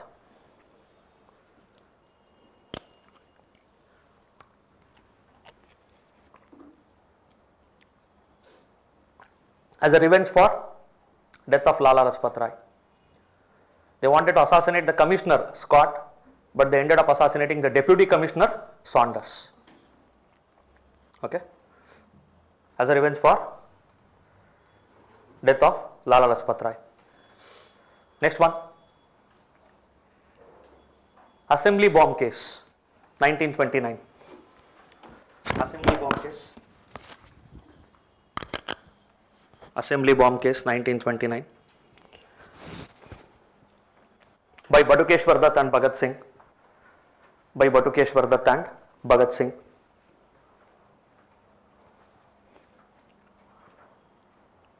Fine. So what was the reason? Write down. To oppose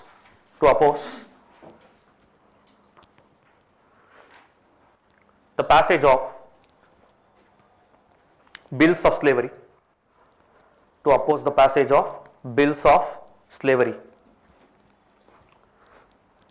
by Viceroy using his veto power. By Viceroy using his veto power. So what are the bills of slavery? Write down. Public Safety Bill. Public Safety Bill. So what is Public Safety Bill? Bill that empowers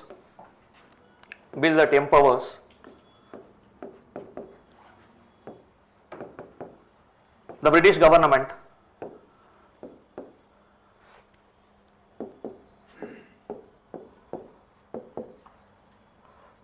to arrest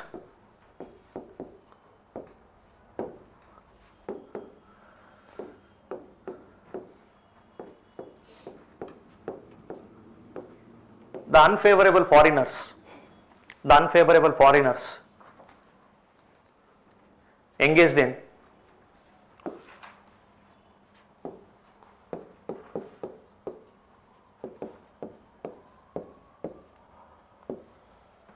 the spread of socialism in India. Engaged in the spread of socialism in India.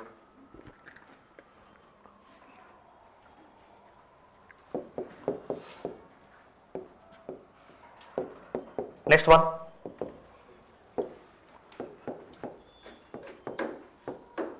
Trade dispute bill. Trade disputes bill. Read on these three features. Trade dispute bill. Read on these three features.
So, first thing, if you have to go on strike, imagine you are a labor. If you have to go on strike, you have to give 30-day advance notice. So, anything can happen to you in 30 days. Fine. If you are planning to go on strike, you have to give 30-day advance notice. Second thing, to resolve the disputes, there will be a system of special courts or tribunals. And then, if you are working in public sector industries like railways, mines, etc., you are not supposed to go on strike. Electricity, water supply, you are not supposed to go on strike if you are working in public sector enterprises. Okay? And there is something called as Trade Union Act. This is Trade Dispute Act. There is something called as Trade Union Act. Fine. So, which you will get in form of handout. Don't confuse. Trade Dispute and Trade Unions Act, both are different. Trade Union Act, very simple. It is enabling provision for you to register your trade union. If you are a labor group, how to register, promoting the welfare of the laborers. So, all is there in the Trade Union Act. Trade Union Act is good. Trade Disputes Act is bad. It will take away the right to protest of the laborers. So, write down severe restriction on right to protest of the labor.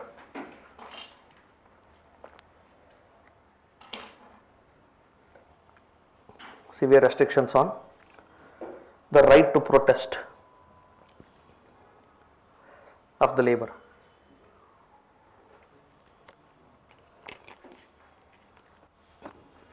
Okay. So, who had defeated the public safety bill in the assembly? Swaraj's. Remember I told you, what is public safety bill? To deport the unfavorable foreigners who are engaged in the spread of socialism in India. A lot of Britishers, French, Germans, Russians were coming to India to help Indians realize the evil nature of British rule. So they started propagating socialism in India. So Britishers were scared of them because socialism is the enemy of capitalism. Britishers were the capitalist forces and they had no chance to survive against the socialist forces. Therefore, they wanted to eradicate all these people who are spreading socialism in India. So for that sake, they brought something called as public safety bill. So Indian members were severely opposing this, but Britishers wanted it to be passed badly. So what they did, they wanted to use the veto power of the Viceroy to get it passed. And on the same day, when Viceroy was supposed to use the veto power, the revolutionaries, Bhagat Singh and Badukeshwar Dutt, they entered into assembly and they bombed. Fine. So it was not to stop the passage, it was not to stop the passage, it was to deliver a message to Britishers that Indian can go to any extent to stop this imposition. Okay. So it was to deliver the message that we are not going to take this like commands anymore. So this led to, write down the next point, 56 days hunger strike in jail and death of Jatin Das. 56 days hunger strike in jail and death of Jatin Das. Okay. So demanding the equality of treatment in prisons, demanding the equality of treatment in prisons.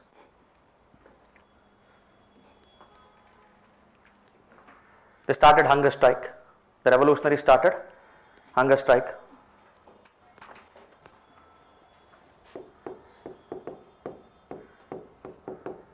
Add this name to the revolutionaries from UP, Kishori Lal. Previous page you wrote down the list of revolutionaries from UP. Just add this name, Kishori Lal. Fine. I remembered him because like we wrote the hunger strike, no? So he was fed with chilies. He was fed with chilies. And Britishers did not keep water in the prison. He was forcefully fed with chilies and chili powder. They did not keep water. And this person spent almost 36 hours without water. They had kept only milk. And if you consume milk, end of hunger strike. So they tried all such inhuman methods on them. Fine. But this person, his conviction, his dedication, it has to be appreciated. So with chilies in his intestinal tract for 36 hours, he did not even touch a single drop of milk. No water. It was burning inside. But still, he did not touch a single drop of milk. Fine. That is Jatin Das. Only one person went up to 64th day. All of them ended their strike on 56th day. That is what you have written. Not everybody went to 64th day.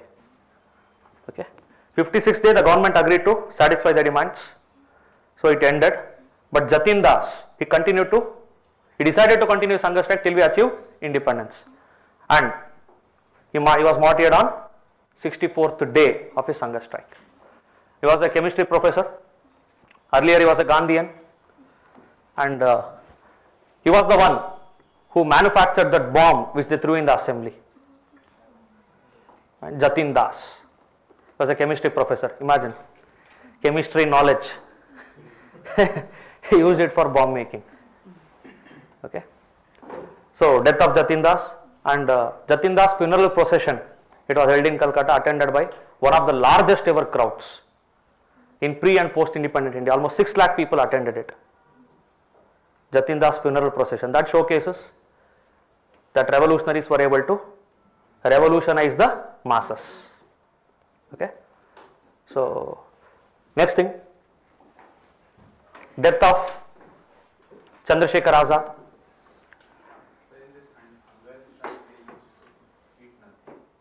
Nothing, just water. That is their greatness, man. Gandhi's hunger strike, dry fruits and all will be there. Their hunger strike, just water. You can try. They survived. Bhagat Singh survived. Rajguru survived. Batukeshwar Dutt survived. All these revolutionaries, they survived. Right? So therefore it is proven that human beings can survive 56 days of hunger strike. Okay. If you wish to test, you can take up.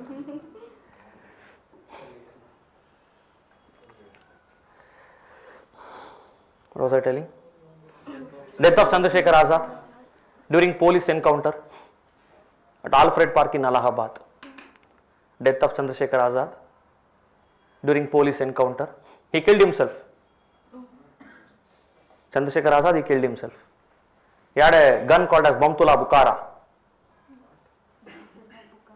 Yes, don't write it down.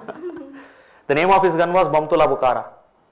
He always used to tell his gun, if I ever catch a bullet, it should be your bullet.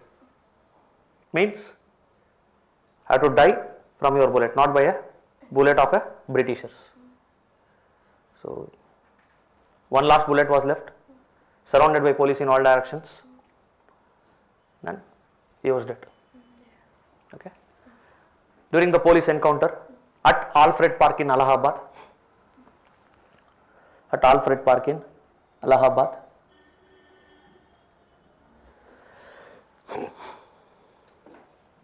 Next one, hanging of Bhagat Singh, Rajguru and Sukhdev on 23rd March 1931.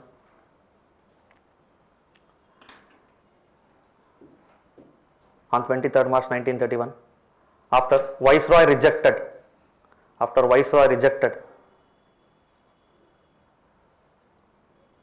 to commute their sentences. After Viceroy rejected to commute their sentences. Death sentence. Fine. So, Bhagat Singh and his comrades were one of the main reasons why there was huge participation in CDM. Why masses participated fearlessly during CDM? Because they are the ones who had revolutionized the masses. An entire nation had only one demand from Gandhi, get them released. But Gandhi failed to negotiate, and as per some sources he did not even bring up that issue as a part of the agreement. So there was widespread anger against Gandhi and INC. Bhagat Singh was the Lenin of India. He was the Lenin of India. He was the symbol of socialism in India. So now masses had lost their leader, especially the labourers and the peasants. They had lost their voice. So at this point of time, INC wanted to assure them, we are still there. Therefore, Karachi session. In Karachi session, for the first time you can see Congress openly embracing the socialist ideals, passing resolutions for peasants and labourers. National Economic Program. What does it indicate? Socialist ideals. First time INC openly embraced socialist ideals during Karachi session. Later on, it became a natural phenomenon.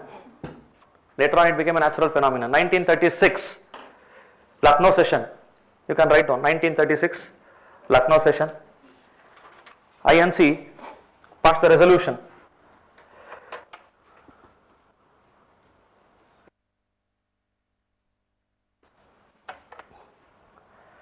Lucknow session. INC passed the resolution that socialism is the solution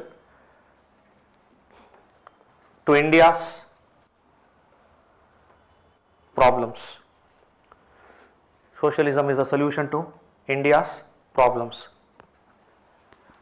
1931, they openly showcased their leanings or their affinity towards socialist culture, socialism. 1936, they accepted socialism is a solution. Right? So openly accepted. Because there was no other way. And 1936 session coincided with what? All India Kisan Sabha session. Swami Sahajananda Saraswati was there, N.G. Ranga was there. They were the stalwarts. So you had to do that. Okay. And then the next organization,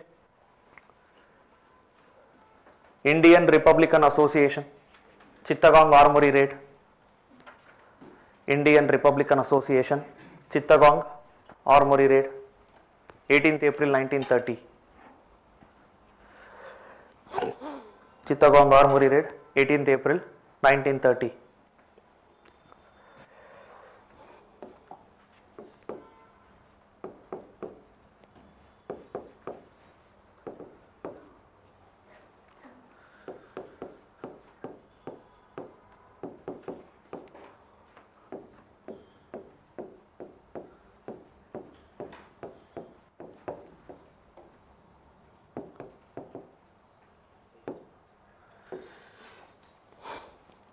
They were the prominent members of IRA, Indian Republican Army.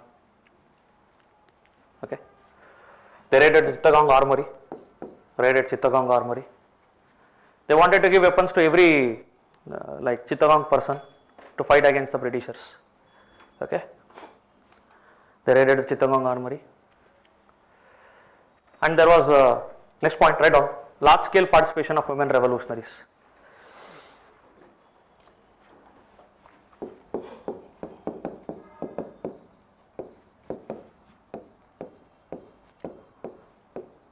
Preetilata Vaddedar,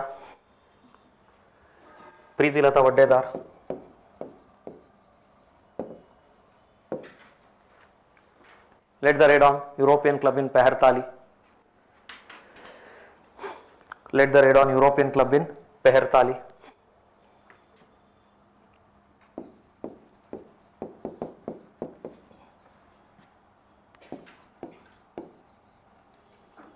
Suniti Chaudhary and Shanti Ghosh assassinated the district magistrate of Comilla.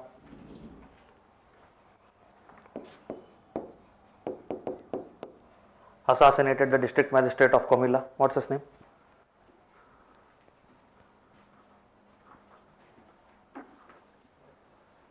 What's the name of this district magistrate?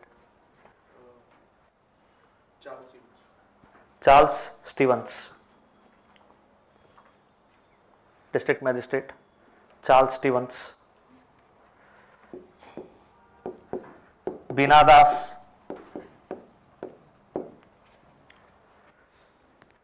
tried to assassinate.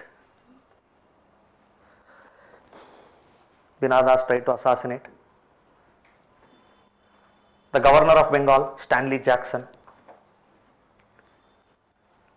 tried to assassinate the governor of Bengal, Stanley Jackson, during the convocation ceremony of Calcutta University.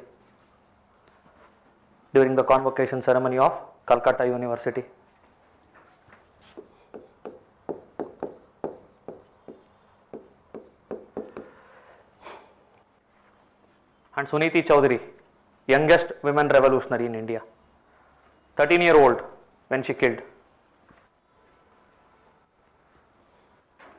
She was the one who pulled the trigger on the DM, Charles Stevens. She was the one. Okay. So, for these three people, Suniti Chaudhary, Shanti Ghosh and Bina Das, the training, weapons, everything was provided by Chatri Sangha, Kamala Das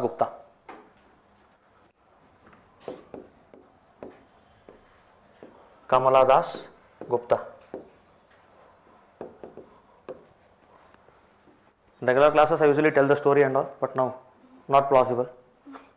Fine. Okay. And then Sardar Udham Singh.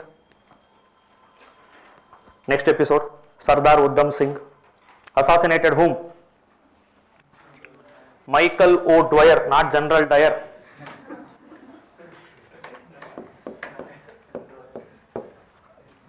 See, there were two persons. Dwyer, Michael O. Dwyer. He was the governor of Punjab at the time of Jallianwala Bagh massacre. And there was General Dyer, was the commander of the forces who did Jallianwala Bagh massacre. So this person died naturally. This person was assassinated by Udham Singh. Udham Singh, Sardar Udham Singh, at Caxton Hall in London. He was about to boast about himself, having killed hundreds of Indians. He was very proud of what he had done. Fine.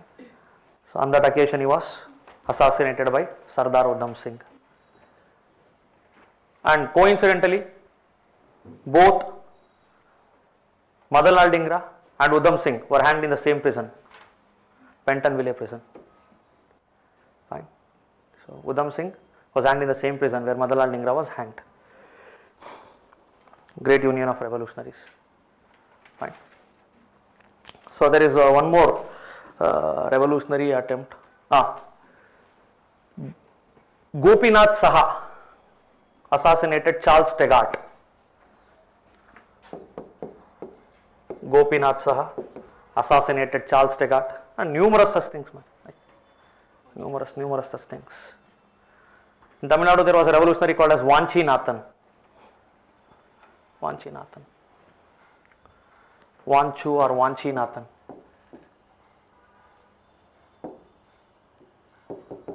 He also assassinated a British official. Right. Numerous such revolutionaries are there. So these are the main ones. Whatever we have discussed it in depth only. These are the main ones. And after this, we were supposed to discuss about INA, that we have already done. INA officials, various regiments, when it was founded, who was the founder, their contributions, everything you understood. So this is the case with all the revolutionaries, and by now we have concluded the national movement part in great detail. We also concluded constitutional developments, sessions, 1940s theme and educational theme. Okay, so tomorrow we have to take up the important present tribal and also socio-religious reform movements. So once we discuss that, things will be over. Hey, when they came, when they established factory, we have to tell the story of that. It will be in a form of tabular form. You have to read it, man. That's all. Fine. So that I cannot teach. Okay.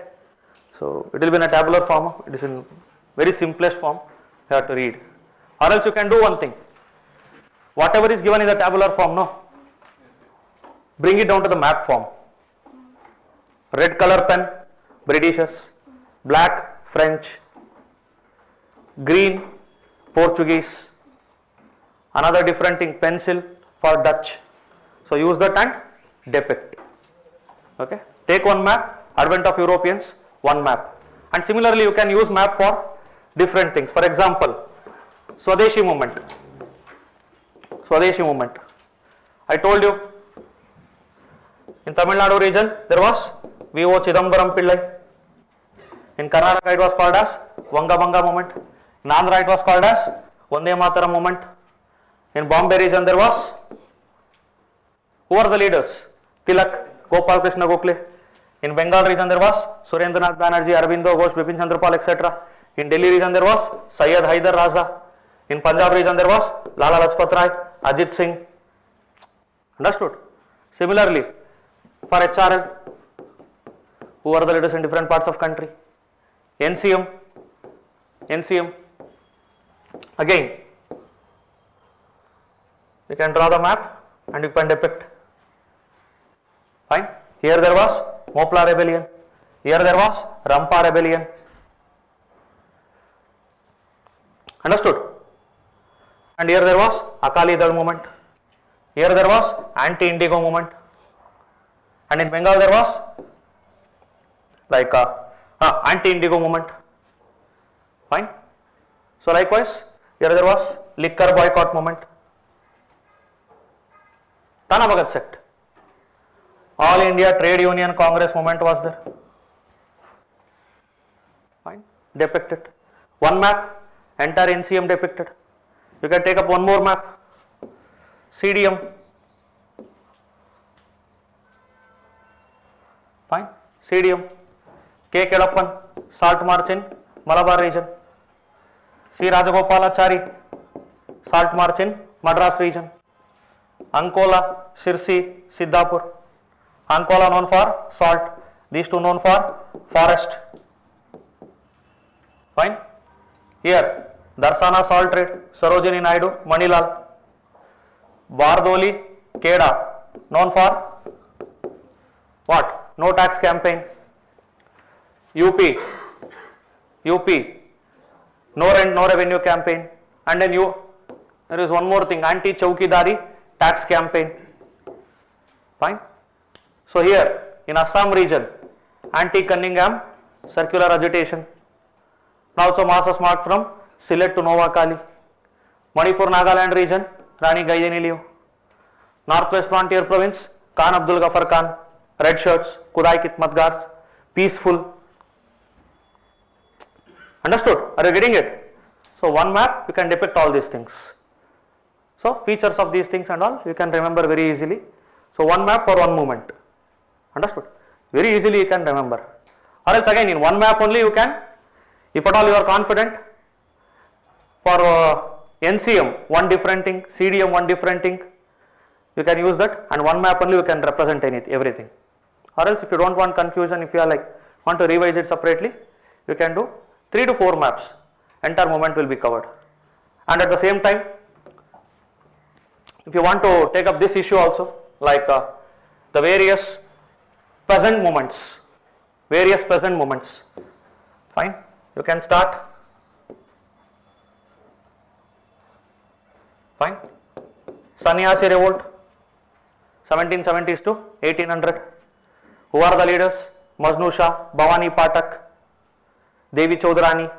So what was the reason? Exploitation of peasants by British East India Company. Okay, and there was Ranpur Dinajpur revolt, 1780s, 1784 to be exact. Fine, led by Dirji Narayan. What was the reason? 5-year settlement policy or quinquennial settlement policy of British East India Company. Fine. The revenue collectors can extract how much ever money they want from you.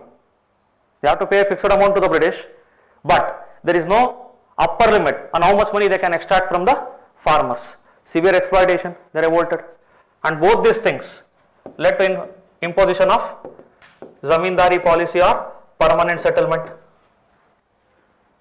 So zamindars can only collect this much amount, and you know this, no? 10 to British, 1 to zamindar. This limit was imposed. Before this, there was no limit. Fine. Later, you already know, Indigo Rebellion, 1859-60, and you already know Deccan Revolt in this region, 1870s. Why? Low prices of cotton, exploitation by money lenders, and you already know Pabna Revolt, 1880s, against Abwaps, excessive rent extracted by the zamindars. They were forced to work for free in the land of zamindars. This was the first instance where the farmers went to court against their exploitation and they won the legal battle. Fine, Pabna Rebellion. And then 1920, Eka movement, Mopla, Champaran, Keda, all these things. 1927, Bardoli, 27-28, Bardoli. Fine. So, and also All India Kisan Sabha movement. There was Awadh Kisan Sabha, UP Kisan Sabha, Bihar Kisan Sabha. All these Kisan Sabhas came into existence. Fine. And later, you can say Tebaga movement, 1945-46. I told you the reason. Flood Committee report. The farmers started demanding 2/3 share from the landowners. Okay. And then there was Telangana movement. Telangana movement. Again in Telangana there was Nizam. Nizam had Razakars. So it got entangled with, like this started exactly at the moment of independence. There was severe exploitation by the revenue officials of Nizam, and There the communist influence, CPI influence also started, nationalist influence was also there, religious influence like Hindu Mahasabha, Razakars and all, everybody started fighting. The main issue was the exploitation of peasants. Later it got entangled with communal issue, nationalistic issue, freedom issue, all these things. Okay. So likewise, you can remember all these things in one map. Similarly for tribal movements, you can remember everything in one map. Okay. So it's up to you, like how you choose to remember it. So this can be one area. Some people what they do, just like we did for educational policy, they do some acronym, some sentence they form, and through that they try to deduce. Understood? So you can do this to remember things effectively. See, in a similar way you can do for tribal movements, in a similar way you can do for socio-religious reform movements. Understood? Yes or no? Yes. So do it. Okay. So tomorrow I'll give little more details than what I have written here. We'll discuss this. We'll go to tribal revolts and then we'll go to socio-religious reform movements. There are some organizations which I want you to know, and once we discuss that I'll give you the chart of various wars. So we'll end the discussion there. Okay. So and today also solve all the questions with related to the freedom struggle, whatever we have covered till date, and if you have any doubts please come and ask me tomorrow. Okay. So tomorrow we will be covering the other themes that are relevant for the examination. Okay. So anything else?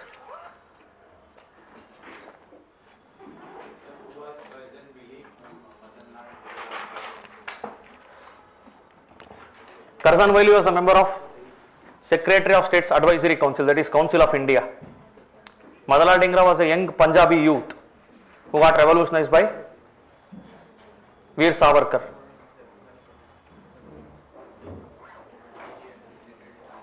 Find out, man.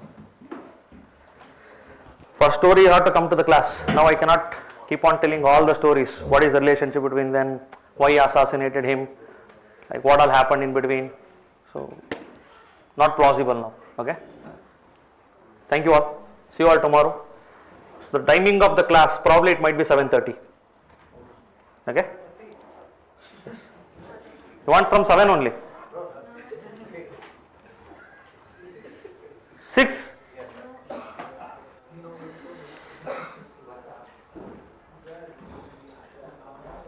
Don't worry, we'll meet from 7:30 only. 7:30 to 11. 3.5 hours is more than sufficient for us to wind up everything. Okay? We'll wind it up.